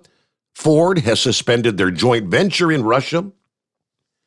Some of these exits are easier than others. Apple's iPhone sales in Russia reportedly amounted to less than 2% of their worldwide revenue, but Russia accounts for 1% or so of the Apple App Store. GM only exports maybe 3,000 cars to Russia per year. It will not be easy for Rosneft or Exxon for the same reason European and U.S. companies are looking to exit. They're going to have trouble finding buyers outside of Russia. And even if they were to find a willing buyer, it'd be different to find a bank willing to finance the acquisition of assets in Russia. Russia has banned foreigners from selling Russian securities, so publicly traded shares cannot be divested. You'd essentially be walking away from all your assets. You lost it. That's one option, just walk away. Exxon reportedly plans to hand over their stake in the Russian oil development firm to Rosneft and its other partners. BP may have to do the same, but simply giving away billions of dollars worth of assets to a state-owned, Kremlin-controlled entity doesn't seem like the best option. It'd be a weird way to punish the Russian government because they would essentially almost be benefiting from that. But for the third day in a row, Russia oil reportedly failed to attract any bidders Wednesday, even as Brent crude and West Texas Intermediate hit the highest price in a decade or so. Nobody wants to buy Russia's oil. That's where it's really going to hurt them. All things considered, it really appears China will be the big beneficiary here. They'd love nothing more than the rest of the world to shun Russian oil, leaving them as the only customer left. They'd be all the more happy to purchase all those assets, financial or otherwise, that U.S. companies are currently looking to shed, believe it or not. So, China's really going to probably come out smelling like a rose in this case because China can go in and buy all this stuff at a big, pennies on the dollar, right? Big time discount. Meanwhile, the restrictions on exporting technology and other products to Russia will create a much bigger, the market will be ripe for the Chinese to dominate. In other words, the global effort to cancel Russia is a big boon to the communists who still rule in China. All these secret get-togethers between Putin and Xi, where they've been making agreements to work together. Who knows if Xi hasn't just promised, don't worry about what the rest of the world does, we got your back, that kind of thing? I wouldn't doubt it. News break, come back for our final hour right after this. The Steve Sommers Overnight Drive live from the Hot Shot Secret Studios. USA Radio News. 20 European nations are pouring weapons into Ukraine to fend off Russia's soldiers. The New York Times reported most of those countries are members of NATO and the European Union. In related news, Ukraine is on track to join the EU. Lance Pry reports. The European Parliament adopted a resolution calling on the European Union institutions to work toward granting Ukraine the status of EU candidate country. The resolution, which also demanded the European Union to impose tougher sanctions on Russia, was voted in favor by 637 members of the European Parliament. Before Ukraine can become an official member, it will require the agreement of all 27 nations. Most primary election races in Texas have been decided, but mail-in ballots are holding up the rest. Some counties rejected thousands of mail ballots for not complying with the state's new election law. This is USA Radio News. Hi, it's Wayne Alaroot, and I want to tell you a real story. A husband and wife were driving home from dinner. While stopped at a light, they were suddenly surrounded by an angry mob, and the mob forced open the driver's side door, attempting to drag the husband from the car. But he reached for his Hero 2020 non-lethal weapon. He shot his attacker twice in the chest, unleashing a powerful chemical pepper irritant, forcing the attackers to back off, and the couple escaped safely. No bullets were fired, no lives were lost. I know how training and preparedness makes the difference. I've seen and reviewed many guns and self-defense products, and the Hero 2020 is one of the easiest to use, carry, and conceal. Plus, it saves lives. Hero 2020 is a high-powered, award-winning, non-lethal defender. That's why I have one in each of my cars and in multiple rooms of my home and office. To order your own Hero 2020, visit Hero2020.com. Use coupon code WAR for a special discount. Hero2020.com. That's Hero2020.com. State law restrictions may apply. President Joe Biden is sending Stinger anti-aircraft missiles to Ukraine, which could be used to shoot down Russian helicopters. The Army Times reports the direct delivery of Stinger missiles is part of a military aid package approved last week. Fitbit is issuing a recall. John Hunt has the details. Fitbit is now recalling about 1.7 million Iconic smartwatches sold globally because the fitness product's lithium-ion battery can overheat, posing a burn hazard, according to the U.S. Consumer Product Safety Commission. About 1 million of the recalled smartwatches were sold in the U.S. at retailers including Best Buy, Kohl's, and Target, as well as online at Amazon.com from September 2017 through December 2021. Hawaii plans to lift its COVID-19 quarantine requirement for travelers on March 25th. That means domestic travelers will not have to show proof of vaccination or a negative COVID-19 test. You're listening to USA Radio News. Bingo fun fact number 6. Americans spend over $90 million weekly on bingo. Why? When you can play Bingo Treasure for free. Go to BingoRadioUSA.com. Play from any device, your smartphone, tablet, or computer. The account is free. The play is free. Play one card. Play more. Chat with other players. Meet new friends. All free at BingoRadioUSA.com. That's BingoRadioUSA.com. Bingo from any device. Hurry. Free accounts are limited. Count the GOP out. They're not fans of Biden's plan regarding gas prices. President Biden says he plans to release oil from the Strategic Petroleum Reserve to help ease gas prices in the United States. Many Republicans say it's not a long-term solution. One of them is Senate Minority Whip John Thune. He weighs in on Fox News. That was a Band-Aid. I mean, releasing barrels of oil from the Strategic Petroleum Reserve is something that's sort of a little bit of a relief valve, but this is a long-term structural supply and demand issue that only gets fixed by America becoming once again energy independent. From the USA Radio News Phoenix Bureau, I'm Tim Berg. The city of New Orleans will drop multiple COVID-19 mandates. In a statement on Wednesday, the New Orleans Health Department said the city's indoor mask mandate will be lifted on Thursday and will also lift its vaccine mandate for city venues later this month. On Wednesday, a Texas judge halted the Abbott administration's efforts to investigate parents who allow their transgender children to receive hormone treatment or surgeries. The Travis County District Court granted a temporary restraining order, with the judge setting a hearing on March 11th to consider if the state's efforts should be blocked more broadly.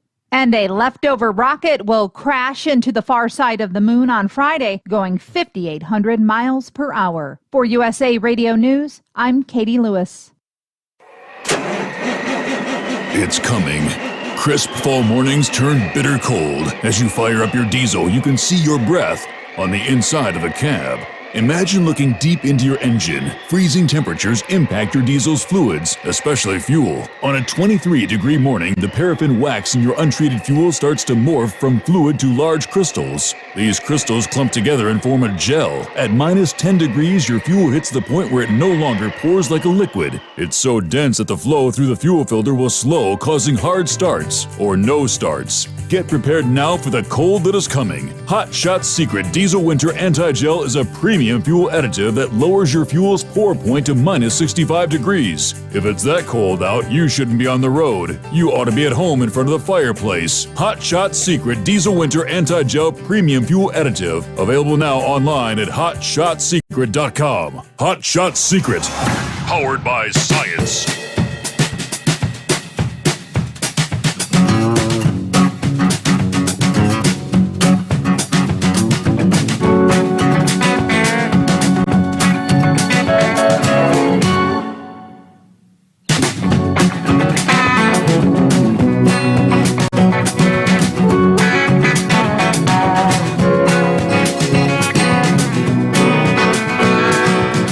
There you go, final hour off and rolling. Thursday morning, let's get back to the calls here. Dingbat's been patiently waiting. Hey, good morning, Dingbat. Thanks for hanging in there. No problem. You're talking about the weather. Do you think Mother Nature's been playing the Powerball too much? I think Mother Nature's on menopause. You think? No, I'm just checking in. I heard that you read Braindead's email a while back. I did. Like Monday, I believe. I did share that, a couple nights ago. Yep. Yeah, it's been hitting hard on us. It's every day. It's like not a struggle, but it's just, it's been getting to us daily. Yeah. We got to stay strong together. So very close friend, as he put it, someone that he would consider a sister, only like 44 years old, but a massive stroke, right? Right. And today she did 9 steps, and it's like it hit really hard on him. But keep your prayers up. Hopefully she'll come home Friday or Monday. So hopefully she said Friday.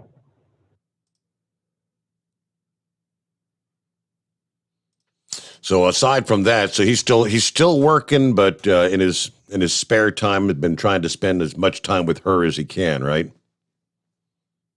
Pretty much. He's training me for the DA of the week.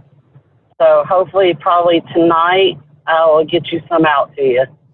All right. So I'm a dingbat in training. Well, no, he did mention that. He said you've got a lot on your plate at the same time, so no pressure. Just do what you can do, and don't put yourself out. Oh, I'm not. So also that she had a heart attack before that stroke. So yeah. Wow. But also send prayers to a good friend of mine. Her son's 22 years old, is over there fighting over the war, supposedly. And, that's her only kid. Yeah. So everybody say your prayers, on that also. Very good. But just calling to check in. So aside from all the difficult stuff, everything else going okay? You hanging with them? I am. You know, like I said, I need you to stay strong so I can stay strong with you. Yep. So he's at work right now, and he's been busy, just trying to stay busy, not to, be worried, but not too worried, you know? Yeah. But, so if Brain Dead's listening, so stay strong, bro. Got a big support group out there. Big, strong one. Well, Dingbat, thank you for checking in. Appreciate the update, and be safe out there. Always. All right, I'm looking here. No, Knucklebuster, I don't have $30 million to spare, but I'd love to own that home. I don't think the princess would much have any interest in housekeeping for a 20,000 square foot home, for crying out loud. Tony Stewart's dream home is for sale in southern Indiana. Hidden Hollow Ranch, a luxury log cabin setting on 415 acres west of his hometown of Columbus, Indiana, covering nearly 20,000 square feet, has a hunting preserve, comes with its own massive indoor aquarium, a bowling alley, golf simulator, and in-home gymnasium. Tony said, "This is truly my dream home. We enjoyed every square inch of the land here. This was my place to get away and relax with family and friends. The property has everything you could ask for. It's the perfect blend of entertainment and relaxation. Property is also zoned as a bed and breakfast, which provides additional options for potential buyers. There are 6 bedrooms in the main house, 8 full bathrooms, a 6-car garage, and a 3,500 square foot guest house. Hell, the guest house is bigger than my house." But it doesn't come cheap. The home and surrounding land, $30 million. Could be one of the highest sales in Indiana history. According to the tax record, Stewart purchased the property back in 2004. The home, built in 2011, currently the most expensive listing for the entire state, topping the runner-up, which is a 5,700 square foot home in Culver, Indiana. But beating that by more than $13 million. So I guess the Culver home, like 17 mil.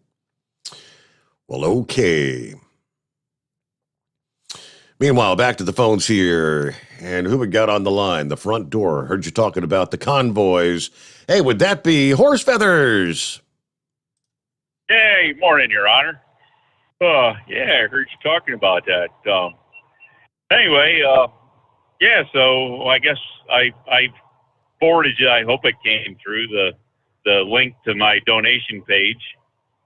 So I was gonna see about maybe getting a couple of them made up kind of big, like 16 by 20 or whatever size you can get in that, kind of like a poster size, and put one of those QR codes on. But the other night I'm watching the news, and this Ross in there, I forget what his first name is there, comes on and does this report there he's on the NBC News there, and he does this, all these consumer type things, and he shows how these people are taking these QR things and they're making up their own little QR things. And so, like, if you're at a restaurant where you don't want to touch a menu, they got a little thing on the table. It says, just scan this and you can order from your phone and pay with your credit card. And I guess people are making up fake little QR things to take you to a website that looks just like the restaurant one.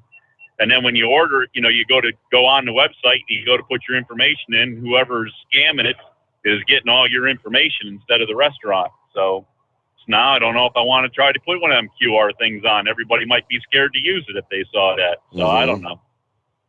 But you can always use the website. You can go to the regular website, or if you hook it up there on wherever you got it hooked up with there, use the link and go to it through that. I guess that'd be about, we can know it's authentic or something there, right? Okay.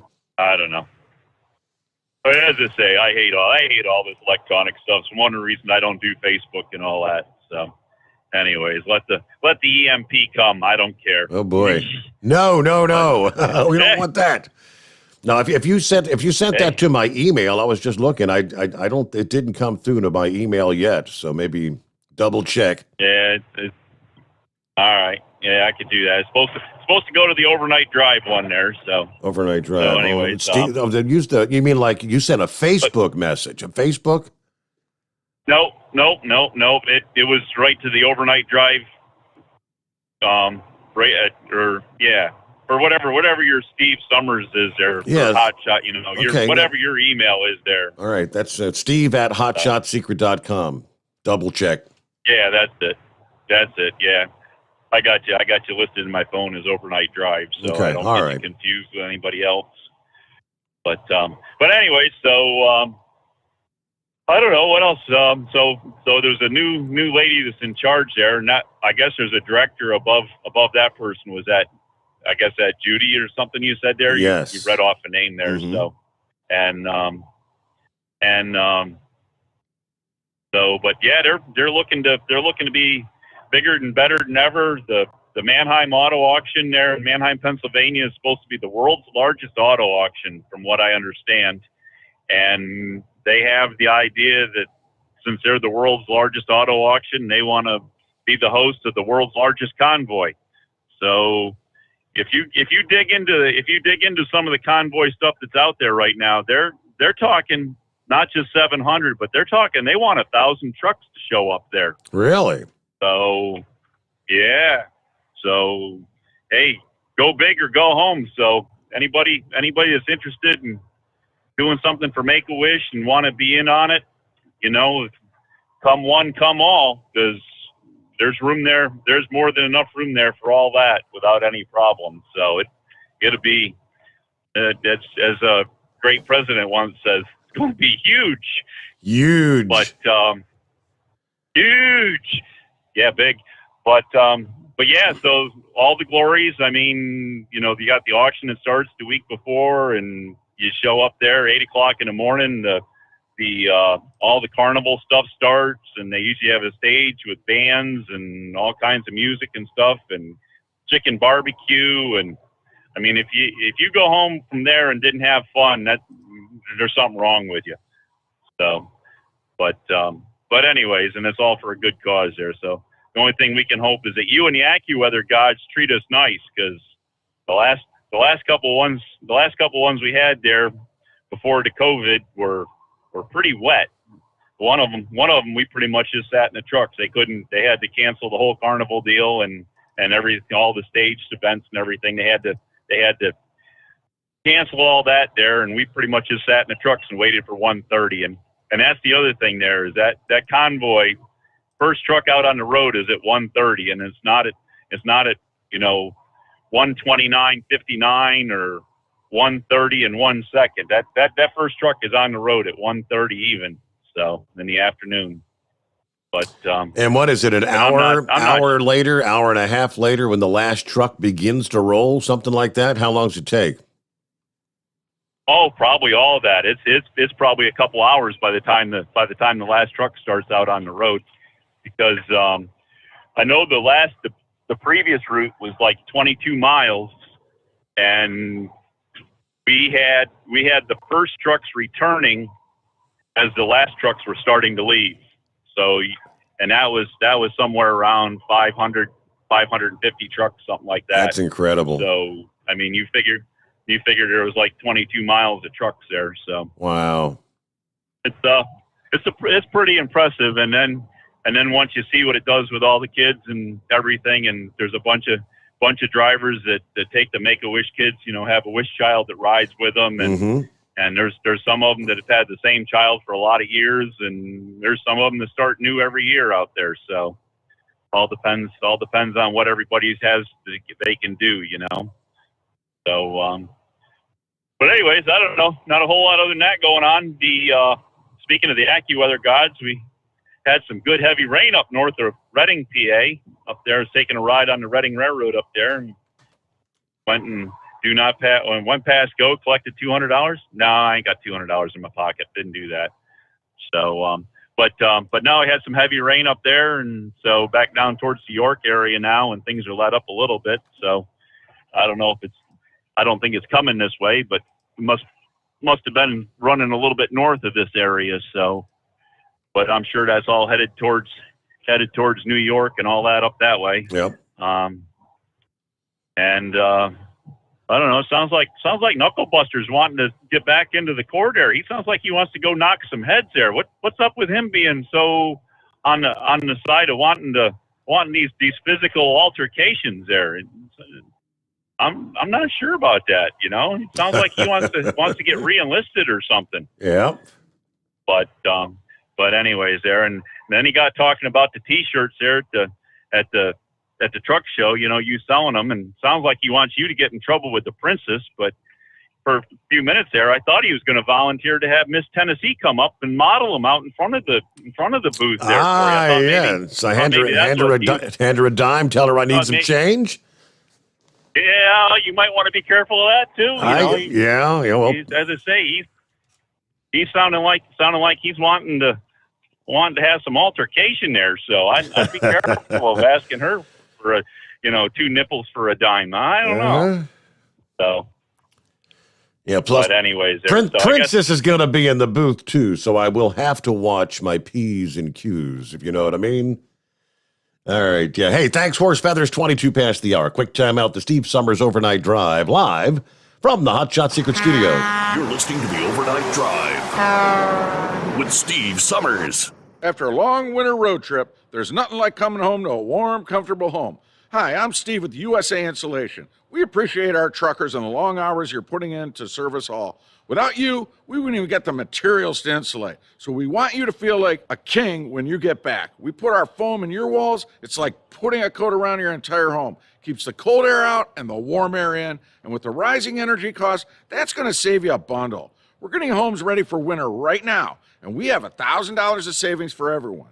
But because we love our truckers, we're going to give you an additional $250 discount just for mentioning this show. So give us a call, 1-800-USA-FOAM. That's 1-800-USA-FOAM or usainsulation.net. We're going to give you an additional $250 discount for mentioning the show. 1-800-USA-FOAM or usainsulation.net.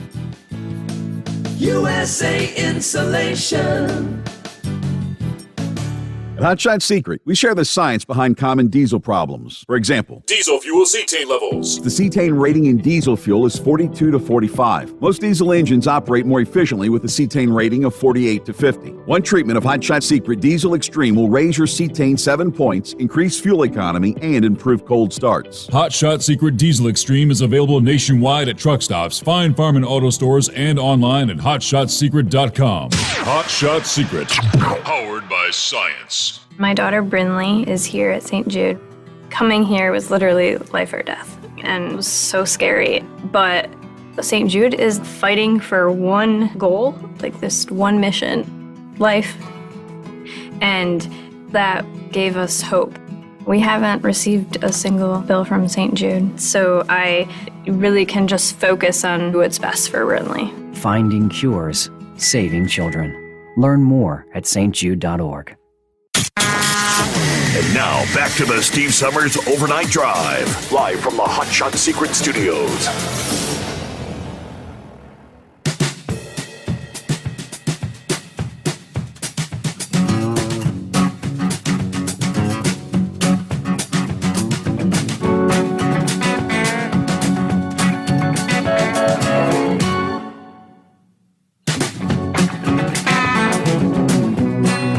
All right, looking at 24 past the hour, and what I got back to the calls. Good morning to the Rambler. What's happening, Rambler?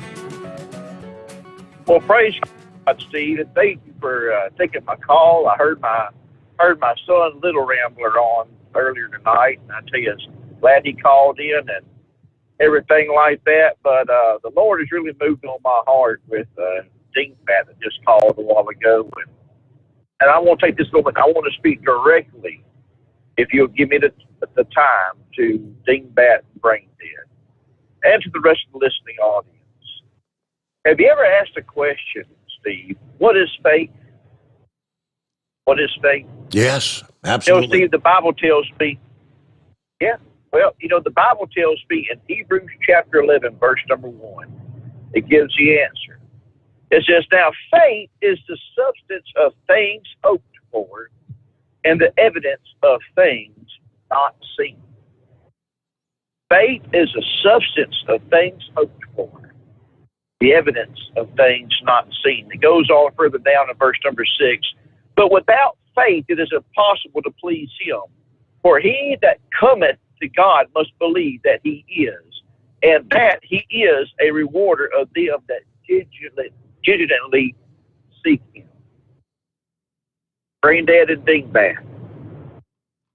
I feel your pain. I was over here with tears in my eyes, and this lady, 44 years old, I want to tell you a story, and if you want to replay this to this lady, 44 years old, who's had a massive stroke, I want to tell you about a man named Alan Hall. Alan Hall was brought to my attention by a good friend of mine. He called me. He said, this man was perfectly healthy and 44 years old, same age as this lady. Husband, has children, and out of the blue, I mean, this man's healthy, perfect blood pressure, everything. Out of the blue, had a massive heart attack. And it almost killed him. While he was in the hospital, they found out what caused the massive heart attack. That was a tumor on his left kidney. Well, they said they almost gave him up because his heart attack was so bad that it almost destroyed. I think they said it destroyed 70% of his heart muscle. He was only operating on 20 to 30% of his heart muscle. And they said, we can't operate on you because your heart's too badly damaged. This man is 44 years old. He was perfectly healthy and just got struck down like that. Steve, faith. It was brought to my attention. We put Alan on the prayer list, put his mama on the prayer list, and we started praying for Alan. And look, Alan today just recently had surgery. His heart muscle regenerated where he's got over 50% of his heart working, and it's still regenerating. Well, they did surgery on him. They removed the kidney that had the cancer. Guess what? Yes, he's without one kidney, but that cancer was contained to that one kidney. No cancer in the rest of his body. Now we're praying that one kidney left will operate as two. And the last report I got was 2 days ago. They said Alan is up. I mean, he was in the hospital not even a day. He's up, doing good, and we're going to find out with this next doctor's appointment. And I'm hoping for a good report. The evidence of things not seen, we hadn't seen it yet, but I feel it. This lady, and Steve, you have my email address. If you could give me Dimebag and Brain Dead, if they'll grant me the permission to use their real names, I want to put them two on the prayer list because depression is so awful. Depression would get somebody down. But I want to get this lady's name also and put her on the prayer list as well. And we're going to start praying for this lady. We're going to start praying for Brain Dead and Dimebag and anybody else who needs prayer out there. Man, I believe in prayer, and I have faith. I have enough faith that I'm just crazy enough to tell anybody. I have enough faith, childlike faith, the evidence of things hoped for. I'm telling you, I'm just crazy enough to believe that God can heal, God can deal with the lost soul, and God can do anything. But we're going to pray, and I'm going to get off here real quick. I'm going to pray right now. I'm going to pray for all of our drivers out there. I was going to tell a funny story about Pete Floyd. I'll say that for another time. But I just want to pray for our drivers, our non-drivers, I want to pray for anybody who's going through a financial difficulties, anybody who needs healing, and anybody who just needs love. I want to pray, and I'm going to get off here, Steve. Is that all right? Lay it on us.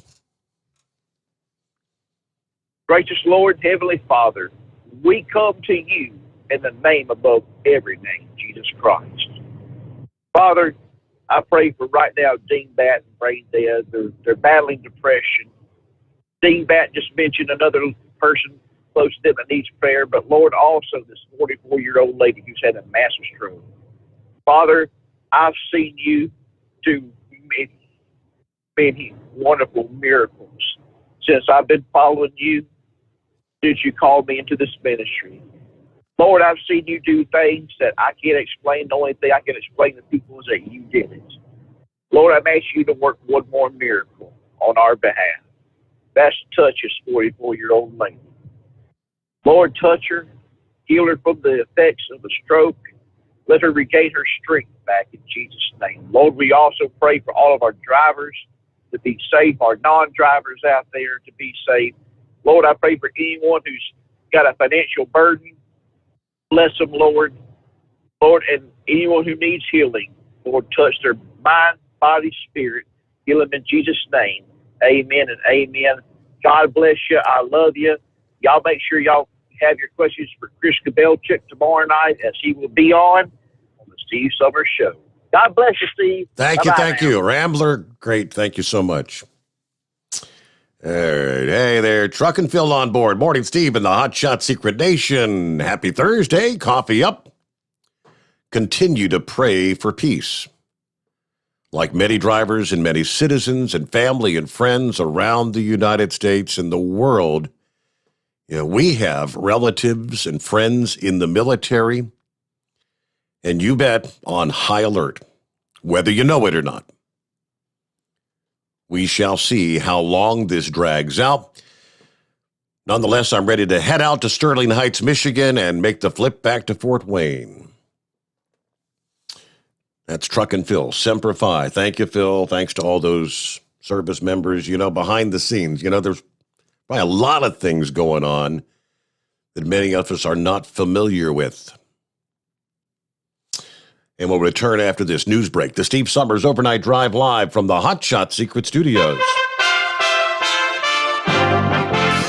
USA Radio News. Federal Reserve Chairman Jerome Powell told Congress on Wednesday Americans will likely see interest rate hikes. Fed Chair Jerome Powell said he supports a traditional quarter-point increase rather than a larger increase at this time that some policymakers are proposing. However, Powell did open the door to a bigger hike in the event that inflation, which has reached a 4-decade high, doesn't noticeably decline by the end of the year. The Fed chair also cautioned that the economic consequences of Russia's invasion of Ukraine may affect the Fed's policies. From the USA Radio News Washington Bureau, I'm John Hunt. Most of Texas's primary election races were decided by Wednesday, but mail-in ballots are holding up the tally in several counties, and several state attorneys general have launched a nationwide investigation into TikTok and its possible harmful effects on young users' mental health. This is USA Radio News. Are you looking for something different to experience with friends, family, or coworkers? How about the world of whiskey? Jeff Borker here from the Classic Dram, and we know whiskey can be a bit intimidating at first, but with the right guidance, it's a blast to explore. Let us put together an expert-certified whiskey event for your group, and we don't even have to be in the same room to do it. Regardless of your whiskey experience, we can organize and lead your group through a virtual whiskey tasting right in our very own Zoom online speakeasy. Now, these events are great for birthdays, anniversaries, or corporate get-togethers, or just celebrating time with friends. Now, a number of packages are available, and we can customize the experience just for you. Visit us today at theclassicdram.com or shoot us an email at info@theclassicdram.com. Let 2022 mark the start of your personal whiskey journey, and remember, come for the spirits and stay for the experience. Cheers, all. You're listening to the Overnight Drive with Steve Sommers. Do you have a Dodge pickup and hate your automatic transmission? Of course you do. LaVon Miller at Firepunk Diesel here, and we specialize in heavy-duty and performance transmissions for your 3/4 or 1-ton Cummins-powered truck. So if you're interested in turning your stock slush box into a towing monster, call us today at 614-733-3744 or visit us online at shop.firepunk.com. After a long winter road trip, there's nothing like coming home to a warm, comfortable home.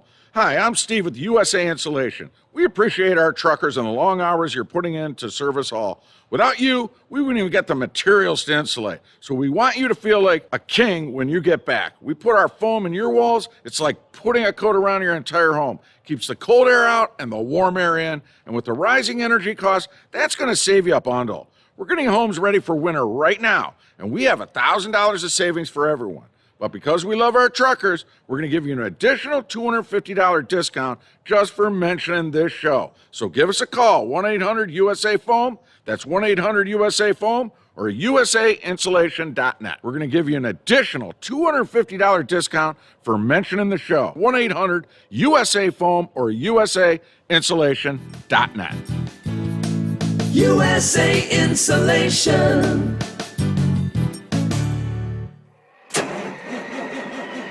It's coming.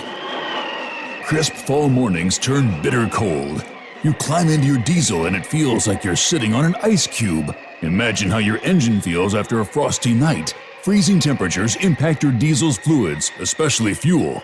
As the temperatures drop, water that is emulsified within your fuel is released, adding more water into your system. Frozen water in your fuel lines, filter, or bowl will simply slow the flow, or worse, stop the flow of fuel in your system. No fuel flow, no start.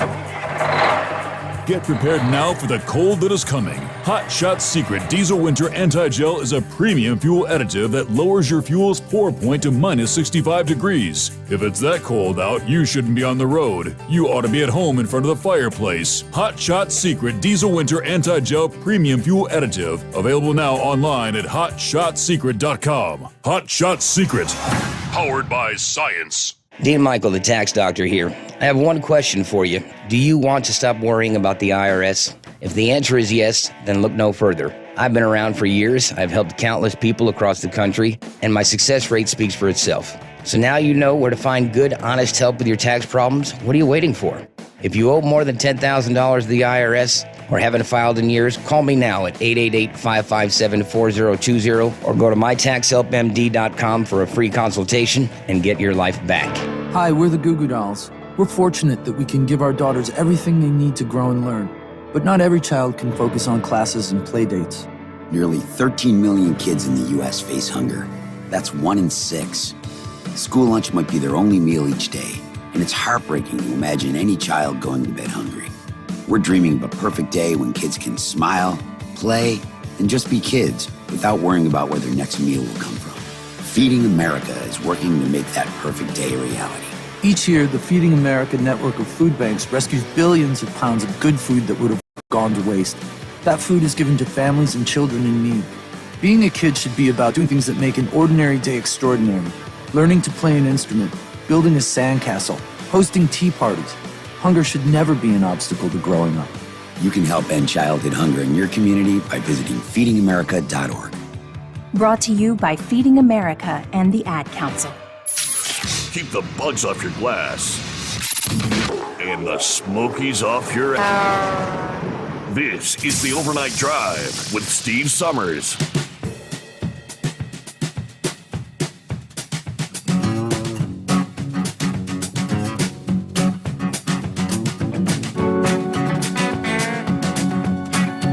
Oh, thank you to John. Another convoy update. Not from the People's Convoy, in this case. Story from WEAU out of Sparta, Wisconsin,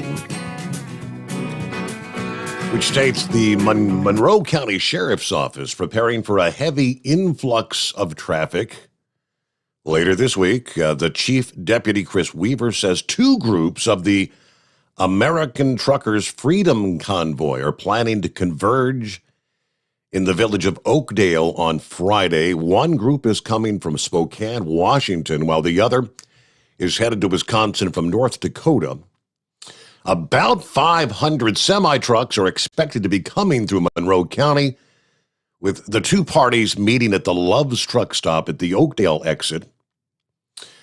Weaver said drivers should prepare for difficult driving conditions along I-90 and I-94, as well as U.S. Highways 12 and 16. We would urge anyone that's traveling in the area, number one, be aware of that, reduce their speed, and then also, if possible, avoid the area. The trucks are expected to arrive between 3 and 5 p.m. We hope traffic returns to normal by about 6 p.m. The Toma Area School District is ending school at 1 p.m. district-wide Friday due to logistical concerns with after-school traffic. The Monroe County Sheriff's Office, Wisconsin State Patrol, the Toma Police Department, and Sparta Police Departments will help manage the flow of traffic on the interstate while the convoys are in the area, converging. And that's another wing totally separate from those joining up with the People's Convoy. But hey, let me get back to, hello, Heat Wave. Oh, thank you again, Senor. You know, the Afghan army should have seen, well, I guess there's no more Afghan army. I mean, those Afghanistans, they are very brave when someone else is doing their fighting. They need to get some inspiration from all these people there. And Ukraine. Yeah. I mean, even the women have a bigger set than what them Afghan men have. So, well, that just shows you what a country that has had freedom, they fight for it. And those that just never experienced it before, they don't realize what you have to sacrifice to maintain your freedom. Anyways, Steve, did you by chance, I know I got it, but did you by chance get an IRS letter stating that you owe them the stimulus money that you have got last year?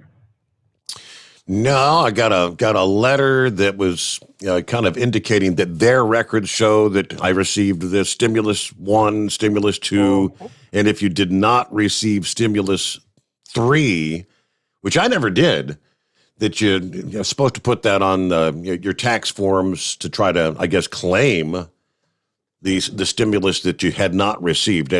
Everybody that I know's got. My daughter got one on the same day. Myself, my wife, daughter, we all got the letters, and they were all identical. Well, yeah. Well, see, we got a note or letter from Nutty Uncle Joe stating that we qualified, and we were going to get $4,100 worth of stimulus, and we never got it.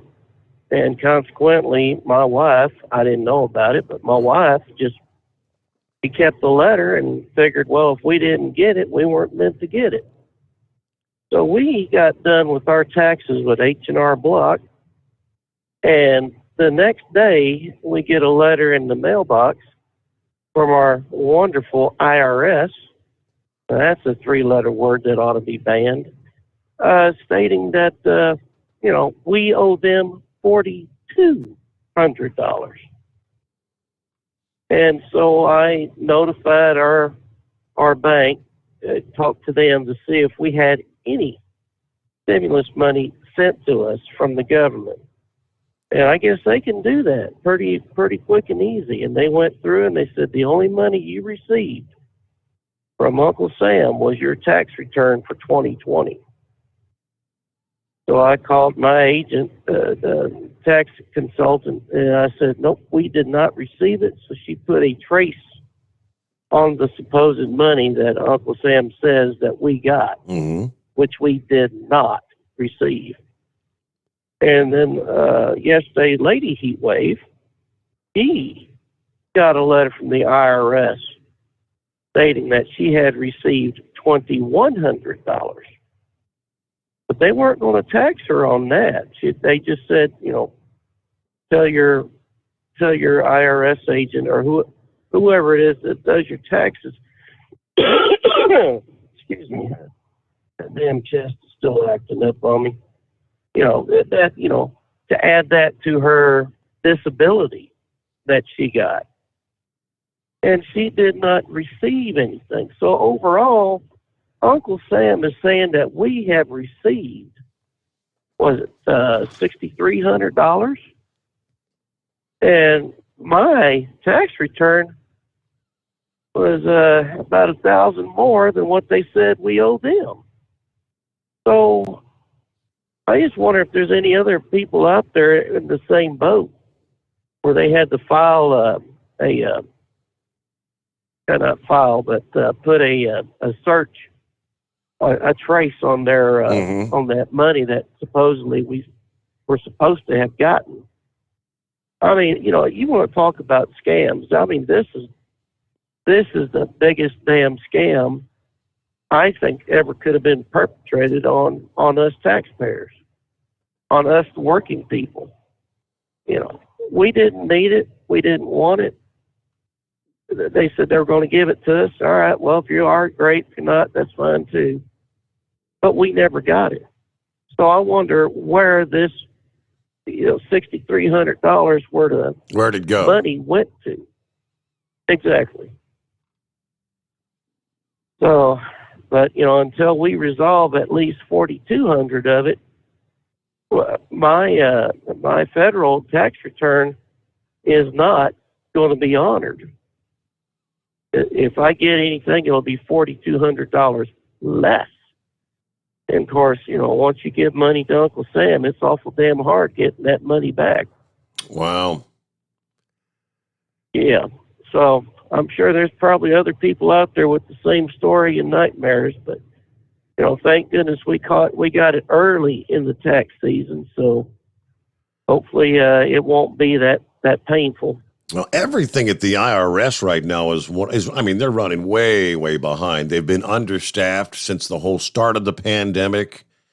And like everyone else, many of them trying to do stuff from home, whatever you can accomplish on the computer and whatnot. But I mean, there are millions of refunds behind. If all else fails, get a hold of Dean Michael, the tax doctor, taxhelpmd.com. I hear you. Well, tell me the IRS isn't a government-run organization. Please tell me it's not. No, it actually is, and that's why it is so dysfunctional. Exactly.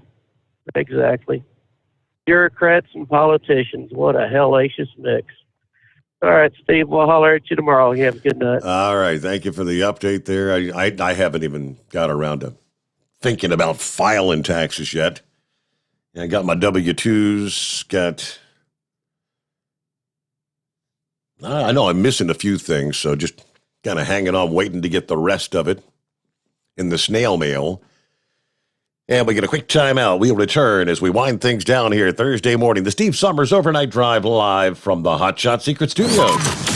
Live from the Hot Shot Secret Studios, the Steve Sommers Overnight Drive. Dean Michael, the tax doctor here. Are you one of those truck drivers that came home after a long haul and found the only thing waiting for you was a stack of IRS letters? Your significant other was gone, but your newfound IRS problem is still there. I've heard this story many times over the years. While I can't help you with your broken heart, I can fix your tax problems. If you owe more than $10,000 to the IRS or haven't filed for many years, call me for a free consultation at 888-557-4020 or go to mytaxhelpmd.com. Like I always say, you keep your eyes on the road, I'll keep mine on the IRS. 145 over 92. 180 over 111. I had a heart attack and a cardiac arrest and then a stroke. Your blood pressure numbers could change your life. Lowering your high blood pressure could save you from a heart attack or stroke. If you've stopped your treatment plan, restart it or talk to your doctor about creating one that works better for you. Start taking the right steps at manageyourbp.org. Now I'm, trying to get better, stronger than ever. Brought to you by the American Heart Association, American Medical Association, and the Ad Council. At Hot Shot Secret, we share the science behind common diesel problems. For example, stiction. Found throughout the oil system, stiction is the sticky friction that negatively impacts your engine's ability to function at an optimal level. The molecular structure of oil is a hydrocarbon. The engine's extreme heat, tight tolerances, and high pressure cause the oil to break down and release hydrogen, leaving behind varnish, a carbon-based deposit. The varnish clings to the engine's moving parts, creating drag on the turbocharger, oil pump, and pistons. Symptoms of stiction include a rough idle and the loss of fuel economy and performance. Hot Shot Secret Stiction Eliminator delivers a 98% clean rating in third-party scrub tests. Its synthetic cleaner plus nano lubricant contains no harmful solvents and is formulated to be left in the engine to safely dissolve stiction for thousands of miles. It works as you drive. Stiction Eliminator is available at truck stops, Tractor Supply, O'Reilly's Auto Parts, and online at hotshotsecret.com. Hot Shot Secret. Powered by science. Because Channel 19's a little congested. Call Steve now at 844-844-3388. The Overnight Drive. As you stroll through the your local department store, or your big box retailers, you realize they still have a book section, books on the shelf. I think we were in a Meijer store a week or so ago, and I'm looking at all the kids' books, and there's actually magazine section. You gotta go to your local convenience store, and they've got the whole magazine rack, and I don't ever see in it. Does print publications are all but dead, are they not? With the and we saw that coming as more and more newspapers cease publication or home delivery. It's just internet subscription. And yes, I think the day will come when the print publications are virtually gone. Amazon announcing yesterday they plan to close all 68 of their physical bookstores, pop-up shops, and what they call four-star stores in the United States and the UK. Ending some of its longest-running experiments in physical retail. Yeah, it's a turning point for a company that actually... Remember how Amazon started out? Amazon was initially an online bookstore. And look what they are today. But it was books. That's how they got started. Yeah, disrupting the brick-and-mortar incumbents like Borders and Barnes & Noble, only to open their own physical shops decades later. Customers could find books, home goods, toys, electronics at the four-star stores. Amazon said physical retail remains an important way to reach shoppers, and we keep looking at new concepts. But they're working to identify new roles within the company for employees at those shops that they're going to close, maybe place them at nearby Amazon store locations. And no more actually brick-and-mortar bookstores. But yeah, Amazon, that was their inception, online bookstore. And then you could get... I guess back in those days, you could order movies, VHS. And then eventually it was DVDs and then Blu-rays. And now, is there anything left that you can't simply go to Amazon.com and find? Literally everything. Morning, Gilligan. Hey, good morning, Steve. Hey, I want to touch on a little something you was talking about Richard Childress sending all that ammunition over to Ukraine. Well, a lot of people probably don't realize this, but they sent them 7.62. Well, that's oversimplifying things. There's all different rounds that are in 7.62. All that is bullet diameter. He sent the first Luger caliber 7.62 by 19. It's 30 caliber. It'll up and even that's what AK-47s take. Our M60s our M7.62 by 51. Also our AR-10s. The civilian part. Yeah, if people try to oversimplify things, not run into that. It's 7.62 and 7.62. Well, there's more than one 7.62. There's Sure. I think I've got five or six that carry and do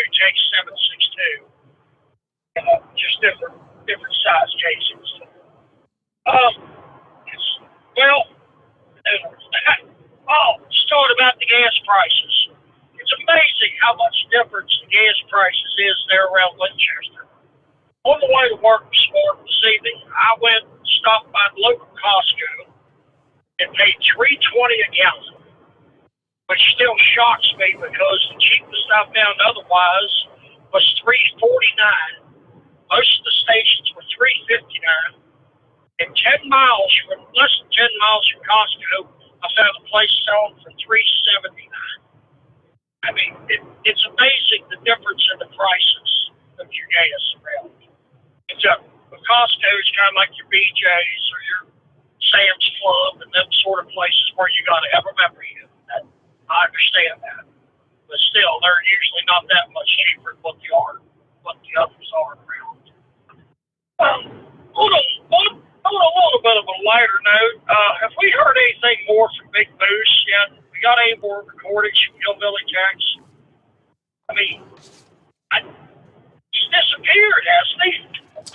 I'm beginning to wonder if they are not all hunkered down in their own personal secret bunker like Vladimir Putin's family is. I don't know. I think its report is right. And another thing, by the way, Scarecrow, your shipment is on the way. The phone was ringing off the hook as soon as I got off here this morning. I hope you'll be happy with your guinea pigs. And we did get another call from Flyrod.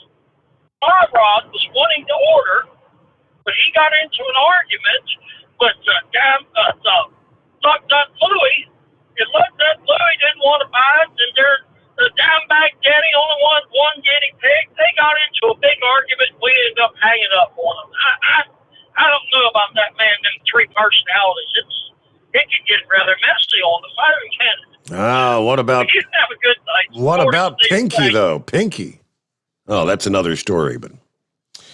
All right. Hey, that'll close things out here on a Thursday morning. Looky there, when we come back at the midnight hour Eastern time tonight, the time for Chris Gabrelchik to join us for our March visit. Talking everything, lubrication specialties, hot shot secret, have your questions ready. And looking forward to it. Get some updates. I guess we can actually start talking about plans for Louisville Mid-America Truck Show as the countdown is now on. We're into the third day of March, 3 weeks away. 3 weeks from today, Thursday.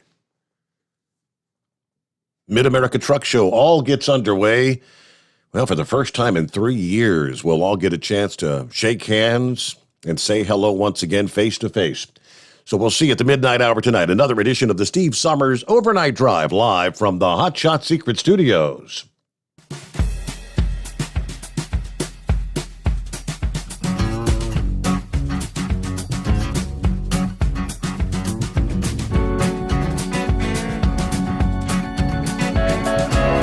Never guess the places that I've been.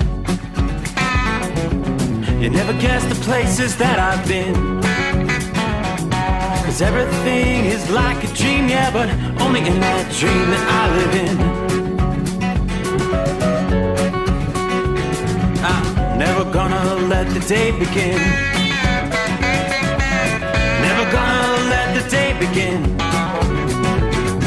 'Cause everything is like a dream, yeah, but only in that dream that I live in. Oh, don't wake me up before you go, and I'll just make this bed my home. Oh, darling, please just let me sleep. Give me my dreams.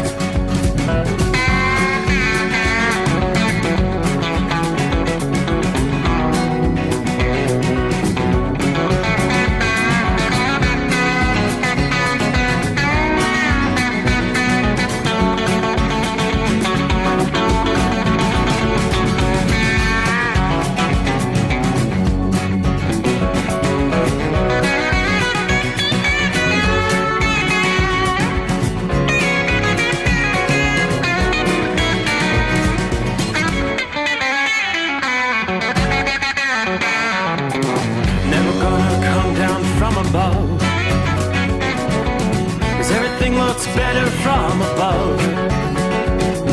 Nothing's ever as it seems, yeah, except in that world that I dream of.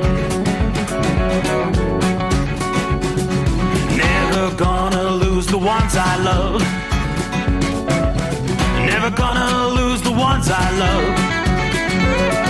'Cause everything is like a dream, yeah, but only in that world that I dream of.